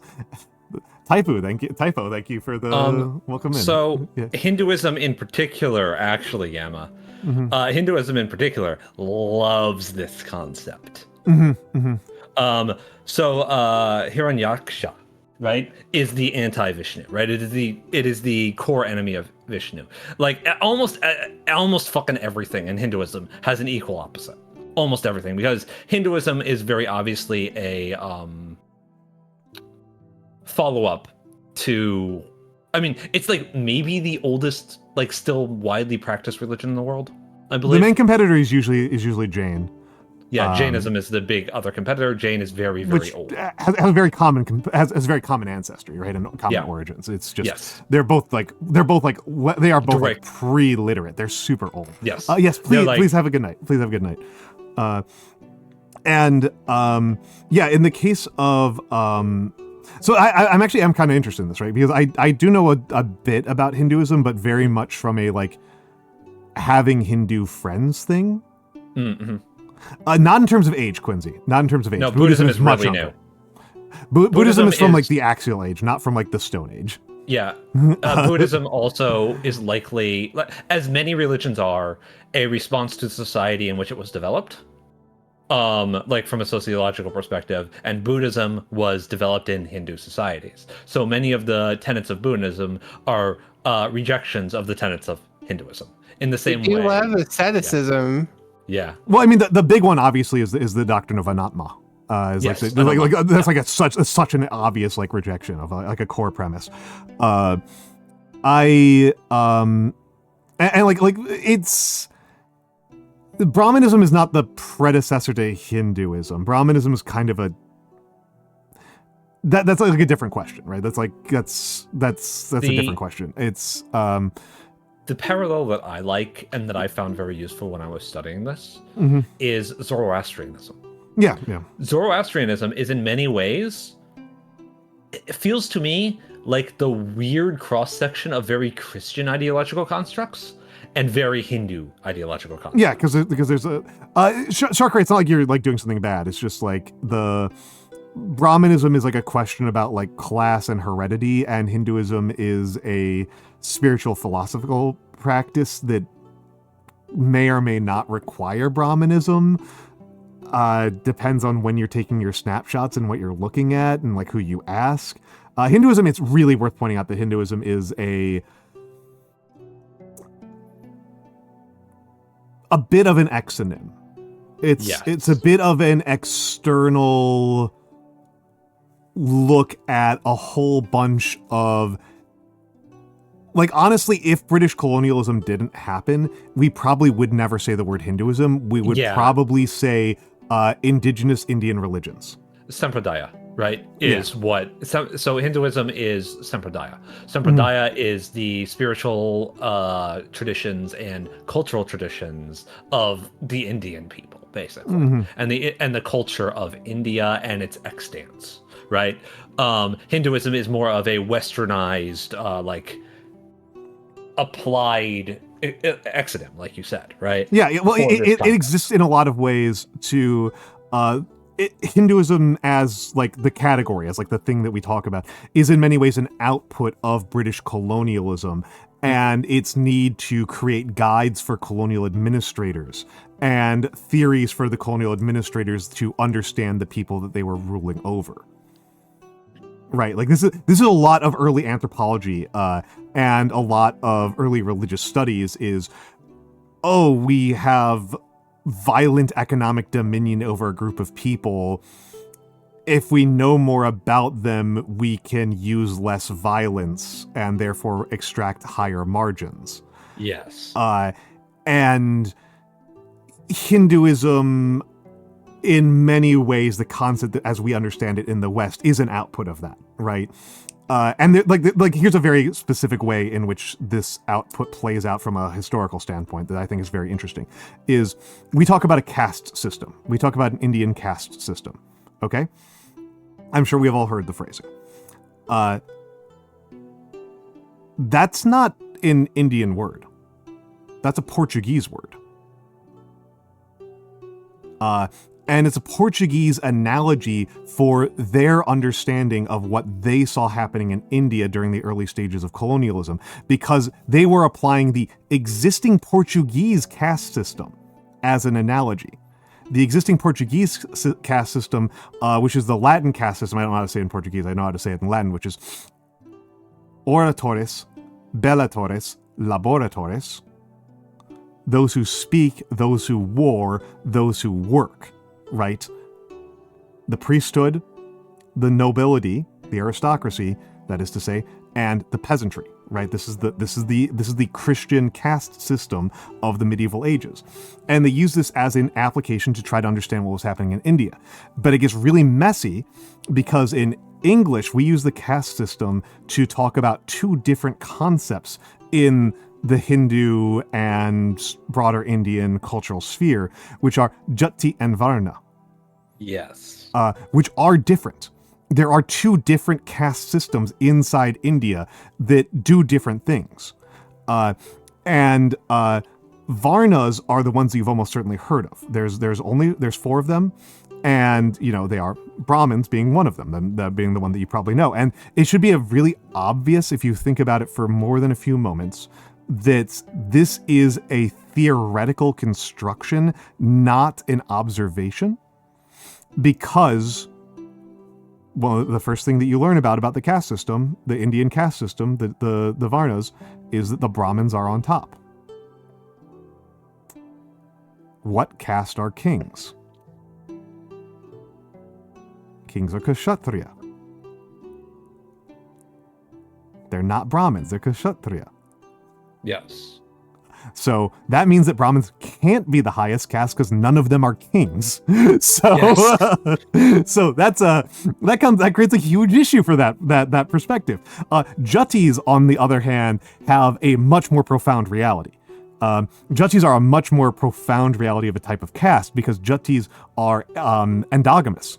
You are only supposed to marry within your jati. Jatis are really, really very much caste in the traditional sense, where they are hereditary socioeconomic positions that often include specific job skills that are only passed down and are highly endogamous. And jatis, there are thousands or tens of thousands of jatis. And these have a lot more weight, but jatis, as you might gather from the fact that there are tens of thousands of them, and they can be as specific as like mule drivers in this sector of Rajasthan, to make up one entirely out of my ass that probably doesn't exist. They're more like guilds. They're like hereditary guilds. That they can be incredibly specific. And so if you're trying to teach colonial administrators how to do something in the abstract and how to apply principles of rulership and into co-opting comparadores and into building a colonial apparatus and maintaining a colonial apparatus, this is not a good start point. You want to start with this higher level abstraction, which is, again, not an observation. It's a theoretical construct based on the writings of Mani, which is an ancient work of Indian philosophy. And yes, exactly, right? This is kind of what I'm getting at, is that, like, you Sharker, yes, you asked a really good question, and I'm really grateful for it. And other people take notes from what Sharker has done here. Take notes. This is what I want. This is what I'm here for. This is stuff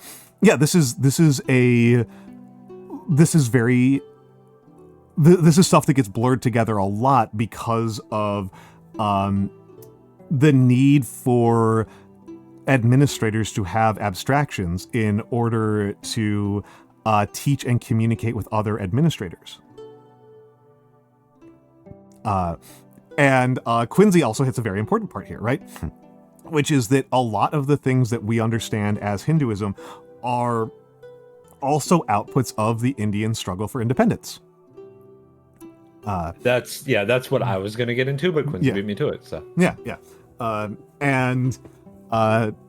this is the creation of a trans-ethnic Indian identity is a very complicated part of the Indian struggle for independence and of the Indian. It's an ongoing project, right? It's a still ongoing project. The extremely interesting thing about this is, like, you can actually draw a lot of parallels to what we were talking about before, which is the LGBT struggles, categorical struggles. Mm-hmm. And wow, intersectionality. And intersectionality, precisely. Yeah. So, because these things do occur again and again in human societies, they are, one might say, endemic to them. The collective struggle and the specifically and particularly the willingness to change lines of division in service of pursuing a greater good, so to speak, right? A collective good, one would say, right? And, to become even more full circle, Star Trek, right? The Federation as presented by Star Trek is very much the post-ethnic society and the well, only sort of post-ethnic. I'll come back to that one. Only sort of post-ethnic, yes. Yeah. They do actually explore this concept. Well, right? Go ahead. I'll let you finish your thought, but I was going to... No. I was basically just saying, like, the ideal of something like the Federation is the society that is only divided by philosophical differences as opposed to physiological material differences, right? And whether or not it successfully portrays that world or whatever is another factor entirely. But it's a big thing that it's why typically the first thing to be like lumped in, to be desegregated, so to speak, right, is often lifestyle. Right? Before anything else. It's like, the people who, like spending more time at the gym, they can be part of this. The intellectuals, the non-intellectuals, the gays, right?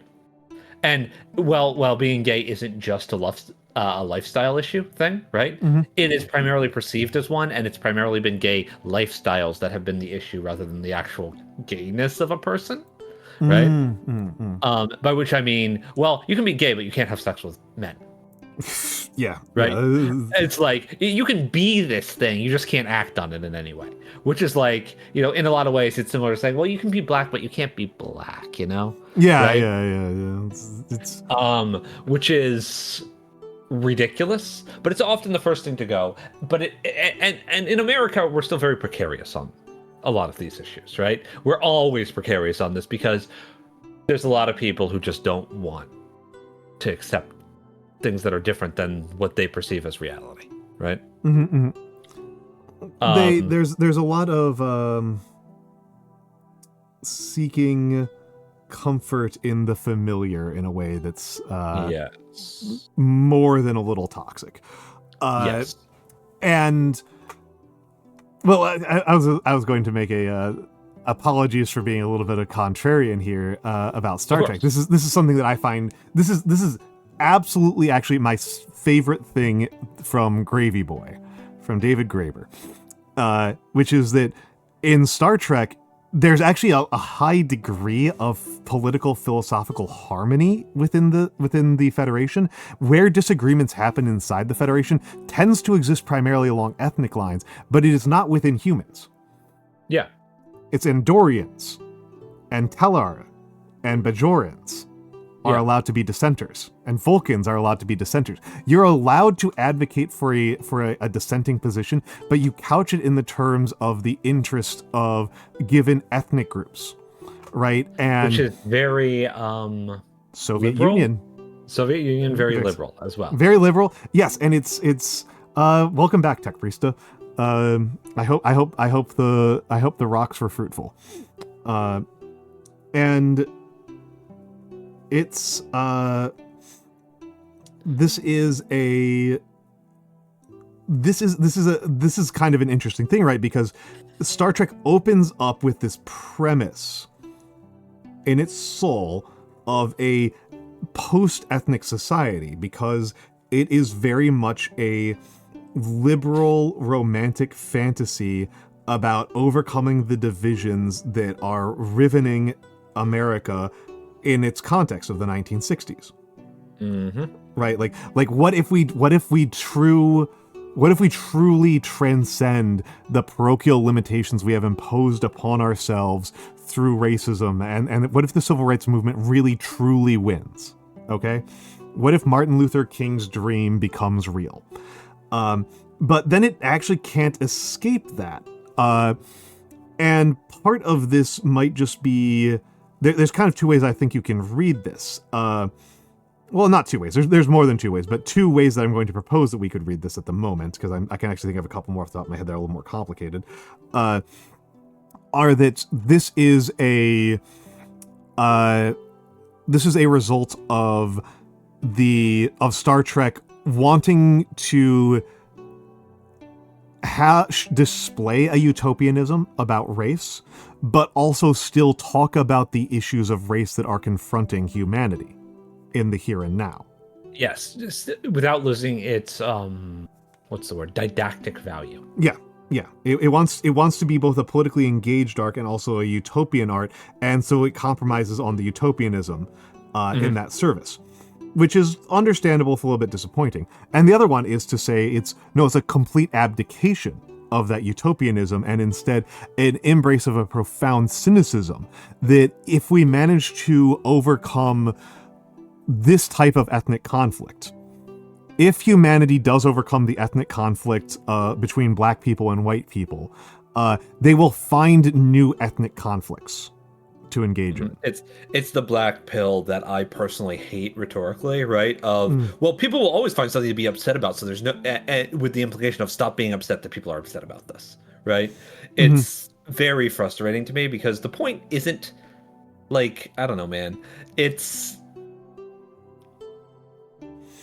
well, I don't think that like the form of I don't think that the form of being like, oh, this is not something you can deal with, so let's not worry about it, is intrinsically wrong, but I do think you need to interrogate if it is actually applicable to the situation in question, right? Like, I find the people who are trying to figure out how to like life hack their way around mortality to be kind of ridiculous, because you're gonna die, bro.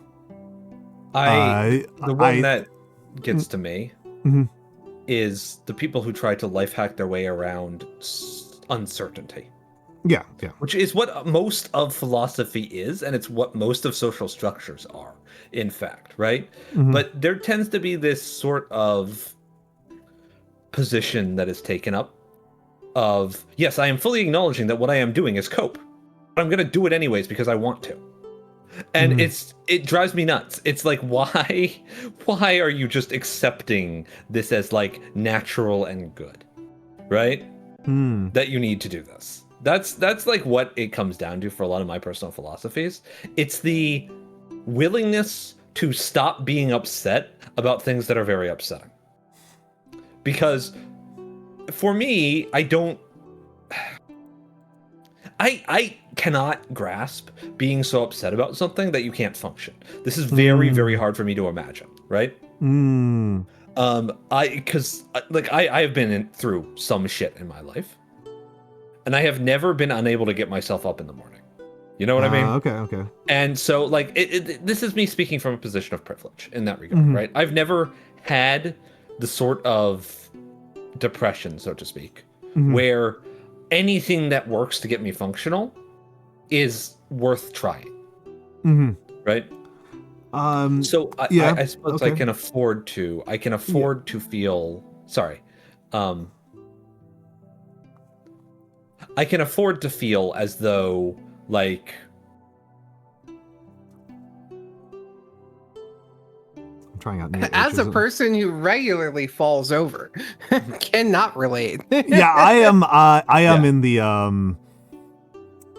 I am on the level of depression where I'm currently quite good. I'm currently quite good, folks. I don't want people to worry. I have said things on here that I have learned people think are more worrying than I think they are. So I feel I need more to active and present, right? Yeah, but at other phases of my life, when I was doing things with my life that were not as fulfilling and meaningful as VTubing, as insane as that might sound to some folks, Grendelwolf, this is a Pilot Parallel. This is the 3.8 millimeter.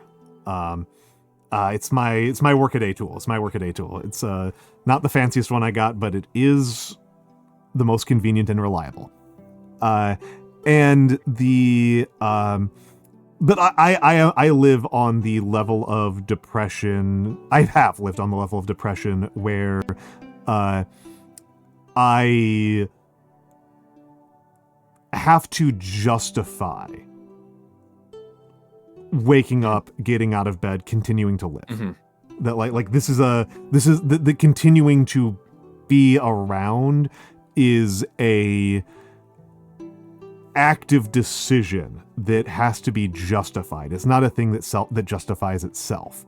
Felt bestie, big felt. Which is a challenge, right? Because the way that humans are makes it so that we kind of have to keep on going, right? Like it's a very challenging place to be. And mind-boggling to hear from a former professor. I don't know what to tell you, Emperor's Armpits. I don't think I don't know what to tell you. I don't think that my work as a professor was I don't think I got a lot done. I think it was social prestige without a lot of meaning. So yeah, the thing to understand about me and my battle with depression when I was much younger, right? Is that, well, the thing that got me out of it was acknowledging that any sort of justification I make to myself is arrogance. So my problem is and has always been that I am under the impression that both I am nothing remotely special or unique, and also that I should be able to accomplish anything that anybody needs me to accomplish or wants me to accomplish. Right? That's a pretty toxic combination, yeah. Yeah, my struggle has always been me thinking I need to do everything myself. And any failure to I'm a perfectionist, is basically what I'm saying, right? My depression stems from a certain sort of perfectionism that I had to, in effect, beat myself out of by reminding myself that I'm not significant. That there is no cosmic, meaningful, deeper truth to everything that I ever do. And you can still see a lot of remnants of this in my personality today, right? Where I clearly and evocatively believe that the things that people say and do matter to a degree that most people do not. Right? Mostly, this mostly manifests when we discuss art, or when art is being discussed, where I hold the position of you should do this way and not this way, because if you do it this way, you're basically just masturbating, and that is disgusting and pathetic, and you're a loser, right? And that's like and that's all internalized. It's basically like, I have not been rewarded in my life for pursuing things that I want. I have been rewarded in my life for putting myself second. For helping the people around me get what they want. Right? So this is an interesting psychological thing, right? That I have been thinking about a lot, which is going to cause both of us to step in what we would both consider to be a pile of dog feces here, and get briefly behaviorist about this. But I have been thinking about for a while now about how my behavior and the differences between my behavior and the behavior of other people around me has often been defined by what I have felt I've been rewarded for. And Emperor's Armpits using a Mabel emote. Mabel and Kari both have an experience that I don't particularly have, which is they have been very much rewarded for taking control and putting themselves first. For taking bold, decisive action in favor of things that they desire deeply. I have been rewarded very consistently for patience. Y'all have been rewarded? You're fucking married.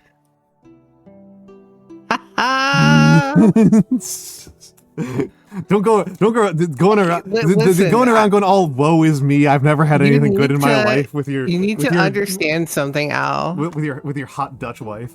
There's something. She is pretty hot and tall and strong. Yes.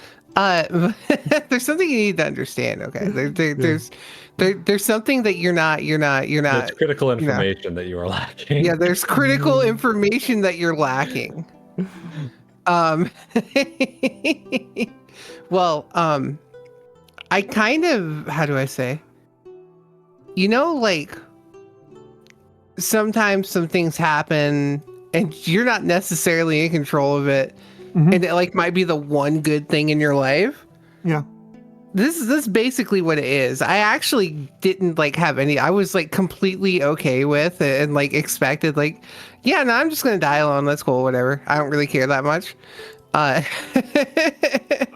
No, then I am actually largely on the same page as you. Yeah. Like, I say patience. I say patience, but like it's mostly been like just staying alive and accepting good things when they come to me has been pretty much all of the really good things in my life. I feel like I have made very few decisions that particularly paid off, and most of the time where I've tried to take a bold, decisive action in my life one way or another, it just simply hasn't worked. Exactly. That's why I'm making this. That's why I said this, because I felt like it would be like relatable. Yeah, I relate to that very hard. I relate to that very, very strongly. Yeah, because it's very how do I say? It's a situation. I feel like no matter, with very few exceptions, right? For the most part, it really has felt like any amount of effort that I've truly put into something has been sort of like, some of it's kind of paid off a little bit, but not enough to where I would consider it success, right? And so it kind of feels like I've kind of got myself in this point where I feel like it doesn't really matter how much effort I put into something. It's a very doomer way of thinking, because like I've already learned at this point that success is going to evade me regardless. So I mean, fuck it, right? Like, what world are we in at this point? So you might as well just fucking stick with what's going on, right? I will actually talk about it. I don't think that's very healthy, but I will talk about an example that I think is quite amusing. Yeah, sure. In this context, what am I doing right now? Practicing something. I am practicing calligraphy. Right? Mm-hmm. This is not something that I feel like I put an enormous amount of effort into. This is something that I fiddle with in the margins, and has been like a very small side hobby that I've just kind of repeatedly come back to over the years. And it is something that I feel like I have been rewarded with quite a bit in my present tense. It is a skill that through, not through hard work in particular so much, or even discipline so much as just kind of patience. Patience and acceptance. It's, central to my content and my success as a creator. It is something I get commissions for. It's I can point to so many things I feel like I've worked so much harder on that have not paid off anywhere near as well. And I don't know what to say about that, right? I don't know. I feel like also hello Momo. I don't know what else to say about that. And there's like, this is the kind of life I want to live. And also it has really hit me that I probably should put some stream markers in the stream because I think I said some bangers. Oh my God, I'm such a dumbass. Mikks, I am going to respond to something you said in chat that just because you remind me of something that's very funny. I've been watching Esoterica. Okay. In the background while I've been doing other stuff. Esoterica is a wonderful YouTube channel. Esoterica does some pretty good stuff. Yeah. Very well researched. Yeah, very well researched.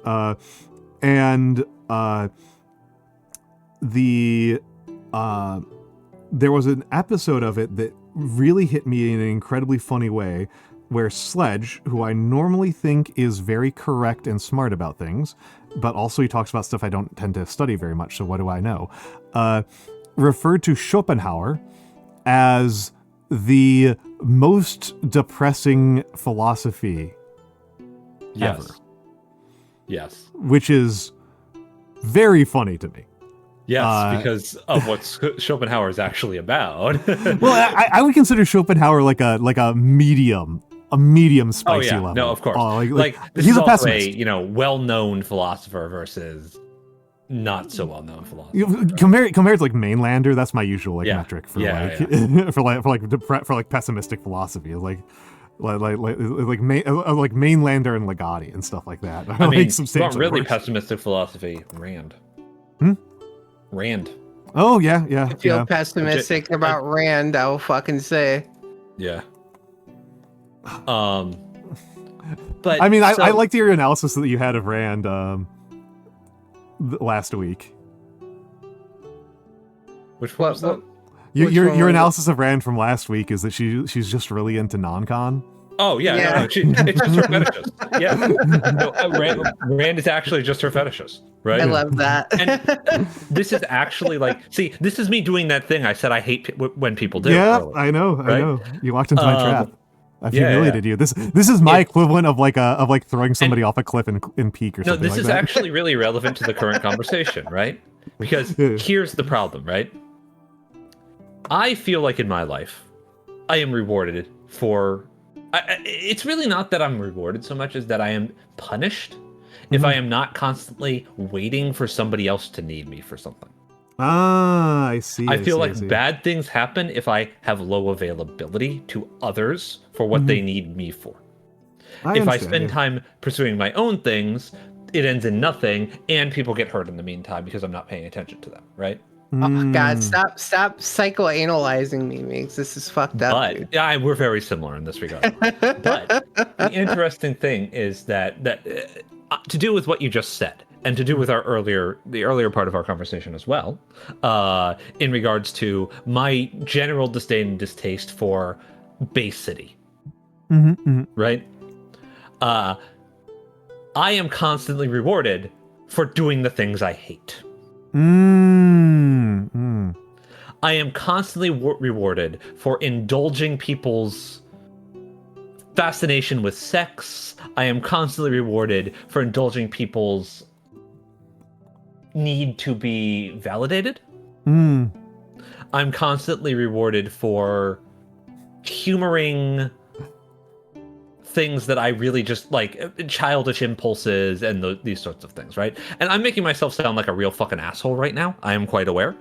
But my actual thing here is that I am socially rewarded for not being cautious, not being Fugi crashed apparently. We're back. For not being cautious, for not being mature, and for not being circumspect or particularly dignified. And I find this deeply frustrating. Right? It is deeply frustrating to me that people like me more when I'm cracking stupid fucking jokes about farts than when I'm actually saying things that I'm proud of and think about a lot. Oh, yeah, that is a frustrating thing. That's a frustrating thing. I actually think it's kind of interesting how much that is again, the frustration that people have in content creation and particularly like Twitter and I brought this up earlier, the frustration that people have at my best performing tweets are shit posts and not things I put a lot of sincerity into. And again, part of this has to do with the fact that Twitter is structurally designed not to rewards. It's not, nobody's going there. Nobody's going there for fine dining. Is a huge part of this. But also I think more to the point, it is frustrating. It is frustrating. And I mean, I would say I feel like I am largely at peace with this at the moment, but it is a frustration to me in the here and now. It has been a frustration to me historically to put an enormous amount of work into something and then it gets me less results than something I put very little work into. It's something I'm much more at peace with now, but it was something that was that drove me really insane for a long time. So the reason why it bothers me so deeply is not really so I externalize a lot of this. I will say outright, it should be very clear. I don't think of this as so much I put a lot of effort into it and nobody cares, right? I wasted my time. It's more of why don't you people take interest in the things that are actually good? Why do you just want more Fast and the Furious? Why do you want more McDonald's? What is the appeal of McDonald's? I don't understand, right? That sort of thing is how I tend to externalize the this is huge. I internalize it so much. I internalize it so much. I'm just oh no, this is the only reason why somebody wouldn't care about this as much as I care about it is that I did a bad job.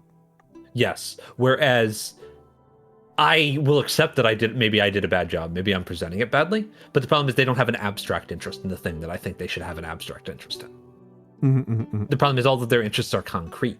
They're all about physical things that they can have or whatever, right? It's not really about the materialism here. But so the thing that I really struggle with is that I'm a pretty charismatic person. People like me and take interest in me, and it's not because of the things that I say. And that is my most fundamental insecurity. That is not the content of your words, but the shape. It's not my rhetoric. It's not my skill at speaking. It's not my ideas. It's the fact that people think that I'm cute or interesting because of things about me. Right? I've always had a bit of a problem with this, and I know there are a lot. I've been able to commiserate about this with a lot of women, specifically straight women, specifically, because it's very akin to guys don't care about who I am; they just care about my tits. It's very similar to that, but in my case, it's the je ne sais quoi. I see. It's whatever sort of magnetism that I possess that makes people want to interact with me, as opposed to be put off by me. And I actively try to combat this by being more off-putting rather than convincing, because I'm deeply distrustful of myself in regards to convincing people of things. Interesting. I feel that if I convince people of things, and it's not because they understand the nuance of what I'm saying and are accepting it despite the fact that it may be difficult, I'm tricking them. I'm in some way convincing them that this will be fun and good because of emotions and not because of their actual understanding of the value proposition, right? Like, this was a real like issue for me when I was like actively dating. Because, dude, it is so fucking like being. I mean, you would know this to some extent as well, yes, right? Because we are both men, right? Yeah.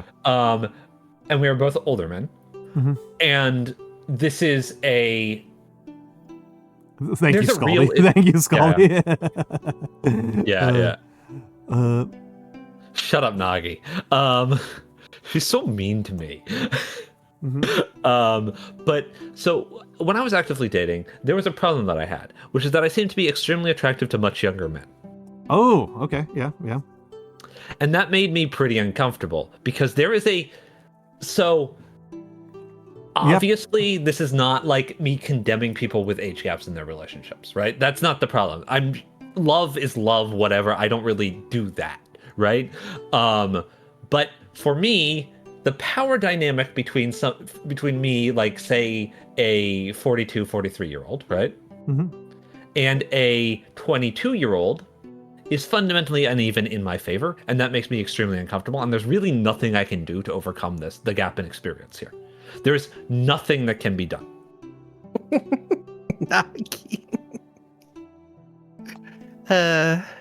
Also, hello, Blobby Derp. Welcome in. Like I am actually concerned with like the optics here as well. That's actually relevant. But the most important thing to me is I don't want people to agree with me or to come over to my side because they think being around me would be cool. Because not only is that a huge vulnerability and a huge point of fragility when it comes to like a shared philosophy. I don't like figures, right? A lot of times, like in political spaces, you call them leaders, right? Yeah. I do not think a philosophical movement or a social movement should be Nagi is being really obnoxious. Nagi's on a tear right now. Nagi's on one at the moment. Yeah, she's about it tonight. That's crazy. Yeah, it's Quincy. It's the more I've thought about the Schopenhauer angle, the more I've realized that the Schopenhauer angle is extremely true, right? I'm distrustful of the things that in a lot of ways I can't control. But this is not like I can't control how other people feel about me. Therefore, they're bad, and I'm not gonna I'm gonna figure out how to control how they feel about me.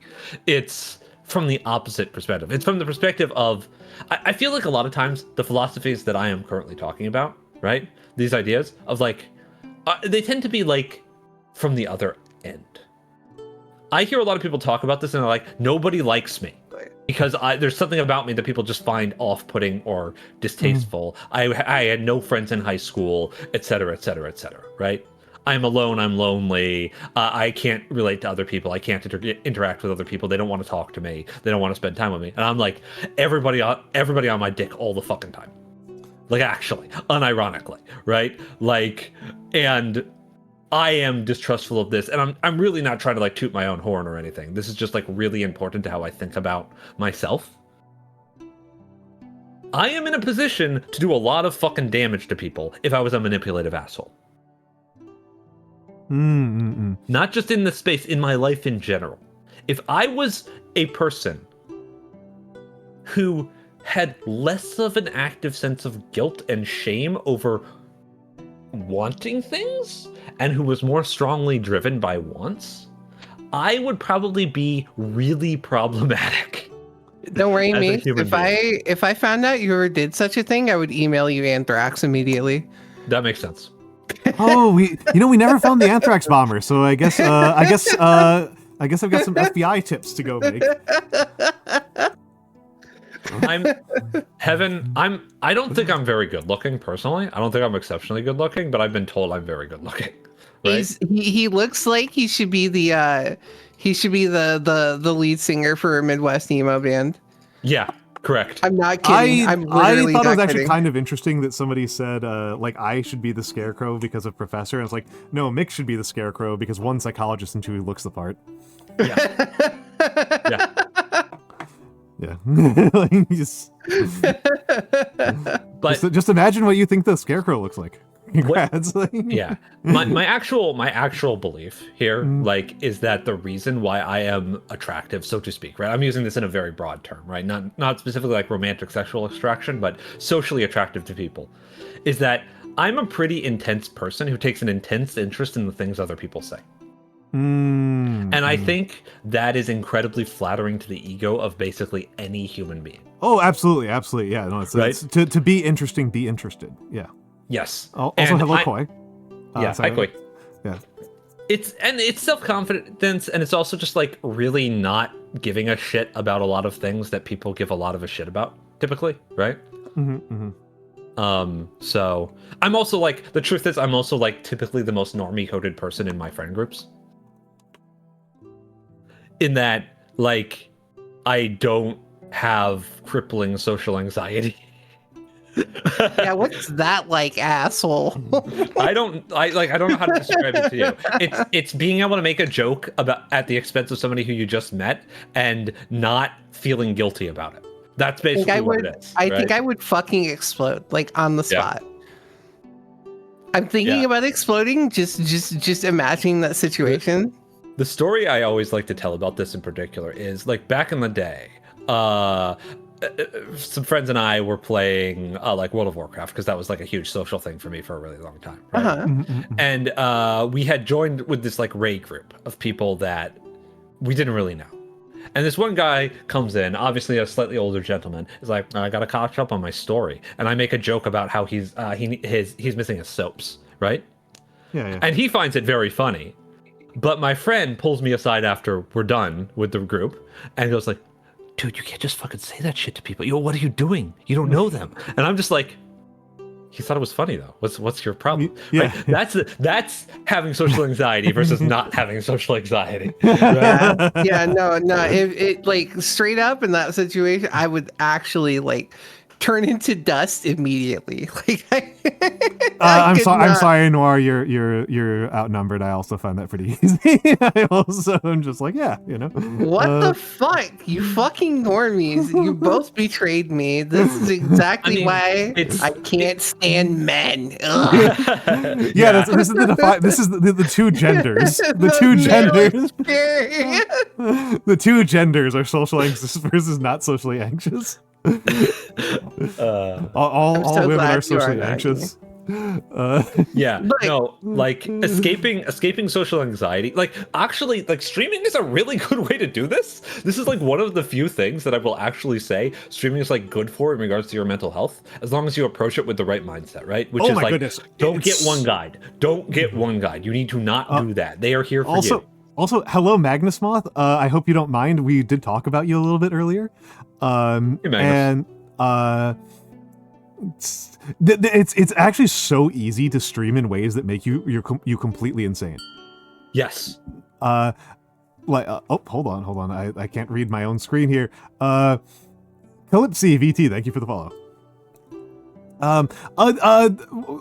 Magnus Moth, it was a jumping off point. It was I hope I'm not mixing up with somebody. You were talking about how you were feeling frustrated that Twitter was rewarding your shit posts over your serious animations, over your better content. Work and you know, I was talking about how I was how I felt about that, and like expanding on what I said to you, which is, you know, that Twitter's you know, formatted and structured in a way to primarily reward jokes. Low context jokes is like what it's really there for.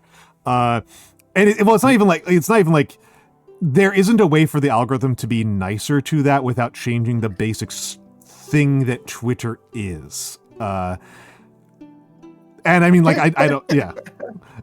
No, you're not in trouble at all, Magnus Moth. I wouldn't have told you if you were. He would have sat you down and gave you a very stern talking to. Oh, I probably would. I mean, if you were actually in trouble, I would. If I was just annoyed with you, I just probably wouldn't tell you, because I feel like the vast majority of times that like two people are annoyed at each other in this space, it can be better resolved by just complaining quietly about it to your friends and then and just not worrying about it. And then just getting it, yeah, and then just getting over it. Just get over it. Yeah, like 90% of the time, just get over it. Like, if it makes you two feel good, I've never been annoyed about either of you. You were just threatening us. Yeah, but that's because it's funny.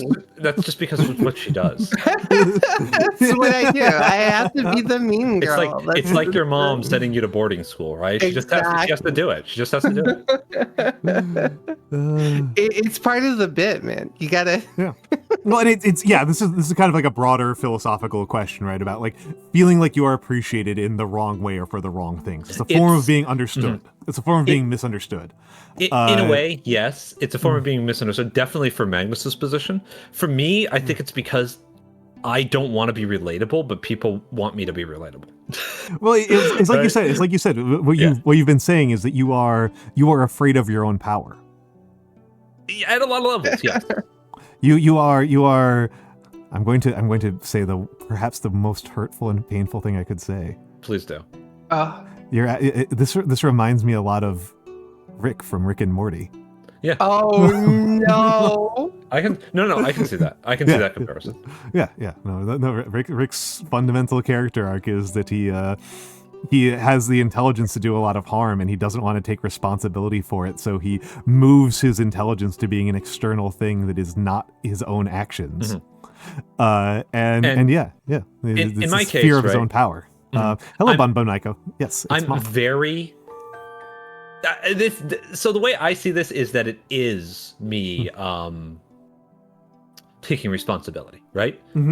Distancing myself from doing what is like the easy way to get what I want, so to speak, right? This is the other thing, right? I'm not an ambitious person, and I don't want a lot of things. And the things that I do want are not within my power to actually attain, because they involve other people changing. And I cannot ask for that. That is an unreasonable ask, right? Thank you for the 3 Anonymous. Thank you for the gift sub to Magnus Moth. You're 50% away. What the fuck is my sub goal right now? Under heaven, this is actually exactly what I'm afraid of. Like, being a cult leader, there are people who are worse at this than me, who have successfully become cult leaders and started media empires. Oh, yeah. We were talking about one of them earlier. Like Charlie Kirk. Let's talk about one that was an interesting episode of Behind the Bastards very briefly, which is Nature Boy. Yes. Nature Boy's an interesting one because he's not good at what he's not good at the job. Like he's yeah, exactly. He's a medium to low tier Instagram influencer who managed to parlay that into a murder cult. People got me fucked up. Like this is why I refuse to be relatable. I don't want anybody doing any weird shit with me like adjacent to it, man. Like I think that you are to be mysterious and cool, you know? The Live Outside dude, he got some people killed. He's going to prison, man. He's going to prison. I don't actually know if he got anybody I don't think he actually murdered anybody. I think he caused people to refuse medical treatment. Manson. Yeah. I don't think he pulled a Charles Manson. Right? I think it was actually I shouldn't have said murder cult, but he did get some people killed by causing them to refuse or just not have access to medical treatment. Like he basically convinced people that like you don't need insulin if you shit outside. Yeah. And like, okay, so again, this is like the sort of position where I'm sitting here and I'm like, you've got ads in about a minute and a half, by the way. Yeah. This is the harmful doesn't hit the same. True. You're right. You're so right. That's why I said that. I should have said so fucking real for that, dude. So real for that. But it's like, this is why I think we need to vastly improve the level of basic literacy and media literacy that exists in intellectual literacy, I guess I could call it. Cognitive literacy, perhaps, that exists in society, right? I generally talk about skepticism, but yeah. Yeah, skepticism is fine. Yeah, skepticism is a good way to put it, right? Hi, Vine. Hey, Vine. Vine! Oh. Snake has something. Oh, no. Nagi, apparently, are you rating? No, I'm not. I just thought that'd be funny. I just thought that'd be funny. Yeah, You got me panicking. I'm like, whoa, what the fuck? I just thought it'd be funny to pretend to raid somebody who to pretend to mix up the shout out and raid for the person who's going to bed right now. Okay.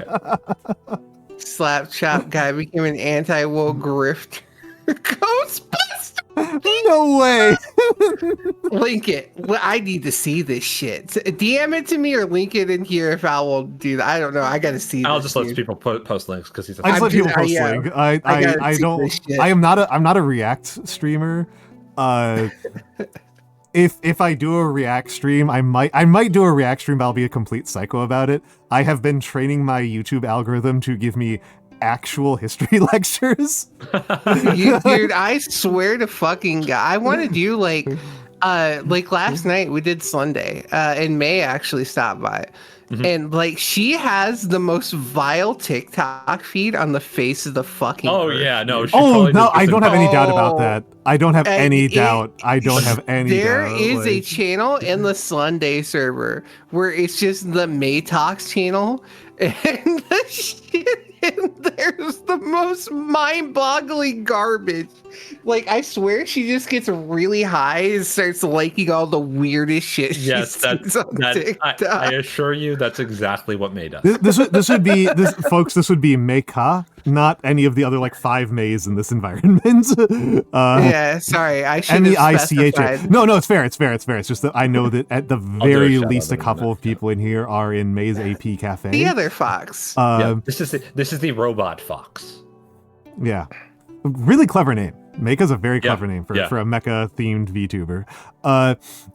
But yeah, Meka actually gave me one of my like really early lessons in we're in ads. Really, I do need to use the bathroom at one point. Really early lessons in content creation, which is that TikTok lets you be famous exactly one time. Yeah. Yeah, like you, because I that's what she told. That's what I remember her tweeting about was like, as a person who has been TikTok famous before, they basically just like limit you to being famous once per account. Yep.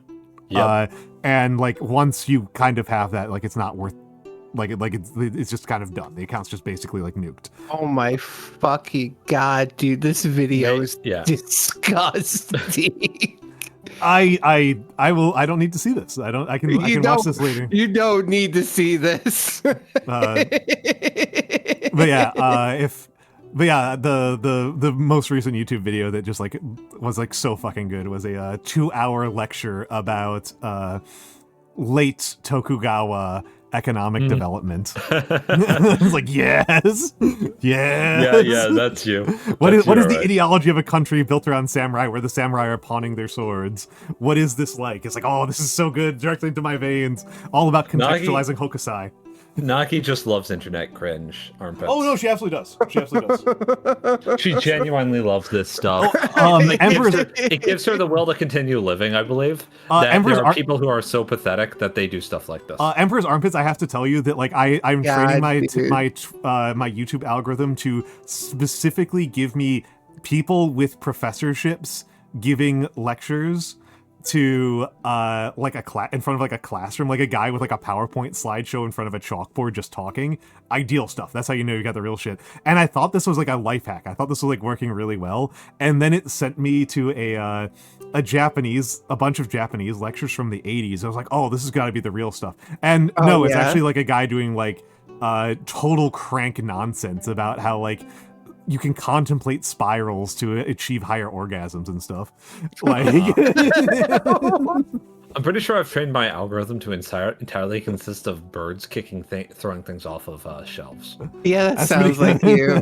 My algorithm is like one part something about robots, one part Steve 1989 videos. Oh, that's a good one. That's a good one. And one part some incredibly obscure musician, because they like to give me lots of obscure musician like titles based on all the whatever shit I listen to.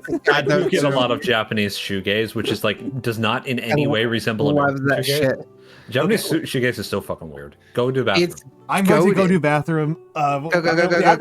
1 second. Okay, guys. I talked through the entire ad break. I apologize to all of the folks here. You get full screen Bird and Fox for like 2 minutes. Hell yeah. All right. Hi. Fox. Yes. Hello. I am too large. No, you're not. It is because you are positioned lower because you are a half body Fugi, and I am a full body Fugi. I don't know why people make half body Fugis, honestly. This is from like 2019. Okay, yeah, I know you told me that much back then. Yeah. Inari, I would actually. Do you happen to have any of those, Inari? This just sounds like fucking hypnosis, dude. Like it just sounds like hypno. I would actually like to take a look. Because there actually is some correlation between the shape of letters and languages and the formulation of languages and like the ability to organize and set yourself at peace mentally. There is some correlation, like whether it's causative or not is like crank shit, right? I couldn't tell you, but because we learn language, warned us about this. Sorry. Yeah, Junji Ito did in fact warn us. It's also about sharks. But I love sharks. But what was I going to say? Right. The thing about this is that language actually does impact how we think, right? And the way we perceive language and take in language does perceive how we think. There is a lot to do, like there is a lot of truth to like meditative practices that involve contemplating a particular piece of text or a picture or whatever, right? It is in a lot of ways auto-hypnotic, right? Yeah. Which is the most legitimate kind of hypnosis that actually exists. It's so what this is it's like a purely visual stimulation version of ASMR, which is a real fucking thing, right? Like ASMR is an actual thing that actually does something physiologically, cognitively to you. It triggers a response, right? So it's very interesting to look at this sort of stuff because as Al said, most of it is crank shit, but some of it might have some actual basis in associative calming exercise, basically, right? Yeah. I mean, I actually have an interesting story here. So I moved to the place I live at here about year and a half ago now. I found out like late last year, there's actually like a Buddhist temple like a block and a half away from me, which like in the middle of this like crackhead town in the Midwest, like why is there just a Buddhist temple here? But I went there a few times. People in desperate straits look for all sorts of solutions. Yeah, so like I did because I've been in and out of therapy for well over a decade. And meditation is always a major part of therapy, at least from my experience. It's something they always like, you should learn to do this. And I thought maybe I could have a really cool time seeing what the people who actually like do this regularly as a thing do, right? And what I did learn from the couple times I had gone there was a completely different kind of like breathing exercise. I can't remember the name of it for the life of me, but it was like based on the concept of when you're meditating, the only thing you're supposed to make actually do is feel breath like entering your body and exiting it. All the other stuff is like external, and it's something that you're supposed to contemplate afterwards, but not concern yourself with it at the time. And it was unironically like very helpful for me personally, because it kind of reinforced the ability for me to because I have issues with like paranoia and like obsessive thinking. We're talking diaphragmatic breathing here, right? Yeah. Okay. I'm going to take 2 notes here. One of them is extremely funny and makes a lot of sense to me that Nari's mom is into Japanese numerology. This is entirely coherent, and I'm actually pretty interested in it. There's a lot of different types of meditation. I would like them too, Inari. There's a lot of different types of meditation, a lot of different things that you can do as meditation. Some of them really should be guided, because if you meditate, if you try certain meditative techniques and you're trying to use them to try to deal with, for example, your paranoia, you can cause them to spiral more, right? You can just kind of like, you can just like encourage the spirals that you're trying to avoid. But the kind of emptiness breathing that Noir is talking about is pretty fine to just practice, and I do recommend it, to be honest. This is actually a physiological calming exercise. It works well. I like it a lot. Extremely well. This is a very effective mechanism for averting or treating a panic attack, actually. Unironically. Yes. Diaphragmatic breathing will convince your body to relax. That you are okay, that you are safe, and that you do not need to be in fight or flight, right? Yeah. For me, it's a matter of like the focus on it is what settles me, right? Like the most, because like I already breathe through my diaphragm like naturally. You're a singer, so that makes sense. Yeah. So I already do that just naturally. But the idea of sitting and focusing and the physical sensation of it, for me, especially like with the paranoia, it was very calming for me personally. I can't speak to anyone else's experience, but for me, it's very, very helpful. And I still do it to this day. Yep. And I love it. And I will probably do it the rest of my life whenever I'm having a hard time. So nice. I should be doing it daily. I'm going to try to look up the name of it, but I can't remember. But yeah, no, this is a I have no idea how breathing through diaphragm works. I can explain this if you want, if I can have like 10 seconds. Go. Okay. So lay on your back next time you can, like lay on your bed or something. When you breathe normally, you'll notice that your chest tends to rise, your chest and your shoulders. If you focus instead on what we call belly breathing, so you'll notice that when you start breathing that way, it will make your stomach expand and retract, but your chest and your shoulders will not. That's breathing with your diaphragm. And it's very, very useful for singers because strengthening your diaphragm strengthens your core, which is what allows you to have better strength, stamina, longevity. So to clarify why it's super useful for singing, when you breathe when you do that the diaphragm is the actual muscle that like fills your lungs, right? That is the actual muscle that is doing the work to pull air into your lungs. When you go through your belly as opposed to through your chest, that means that your ability to expand your lungs is limited by your ability to displace your soft, squishy intestines and liver, and not your very difficult to move rib cage. So your ability to breathe very deeply and take in a lot of air for holding a note or making a lot or projecting a lot more volume is much stronger. Yeah, there are techniques for this that can be as simple as changing the shape of your mouth when you take the breath in to associate that with like the deeper breathing technique. Oh right?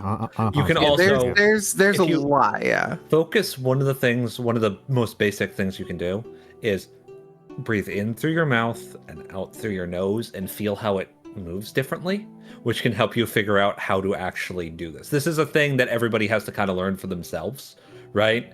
It's like progressive muscle relaxation. Everybody's going to have a different you can't just like give somebody the mechanism to do it. They have to actually feel how their own body responds, right?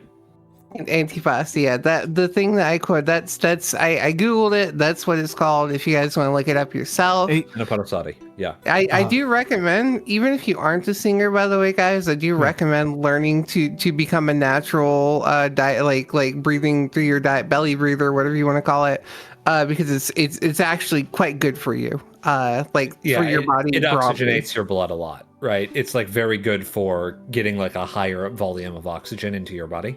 Yeah, which is generally very good for you, right? Mm-hmm. But it makes me look fat. I don't care if it makes you look fat. Better for your body, asshole. But the whole point of fixing the body is to look less fat. Well, fucking get over it.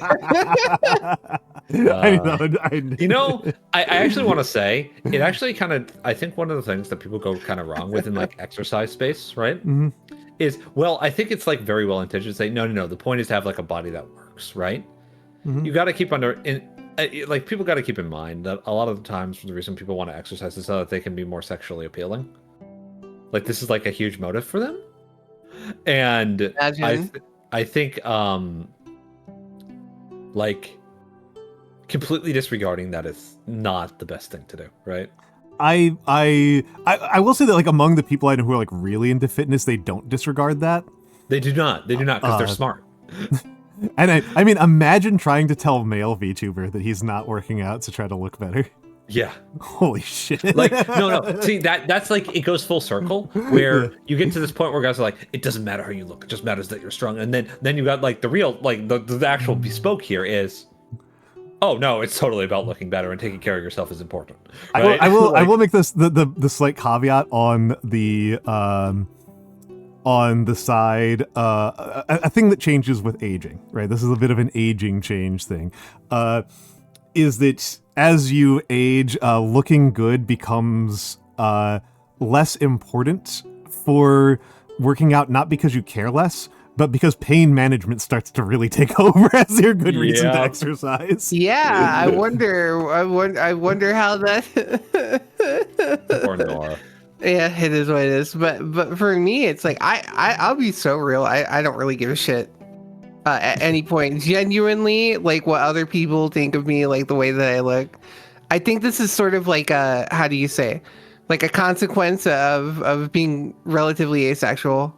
Because like I don't really consider that sort of thing. It's just not something I really care about. So when I do, when I talk about like wanting to try to look better, try to feel better, it's purely for myself, and that's it. Because like I want to be healthy. I want to not look in the mirror and be like, yeah, it's pretty okay. But I just can't relate. Yeah, people get really weird about vanity in particular. Mm-hmm. When I'm just like, okay, so vanity like is excessive. It's excessive care for your appearance. It is not care for your appearance. There is nothing wrong with wanting to look good, and acting like there is fucking insane. Stop doing this. It just hurts people. It has no value. Welcome in, Toby.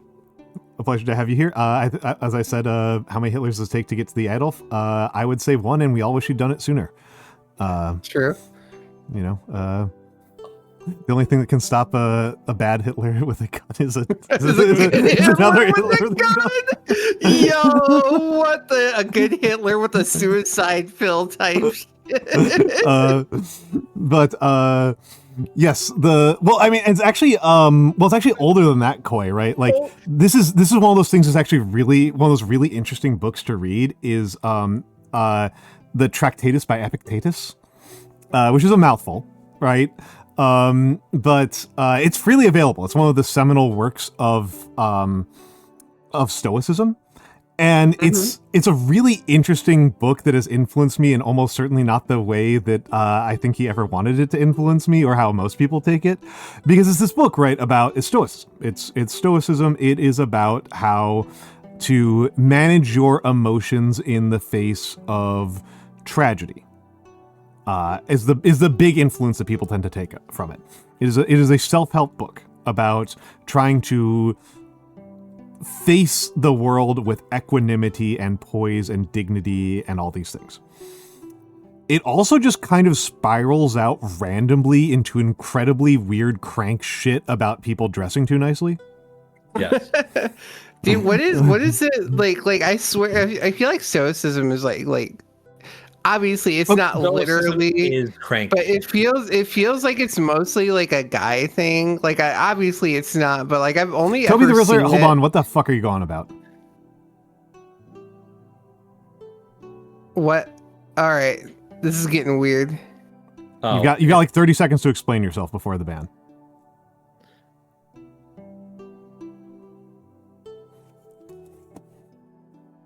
Okay, that's. Yeah, no, get out. Yeah, I think he's trying. Obvious spot. Yeah, no. If the using non-standard letters for Adolf Hitler's name was a very trying very to clear. dodge the that's not even, by the way, I'm pretty sure like months ago I removed Hitler from the autofilter list because I don't even talking about World War II. First of all, no, yeah, we talk about World War II all the time. It's just also do understand that I'm unambiguous about my belief that Hitler was evil and should have been killed much sooner. I love that Koi literally, I swear, tell me if I'm misreading this, but did you call the New Testament the DLC? Because that's, I've never heard that before and I love it. I'm going to fucking steal that, dude. also, yes, Humter, please, I'm glad to hear that Humter appears to have good news. Yes. And, what was I going to say? So Stoicism is a philosophy. There's a really good series of articles by Ada Palmer, who's a historian who writes really good sci-fi. She wrote Too Like the Lightning, about Stoicism and its influence on the world. Oh, Humter, that's so good. That's so good. Hell yeah. Congratulations on attracting an evil bird. But the Stoicism has this interesting moment in the present. Nagi is correct in pointing out that there is like a bastardized bro version of it. However, the modern bastardized bro version of it is still actually making the same appeal that Stoicism was making to Roman senators, which is that unlike almost every other philosophy of any degree of sophistication that was available to people, and I think this still includes at the present day, Stoicism does one very important thing that Christianity and Buddhism and Epicureanism and Cynicism and Tarnakata and Hinduism do not do. I wonder if Mikks can figure out what I'm going to point out to. No, because I desperately need another cup of coffee before I could like, you probably hear me getting stupider by the second. It does not ask that you give up any of your power. Yes. Okay. Yeah, that makes sense. Stoicism is a philosophy that the other philosophies, even Epicureanism, request that in order to live a good life, you must sacrifice your power over others. Some way. Even nihilism does this. Nihilism expects you to sacrifice the power of knowing that you matter more than other people, right? Stoicism does expect you to sacrifice the power of believing that your agency matters. However, it also does not request that you stop wearing nice clothes. Yes. Like, oh no, Nagi is extremely a boomer. It's extremely that. No. That's eternal. That is eternal. That is of all of the things. It's the eternal boomer take. Yeah. Right? King Nar-e-Salam, from 3000 BC was complaining about this shit. Like, it's like that's like older than the concept of fiction. Yeah, Koi, I think that's pretty much hitting the nail on the head. Yeah. No. It's Stoicism does not ask that you give up your fancy cars. Stoicism also, especially the modern bro code. Yeah, the modern bro one makes it more ridiculous. Yeah, and the modern bro one goes, you're powerless, but you're so strong that it doesn't bother you, right? That's like the basis of it, right? It's like this idea that you don't care about things that you probably should care quite a bit about, actually, because you're too badass and manly to care about those, right? Yeah, it's ridiculous. And then embrace materialism instead. I need so coffee. fucking it's so cringeworthy. I hate like what they did to.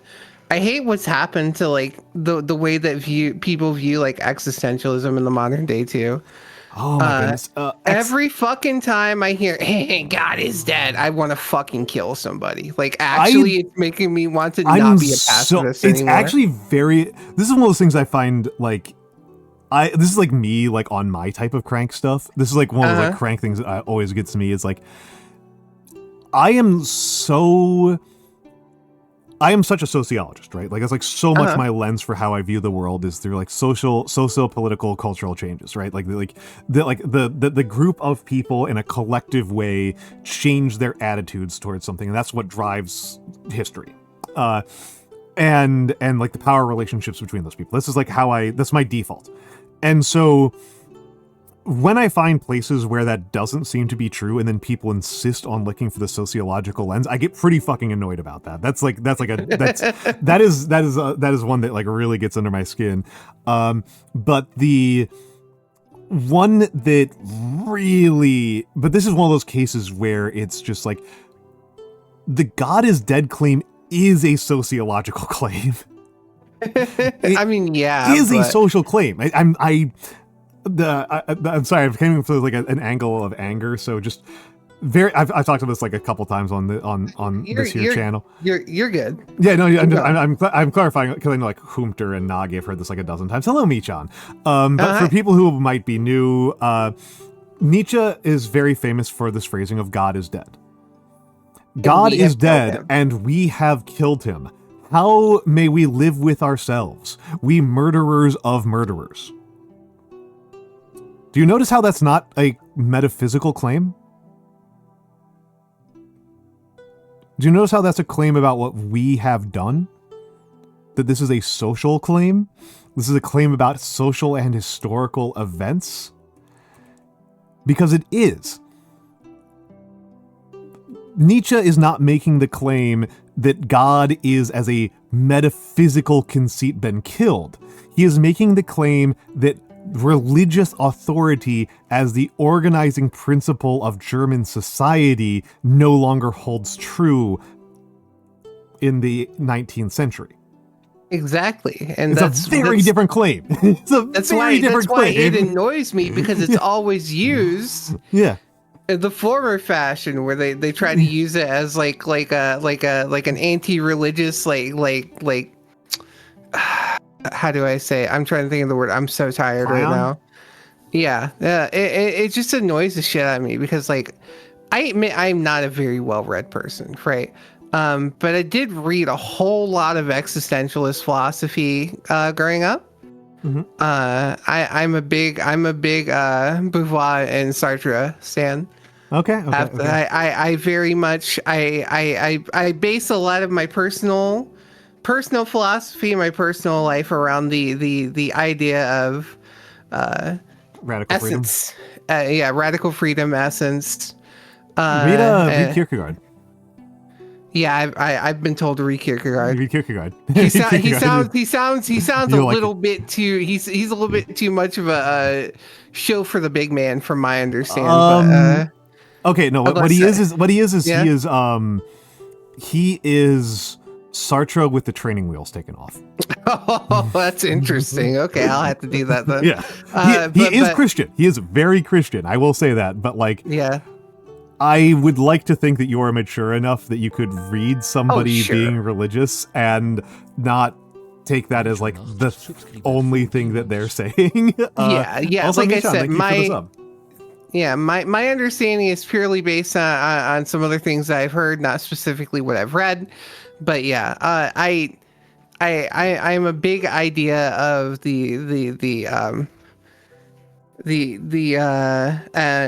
how's it go? Existence precedes essence, but that we should live in good faith, and that living in good faith means to attempt to, even if you never fully do, at least true, real, honest attempts to fulfill your essence. And so I try my best to really live by that. I want to fulfill my own essence, and I try to spend every day, even if it's just a little bit, to get to achieving that goal. It's actually a very important part of the way that I live my life, even if it's something, just some dumb old dead French guy said at one point. It really struck a chord with me growing up. You know who I realized a while back, and somebody else did as well? Kim Kardashian. Kim Kardashian is pretty good. It's a pretty funny art project. I've never heard of this. It's extremely funny. You should look it up. It's of the same like genre and generation of stuff like Three Nuts and stuff like that. It's at the Nier Automata. I'm gonna kick your ass. This has nothing to do with that. Also, A2 based. Don't make me go on about how gay that scene was again. In fact, best girl. Because yeah, A2 is 0 and 0 is best girl. Look, dude, I fucking love 0. This design is old enough to drink. Okay, it far out survived Drakengard at this point. Okay, come on. Dude, I love 0 though. 0 is such a fucking terrible person. Like everything about her is awful. It's so good, right? So yeah, I was actually going to talk about that, Nagi. So the literary writer and philosopher who Nagi is probably most influenced by in her actual philosophy is Hermann Hesse. Oh yeah. Right? I realized also that Hesse is quite influential on me, right? There is one particular passage in Steppenwolf, right? That is notable. And it's what it is Hesse, waxing about how difficult it is to be an artist, because that's what Hesse did, right? But it is the titular passage of Steppenwolf. Let me find the actual quote so that I don't fuck it up. But because I don't. After I hear this quote, it's old lady sleep time for me, I think. Because it's getting close to 4 a.m. It is getting close to 4 a.m. I will confess that's usually when I'm starting to look at raid targets, and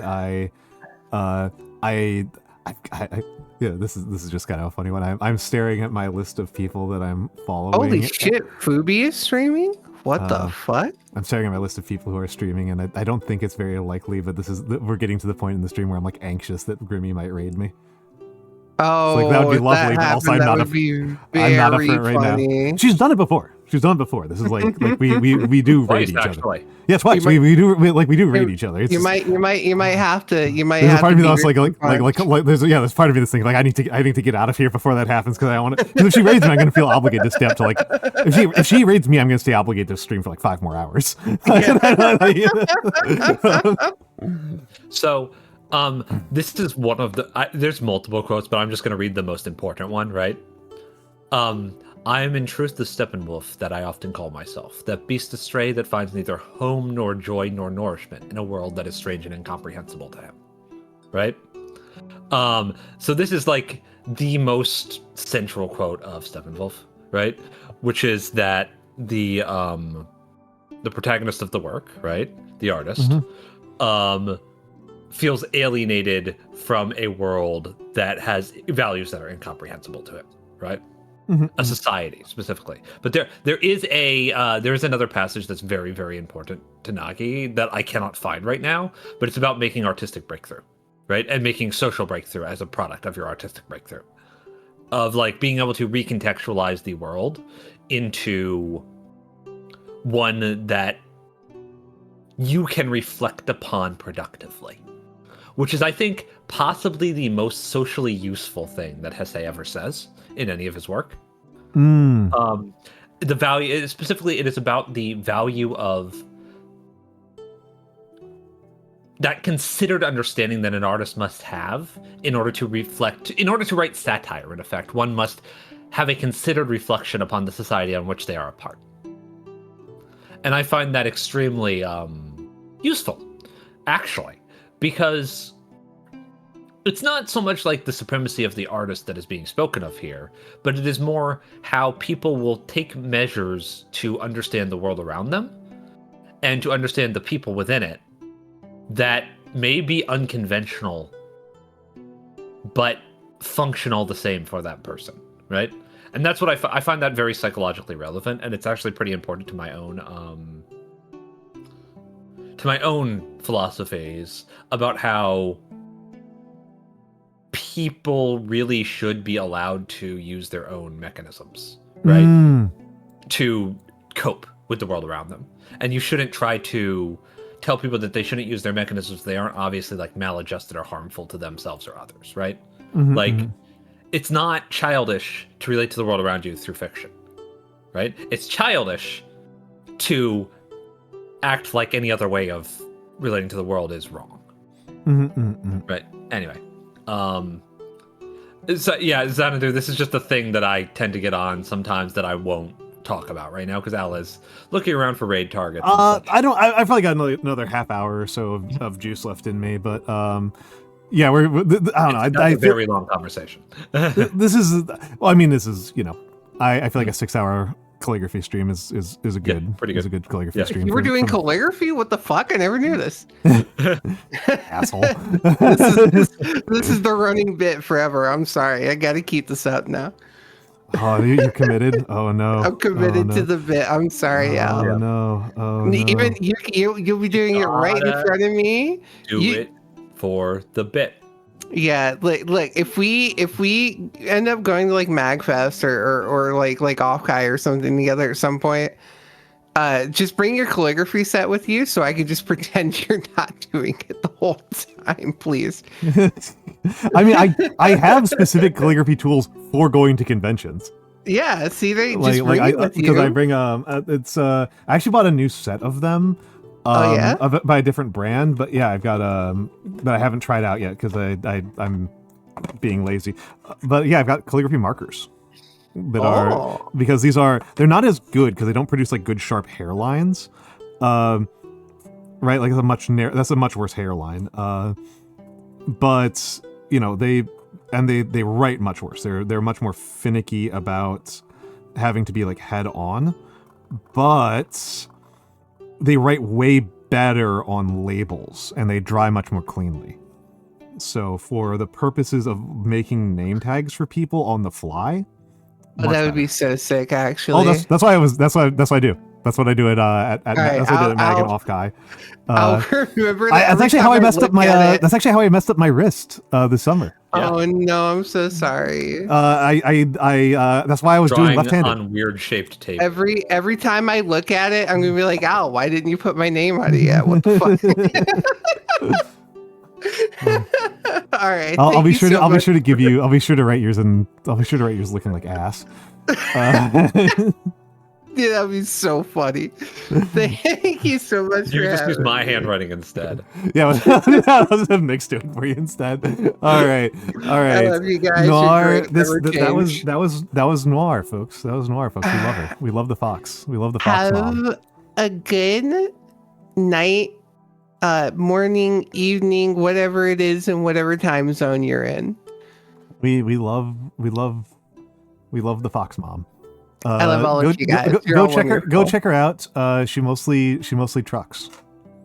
I do a lot of other stuff. Sometimes you fuck. Yeah, I do. I truck. I fuck. Sometimes I. Not a bit. She has been playing Sucker for Love. Yeah. Oh God, dude. She does. Dude, the second one is so good. Yeah. Friday nights, spooky nights. I think. What is tomorrow? Tuesday? Well, today is Tuesday. But today's shut up. You know what I mean. After you sleep, it will probably still be Tuesday. Oh fuck! At the rate tonight. All right, have a good one, everyone. Bye bye. Good night. So that person we banned, by the way, is clearly a bot or a troll. Because I have the side panel open, and he immediately changed his name. Oh, okay. That doesn't strike me as bot behavior, just because that, like, I don't know why you'd make a bot that sophisticated, but it does strike me as troll behavior. Yeah. I mean, what there are these bots that are like manually controlled bots that automate all the tasks, but you have to actually like do these certain things yourself, right? Okay. I don't know. It's like this is some sort of bad actor, basically, of some stripe. Yeah, they're gone. They're gone. I did do batch report. I did report them directly to Twitch as well, and I did ban them. So good. They don't seem to understand, by the way, that this doesn't actually like make you unrecognizable. Oh, like horrible misunderstanding. Yeah, changing your name, you can still like your Twitch ID is still the same. Yeah. Well, there's one motivation for that, right? There's one motivation for that, right? Mm-hmm. Which is that people do share images of people that they've blocked to tell other people to block them, and this would evade that element of it. It's just I just use the shared recording tool personally. It's a pathetic measure for getting around our particular block in our particular community. They're toast. They're cooked. And I'm sure that somebody else will be back like that later, but I've had very, very few encounters with such people. Wow, it really fucking offends me that IP violation is on the batch reporting tool. IP violation?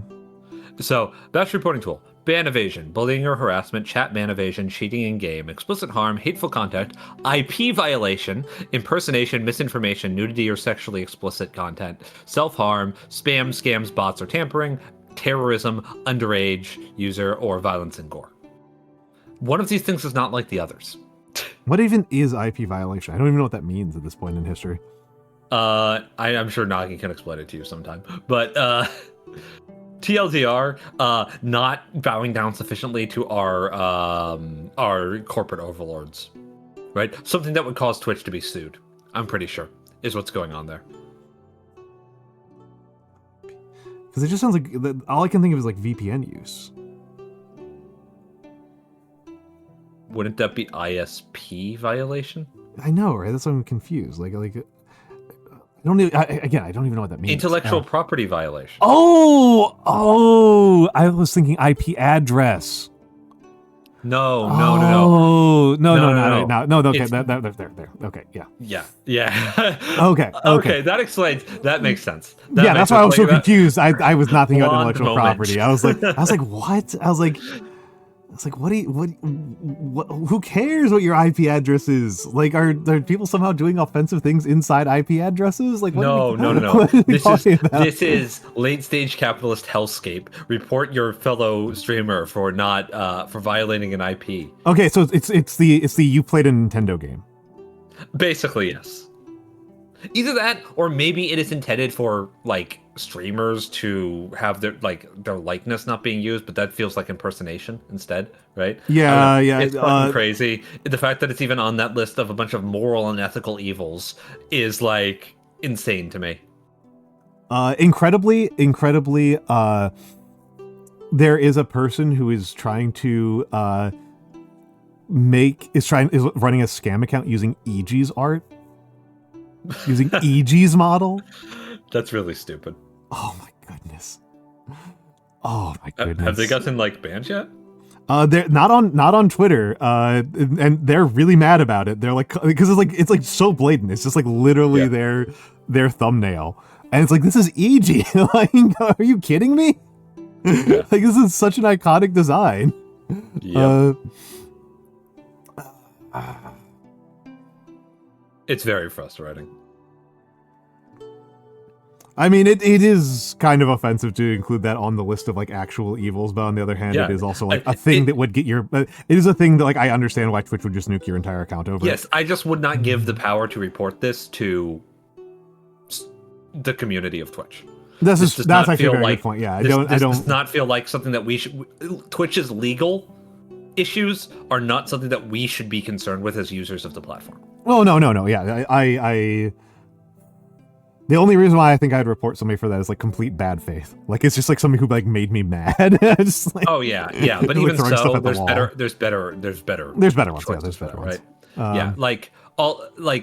It really actually offends me that that's up there with terrorism and sexual harassment, right?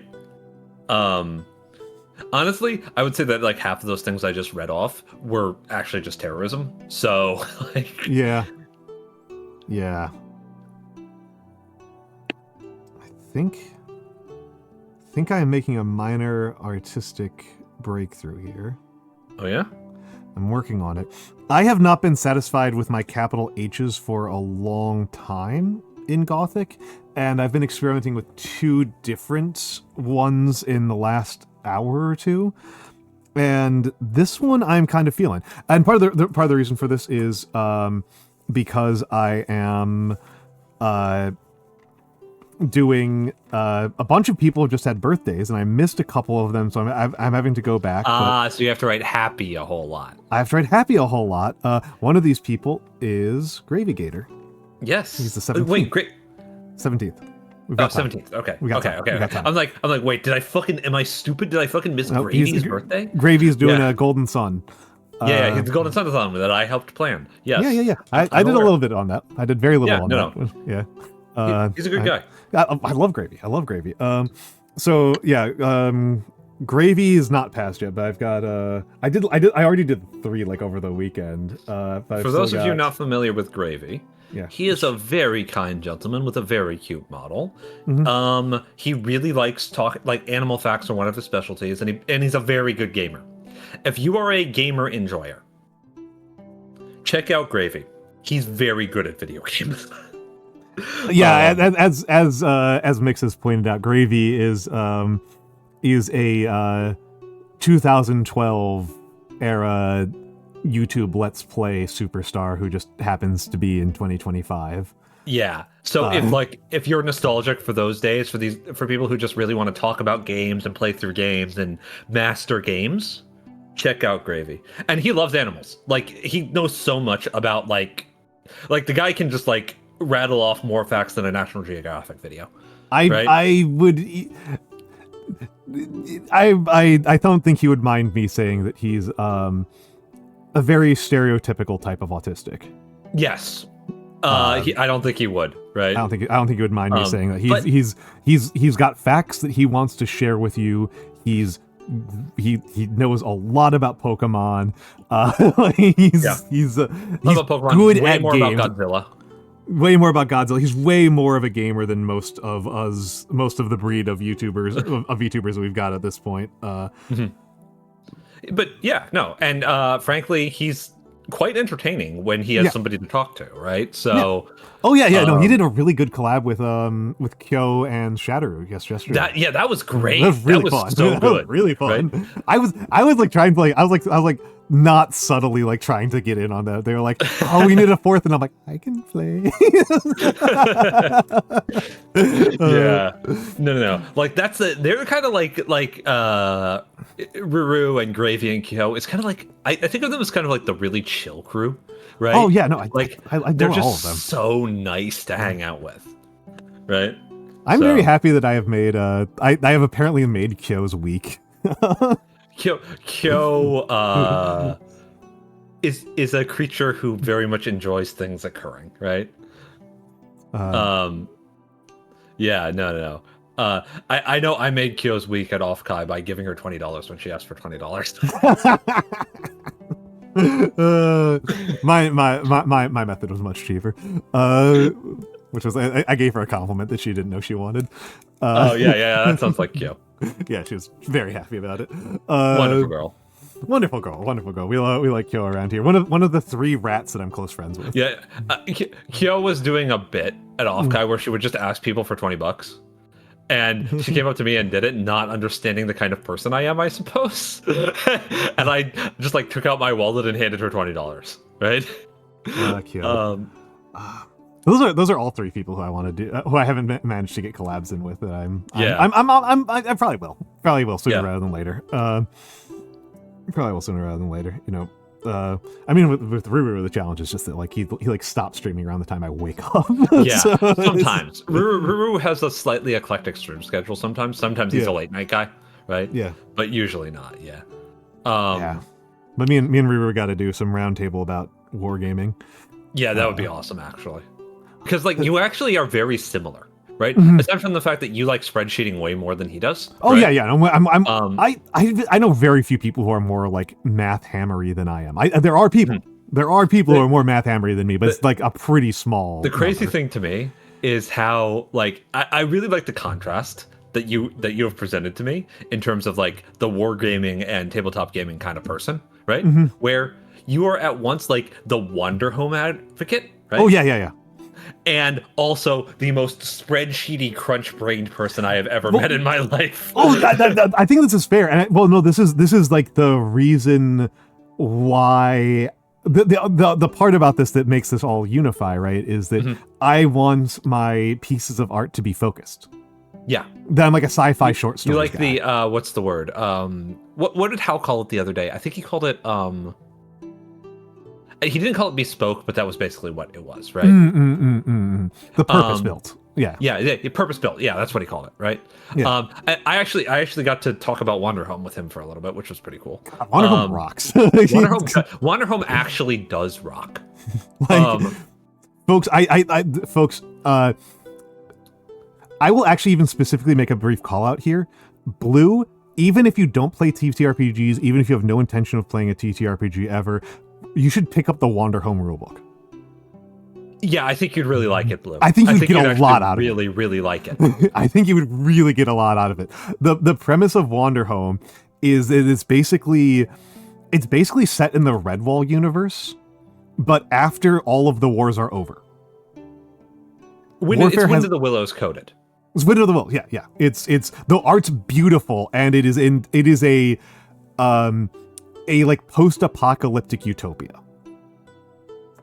It is it is very like pastoralist romanticism, which is something that me and Mikks tend to find kind of disgusting as a rule. But played with such a both sincere and melancholic air. It's Frog and Toad coded. Oh, that's a really good way to put it. Yes, very Frog and Toad coded. It's extremely Frog and Toad coded. It's gentle. That's the thing. This is I would call Wanderhome the triumph of a certain school of RPG design that came out of like the mid 2000s, right? Yeah. Of like, man, why are all these games about killing things and getting stuff and using weapons and fighting? Why can't we have some games about nice things like, you know, having tea with your friends, right? That sort of like very like pacifistic fourth wave feminism stuff. Yeah. That kind of like was a rising tide for a while. And there were a lot of really shit games that really just didn't function that came out of it. Oh, yeah. And then occasionally you got a Wanderhome. Yeah. Wanderhome really functions as a game. It's honestly, it's my favorite campaign I've ever run was Wanderhome. And Wanderhome was a really interesting and challenging game to run because it is all about, you have very few mechanical ways you can harm the players. And so you create conflicts in really challenging and interesting ways. It's a social conflict game. It's a social conflict game, and it's very the way that I created conflict was by learning about what my player characters found emotionally critical, and then providing them with places where they can see what they want but can't get it, or can see people doing things that offend those emotional sensibilities. Yes. So you are doing incredibly tiny forms of injustice. The thing that I love the most from the game is an example of my favorite, like my phrasing that I like for it. The general phrasing for it is the potion of walking on floors. Yes. For people who have never heard this phrasing, the potion of walking on floors is you don't think about whether or not you can walk on a floor in a game until all of a sudden you pick up a potion of walking on floors. And then all of a sudden it starts raising questions about why, like, can you not walk on floors otherwise? Wanderhome has a very interesting thing, which is that there's only one character class that has any ability to do violence. This is what I was talking with Hal about specifically. Yeah, it's very cool. There's one character class that has the ability to do violence.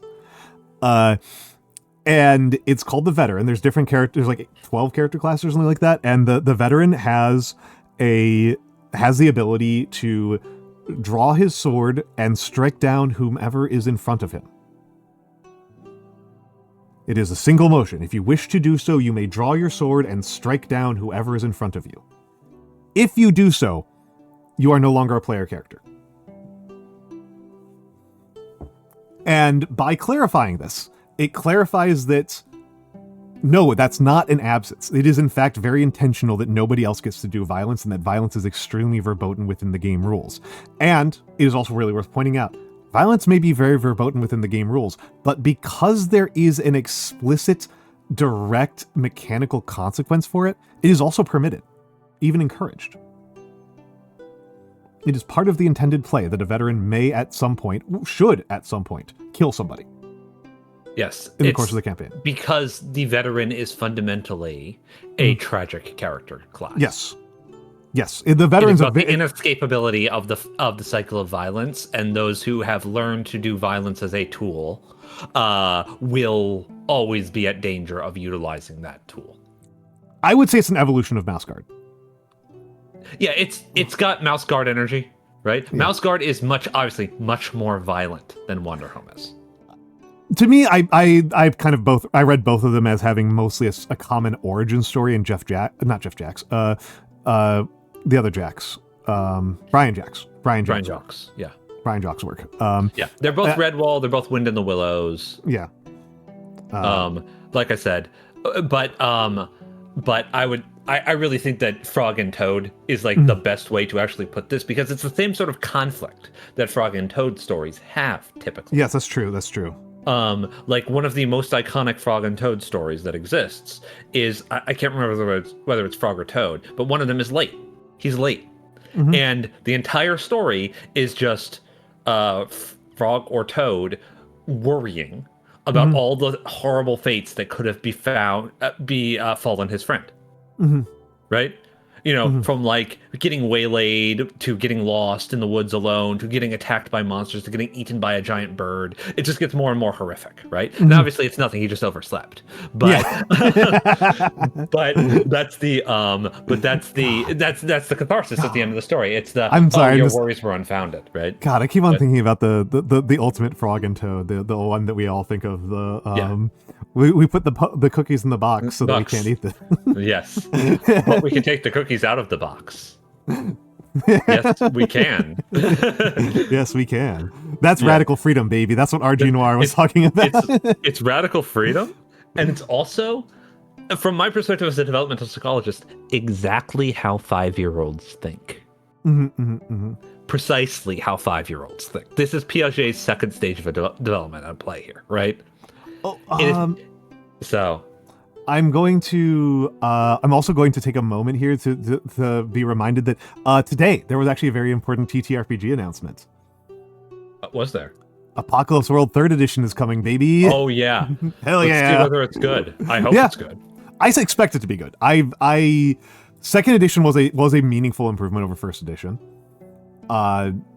And I just haven't seen any evidence that the bakers have gotten worse. My favorite from them is I think Kill Puppies for Satan's probably their weakest one. Except for maybe Poisoned.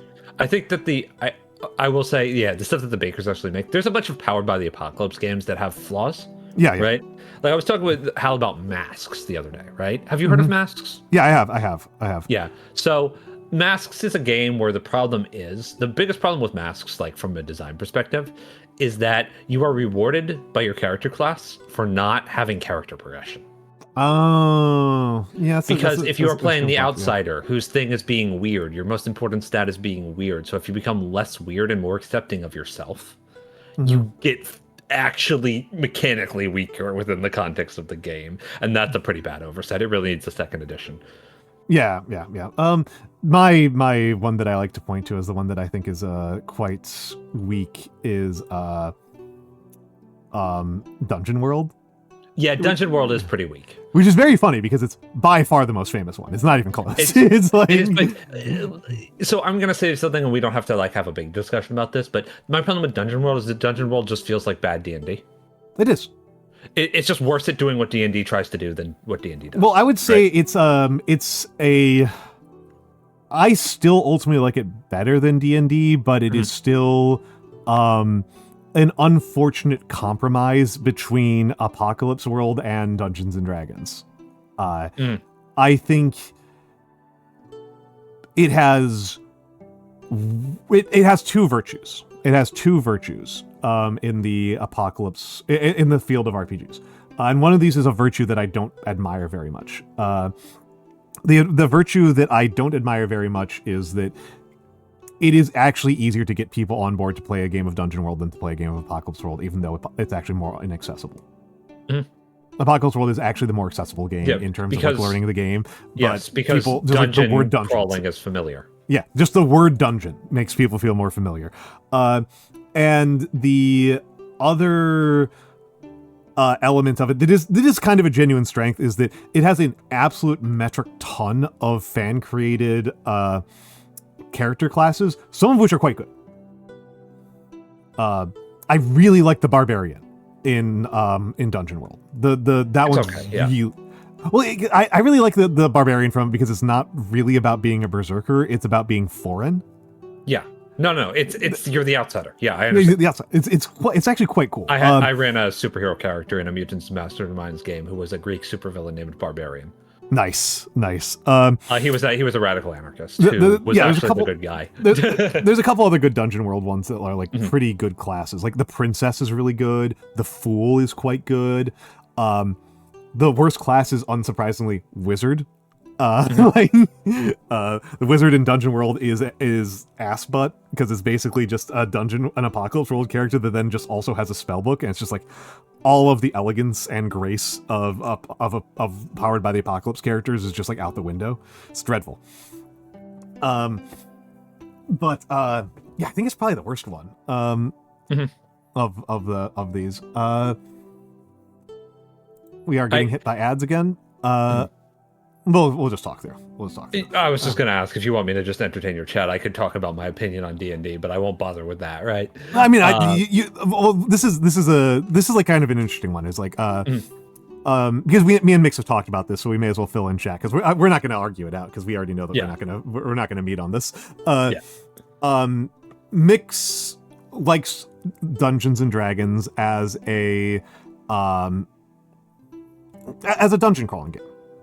I like it as Dungeons and Dragons, which is a genre, in my opinion, right? Okay. Dungeons and Dragons is a genre of role-playing game.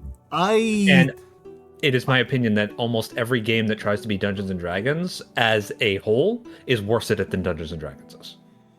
And my own take here is that I feel like Dungeons and Dragons is kind of a neither fish nor fowl place. I feel like it's an awkward location of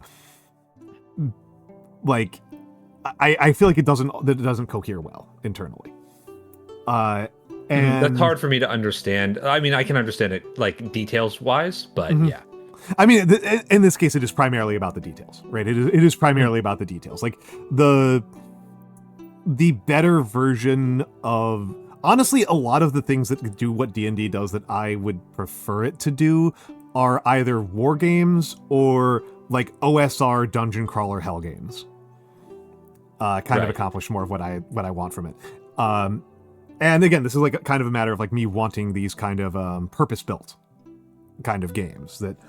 Well, and the thing that I think one of the things here is also for you when something is a tabletop RPG, the most important and operative word there is role playing. Yep, it is. This is true. And for me, the most important and operative word is game. I'm very frustrated by games that are just themed improv.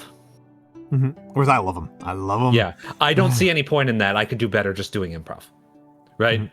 I'm on the record. I'm forever DM, and so for my actual interaction with the role playing of the game is very different than than people who play more frequently.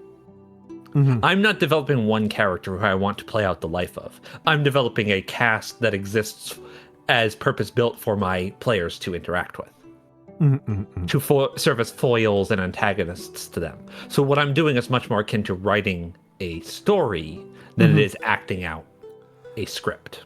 Well, and this is one of those things that is like an interesting part about the table that my main table that I played with is that none of us liked DMing.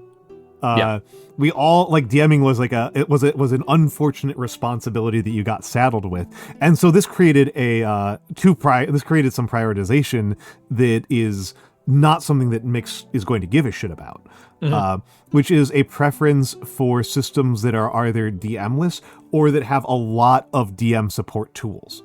Which is, again, I keep on talking about how much I like Apocalypse World. A lot of why I like Apocalypse World so much is that it has so many DM support tools. Yeah.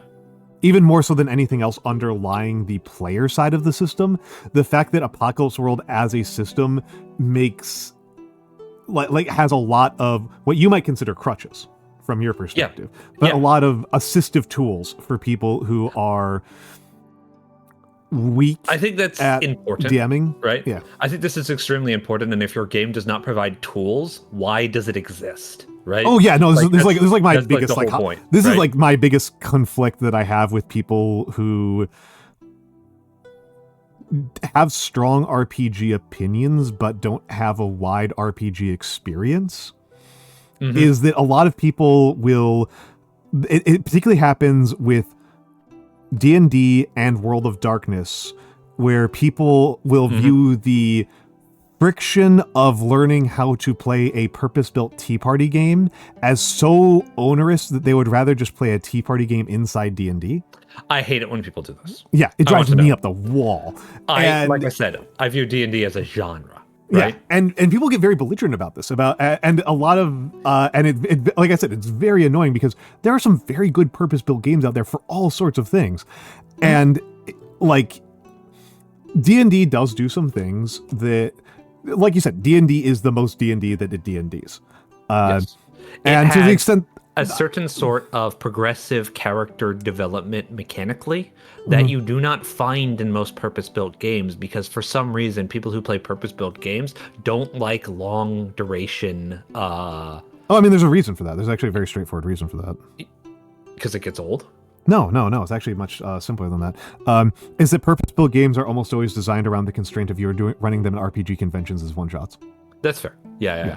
That's actually one of the funniest design constraints I've ever. I'm just gonna finish this little story off. Sure. One of the funniest design constraints in Apocalypse World is that only one person can play each class. Yeah. You can only have one driver, one chopper, one gun lugger, one hard holder, one skinner, and the reason for that is so that the GM only has to print out one of each character sheet. Yep. That's the only reason. Yeah, no, that's often what this stuff is, right? Yeah. Anyway, you go ahead. No, I was just gonna say. So the thing about my table, right? Is that, would you like to, can you guess what game we actually started with? Call of Cthulhu. No. Shadowrun. Yes. So you can understand why I actually my second guessed myself. I was going to. I was actually second guessing myself on that. Shadowrun was going to be my first guess. We also played Call of Cthulhu, right? Yeah. Call of Cthulhu, Shadowrun, Old World of Darkness. We played Exalted, but I've never had a good Exalted campaign. I really want to like Exalted, but Exalted requires that your players be clever and the DM be clever in a very particular way that it is very uncommon. Right. I did not play. My RPG group, like, I've cycled in and out of. I'm out of it right now. Because all of the things I want to do in a TTRPG, I get out of VTubing. Yeah. I like talking about. Too busy these days. I like talking about TTRPGs. I like reading TTRPG rule books, but the actual like energy and instinct I have that would get me to enjoy it, I that gets all burnt on VTubing. If I have energy for doing other things, it's very different. I don't want to be doing like talky improv-y stuff when I've got like my entertainment time. I want to be like reading a book. I want to be like reading a book or practicing my kanji, or working out. Like it just uses up all of my energy for that. But that makes sense. So I missed. But like this is like a thing that happens. Like people will filter in and out of the campaign when they get like really busy. So like I forget what it was. There's some reason why I was like really goddamn too busy and I missed like 3 to 6 months.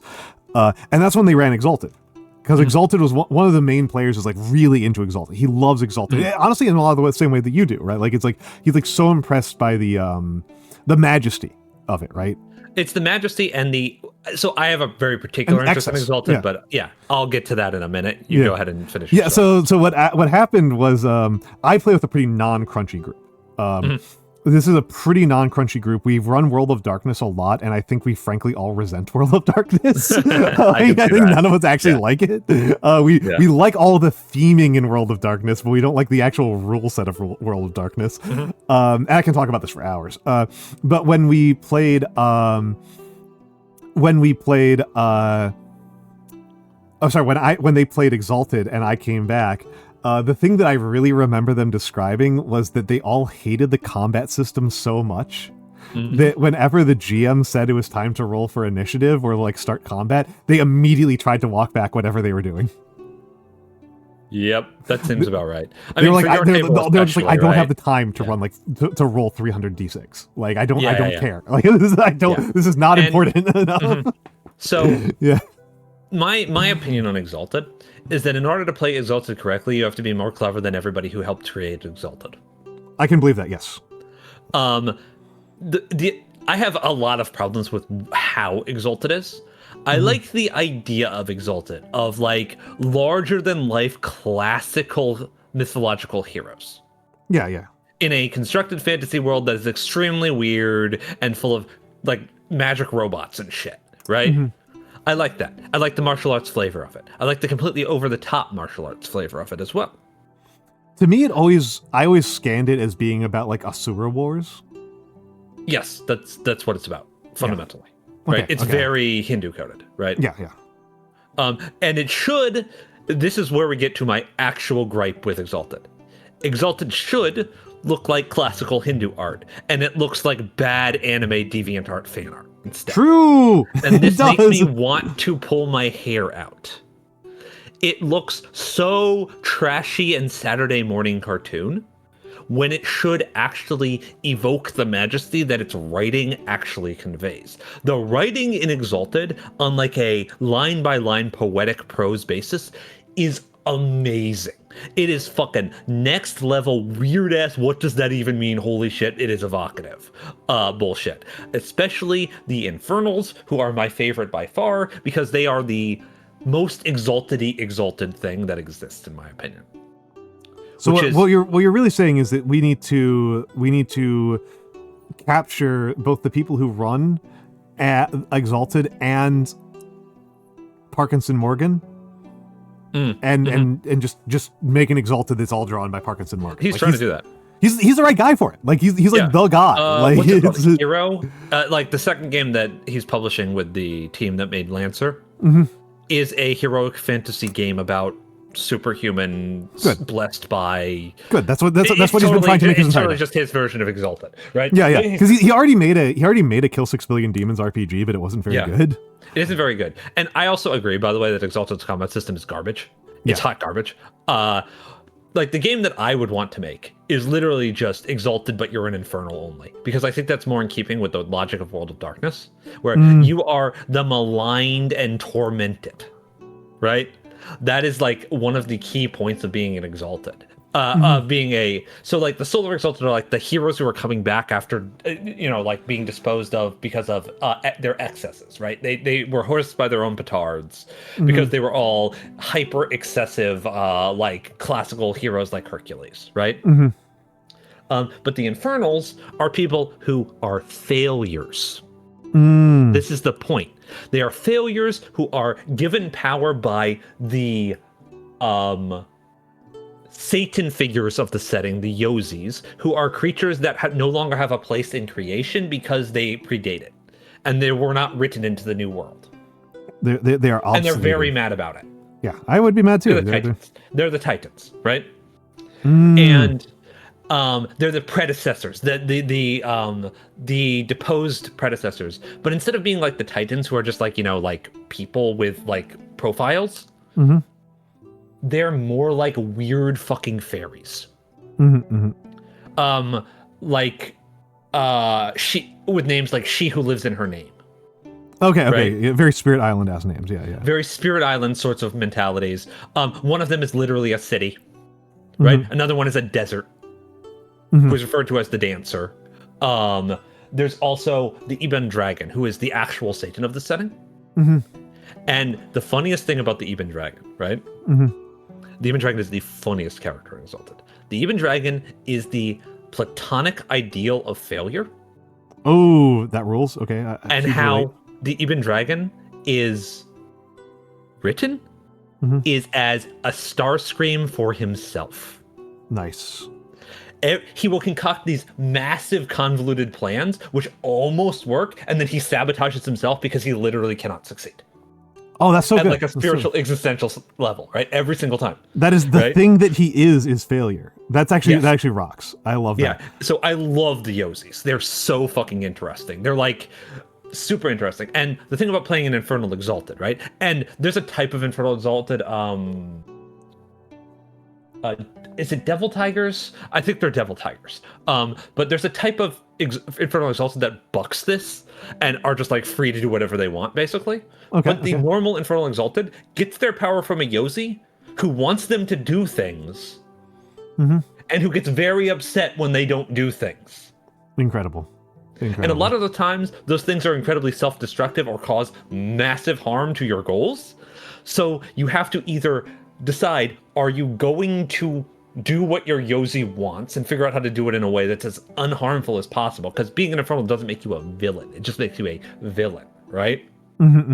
Or are you going to accept the torment that the Yozi will inflict upon you for defying them?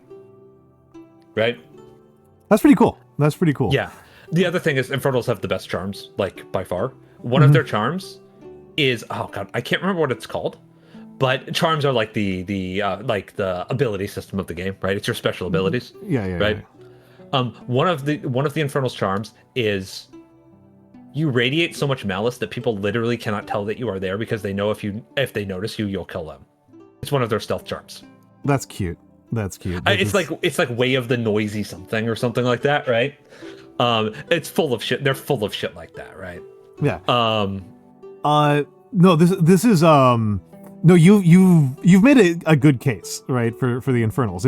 You have unfortunately mostly made the case for making a game about this that is not. That's what I was building up to, right? Yeah, which is not held back by this building shitty system. Making a game that is about like eldritch heroes empowered by gods who were defeated and are mad about it, and who are now like tasked with recreating the world in those gods' image, but they're just people. These are just like normal people who have been given like massive power due to some catastrophic failure that they've experienced in their life, right? I think that's a really good premise for a game, actually. Yeah. I think that would be really interesting. I am still always so. I mean, this is like, again, this is fucking World of Darkness development, right? This is these are all H's. I've just been doing H's. Oh, you like the HE? Yeah. That's more simple. Yeah. World of Darkness is I think this is actually probably like the best one that I've done. I don't know if it's the best one I've done. Maybe one of these ones up here is better, but I feel like I'm approaching something I can do can do replicably. These H bar ones I kind of like as a variation, but I don't know if I'm going to use them as frequently. But this is feeling like an improvement over what I've been working with, which is closer to like this is what I'd been working with before. H. Yeah, H, all H's. But yeah, the World of Darkness is so goddamn frustrating as a guy who has played them so much, because like. Yeah, as Mick says, Exalted started as a superhero game for World of Darkness, right? Like, World of Darkness is a system for, like, doing any kind of conflict resolution, right? So it's a generic system for conflict resolution centered on the modern day.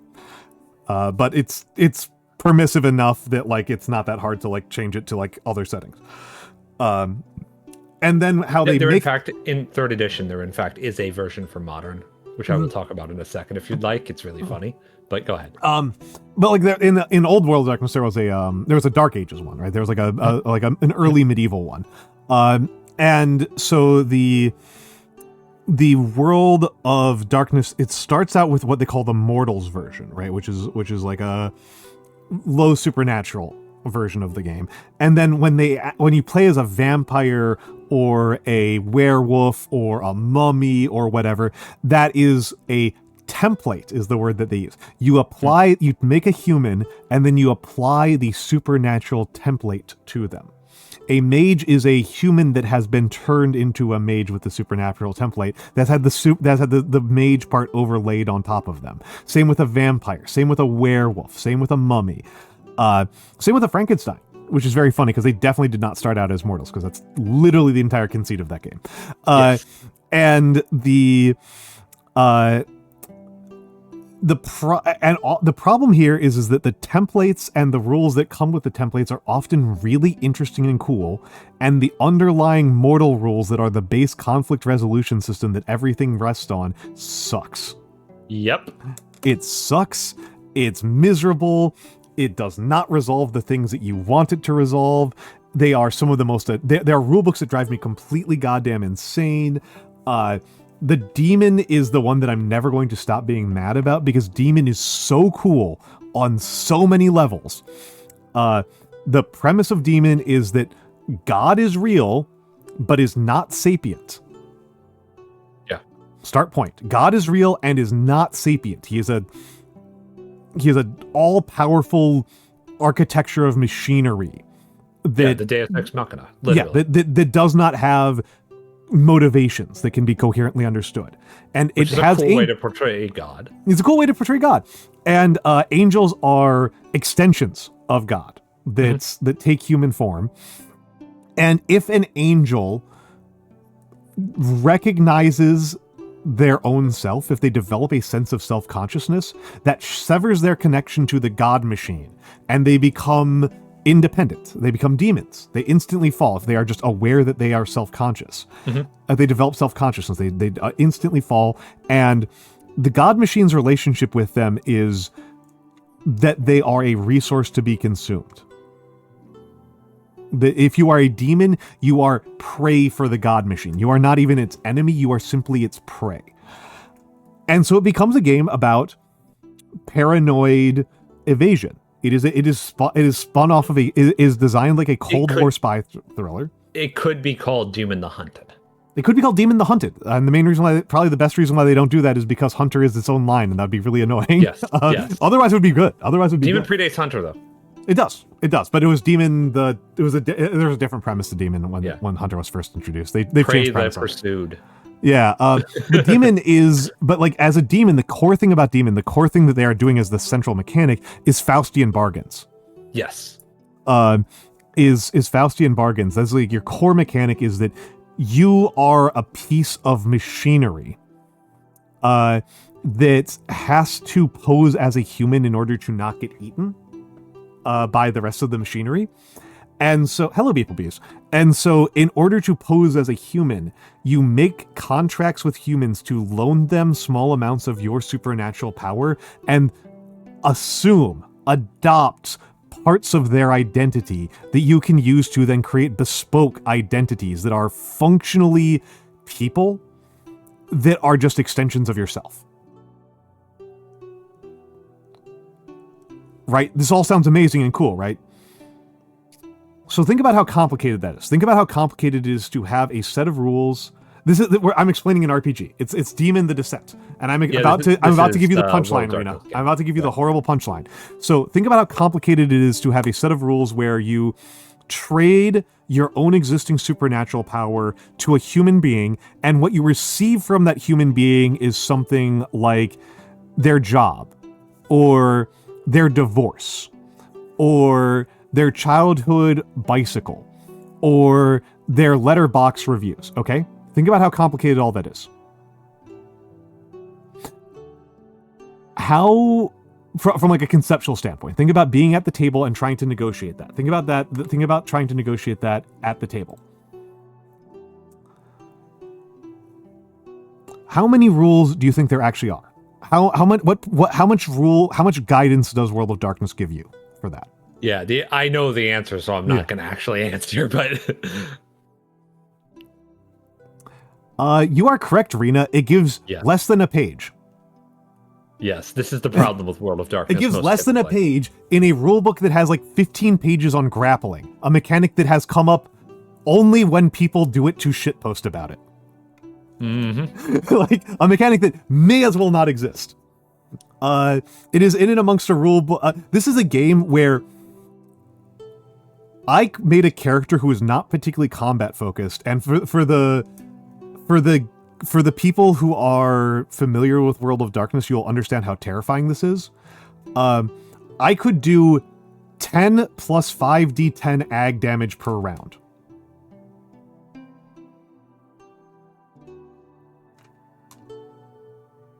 Yeah. Do you understand how much it is to do 10 plus damage of ag per round in World of Darkness? Yep. That kills everything. And this was a not particularly combat-focused character. And in spite of that, the rulebook still felt like it was really important for me to have 15 different types of literal gun I could use that have different stats. Yeah, Asinine. I feel that Demon in particular comes from a certain era of World of Darkness where they were much more fixated on Blade than they were on Gothic horror. I mean, what it is it's got the problem that late splats do. It's the late splat problem, which is like they get lazy. Yeah. Yes, correct. Demon is not nearly as bad as Mummy for this. Mummy is like potentially... Mummy is so bad. Mummy is so bad. And Mummy is such a cool premise. Mummy is such a cool premise. Interesting, but it's just bad. It's just bad. Honestly, the game Mummy is designed. It is the RPG that has ever been made to do the Egyptian pyramid episode of Venture Brothers. Which is like the best episode of television ever made. Like it's designed to do that. And it's up there. And the game fails completely at accomplishing this. It is completely not up to the task. You want to know what the best World of Darkness game I've ever played is? What? It was the game that was run by actually one of my teachers. Okay. In high school. Where what she did was she ran League of Extraordinary Gentlemen in the World of Darkness setting. Good choice. With GURPS. Oh my goodness. Yeah, GURPS in it. It was actually really good. Like the whole point was like, okay, everybody's gonna be a different, like we had enough players. She recruited enough people. One person was the mummy, one person was the demon, one person was the vampire, one person was the mage, one person was the hunter, right? And we ran she ran this in GURPS. And it was basically just like an intrigue social conflict game. Where we all had all this like immense supernatural power, and what was really important is whether or not we could agree on what to eat for lunch. It was an extremely fun game. That's perfect. My second best RPG I ever ran was Promethean. I ran a Promethean campaign. And like the best moment in the campaign was like the characters got back from some shitstorm because it's Promethean, and they go out for pizza. Yeah. It's like the bowling scene in what's the fuck? Mystery Men? What? No. It's a post-Vietnam movie. It's the movie about the trauma of Vietnam where there's like a really important scene that's a bowling league. I can't remember its name right now. It's one of my dad's favorite movies. Platoon? Maybe Platoon? Actually, it might be. No, it's definitely not Full Metal Jacket or the one that's just Heart of Darkness. It's definitely not either of those. No. This is a movie that is legitimately about a bunch of soldiers coming back to their home. Oh yeah, that's not Platoon. After Vietnam and trying to reintegrate into society. Yoko Taro made a fucking shonen manga that's a ripoff of this thing. Okay. But it's. But I'm just gonna finish up like my anger about Mummy because the premise of Mummy is so potentially cool. The core premise of Mummy is that mummies are not. It is about like mummy cults, like the very Orientalist mythology of the mummies of like the mummy cult, where the mummy is a supernatural creation. Right, like you take a really creature.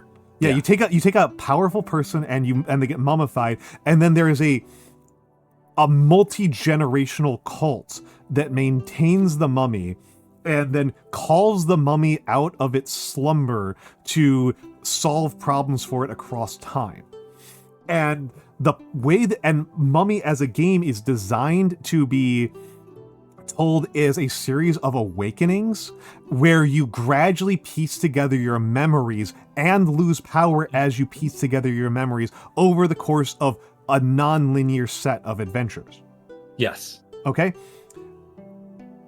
The amount of support the rules have for this structure is functionally the zero. actual problem that I have always had with World of Darkness and Exalted, White Wolf in general, is that they fucking suck at providing actual structure. And this is the one thing that Dungeons and Dragons is very good at, actually. Well, and so the version of Mummy that I can imagine being actually really good is use Blades in the Dark. Yeah, just use Blades in the Dark for Mummy. Blades in the Dark. Blades in the Dark is... Blades in the Dark is, if you are a person who's like interested in TTRPGs and you're worried, and like the people who you're playing with are not like people who are already like really self-motivated and really good at like driving a plot on their own, Blades in the Dark is amazing. Blades in the Dark is so good. Yeah. There's one really important thing here about Blades in the Dark, though. Like, this is the wording that I have to give about Blades in the Dark. Yeah, sure. I've got critiques of it myself, yeah. You need to understand that the difficulty rules are a guideline, and you shouldn't be making your players roll for everything. I know that's what you do in Dungeons and Dragons. I know that's what you do in Shadowrun. If you make them roll for like mundane actions, you will kill the party so fast. You will kill the party within like 20 seconds because they will not be able to open a door and will starve to death. Yeah, like it's actually kind of an interesting thing that I have found in the discourse around the game is that like players' assumptions about how to interpret the significant roll change how the game plays so radically. Yes. Because like my experience of playing the game was that it was pretty relaxed. Yeah. Right. It was like we you had come like from a very social focused table. I came from like a very social focused table, and like the basic rule of thumb that the various GMs had of playing Blades in the Dark was like, if they don't have like a good idea for what happens if you fail, if the failure isn't itself going to be an interesting thing, you just succeed. So the problem that and then like other people I've talked to, other people I've played to came from more antagonistic tables were like, this is such like a paranoid, stressful game of just like scraping by and like barely ever making any progress and like often having backwards progress. And like multiple of your characters are going to die before you make any meaningful progress because it's all about like the crew advancement. The individual individual thieves are disposable resources. It was just so not our experience. It was just so different. My experience with Blades in the Dark originally, right? Was unfortunately that it was at a table that played Warhammer Fantasy Roleplay. Oh my goodness, that's gonna be different. Yeah. So we really struggled with that first like one shot. Yeah. Because Warhammer Fantasy Roleplay does have a lot of similarities to Blades in the Dark. Superficially, certainly. Yeah, very grimdark as well. Yeah. Very grimdark, very much you are small and irrelevant in the face of the grand cosmos sorts of storytelling, right? Yeah. But Warhammer Fantasy Roleplay is that crunch game. Yeah, we have to roll. And Blades in the Dark. Yeah. And Blades in the Dark, if you run it that way, is just bad. Oh, it's terrible. The minimum expectation, folks, for Blades in the Dark is that if you have to roll for anything, there has to be a real chance that you get shot. Yeah, there's a real chance that you die, and it makes it more interesting that you died. Yeah, right? It's like if there's not like the absolute bare minimum is like you break a bone.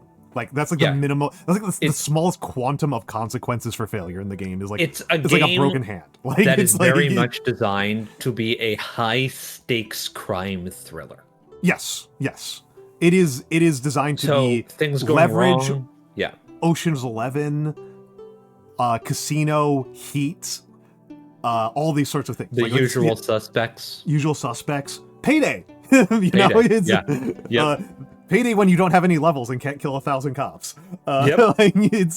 Which really they should have just made the game about that. To be completely honest with you. Killing 1,000 cops is what I mean here, by the way. Oh, okay. I was like, they tried to walk it back to Payday 3 and everybody hit. No, this is God. I kind of want to go back to Payday again. Eldra was playing it the other day. I have played a significant amount of Payday. I'm bad at it, but I'd love to play it sometime. Payday. I mean, Payday just rocks. Payday rocks. Payday rocks. You're gonna make me play the Swedish guy though. I will. I will let you do that. I will not make you do that. I was played as the Scottish lady because it triggered chuds. Yeah, I played a lot of Payday with like a particular crew. Yeah. And when I played with them, it was just like, so you're playing Wolf, right? And I was like, goofy. Come on, man. I was like, every time I was like, come on, man. All right. I am very stereotyped as being Swedish in that group. So. All right. I am done. I am done. I am done. We are killing it. We are going to Grimmy. Raid her before she can raid you. Yeah, raid her before she can raid me. I'm going to briefly go over schedule. It's pretty simple. Tomorrow is Professor's Choice. I am going to try to hold myself to doing Kerbals, because I haven't done them in a minute, and also I will otherwise stress out when I get to Professor's Choice. Always stresses me out. It makes me less stressed out on Sunday, and then makes me more stressed out when I actually stream. So I'm gonna do Kerbals unless I really want to paint. Unless I really want to paint or do. I'm making the problem worse. We're gonna do Kerbals tomorrow. Kerbals tomorrow at 10 p.m. And then on Thursday, I am doing a Peak collab with Inari. She was here earlier. We all love Inari. Inari and her brother Morp and her dad Randver. Me and Randver have never played Peak before. Morp is like the most untrustworthy person to play a co-op game with on the planet. And apparently Inari likes to poison people. So I expect to be really bad. I expect it to go incredibly badly. I do not have plans for Friday and Saturday. If I get through my other deadlines for other parts of work, I will try to do another game night this week. We did a game night on Sunday that I slept through the first 3 hours of. Sorry, Blue. I will try not to sleep till 2 a.m. next game night. But we've been doing Deep Rock. I do want to do some Trench Crusade on the server. We've done one game of Trench Crusade. I really need to practice Trench Crusade because I don't learn systems just by reading the rulebook. I have to actually read the rulebook and then play them, right? So having played it, it was pretty smooth. It's Mordheim, and I love Mordheim. It's Mordheim. It's a somewhat smoothed out Mordheim. It's Mordheim though. It is Mordheim. It's Mordheim, but range isn't completely broken because everybody has guns. Yeah. That's it, right? It's Mordheim with a different philosophy for how you do terrain. It's Mordheim. Yeah. It's basically just Mordheim. And it's game of all time. It is smooth. It plays smoother than it looks. Which is something I find very funnily common with TTRPGs. Yeah. And it does not have the excuse that Infinity has, where Infinity is a really complicated game that is written in Spanish and then translated haphazardly into English. And then it turns out it actually plays pretty smoothly, but like, oh my god, the language barrier. Oh my god, Infinity's so hard to read. Yeah, those are the options. It'll probably be one of Deep Rock or Trench Crusade if I really feel like it. But yes, that'll depend on me getting some work done offline. That'll just depend on what I get done in the next 2 days. All right, I love you all. This has been Mikks. Hey, that's me. I'm Mikks. This is Mikks. He does very chatty streams in the mornings. Here are my socials. Here is my Discord. They are where you find me. And do we want to customize the raid message for Bird and Old Man? I don't even do raid messages myself, so I never have any We'll use the standard raid message. We'll use standard raid message. Okay, we're going over to Grimmy's house. All right, have a good night, everybody. I need to use the bathroom. Goodbye. I love you all.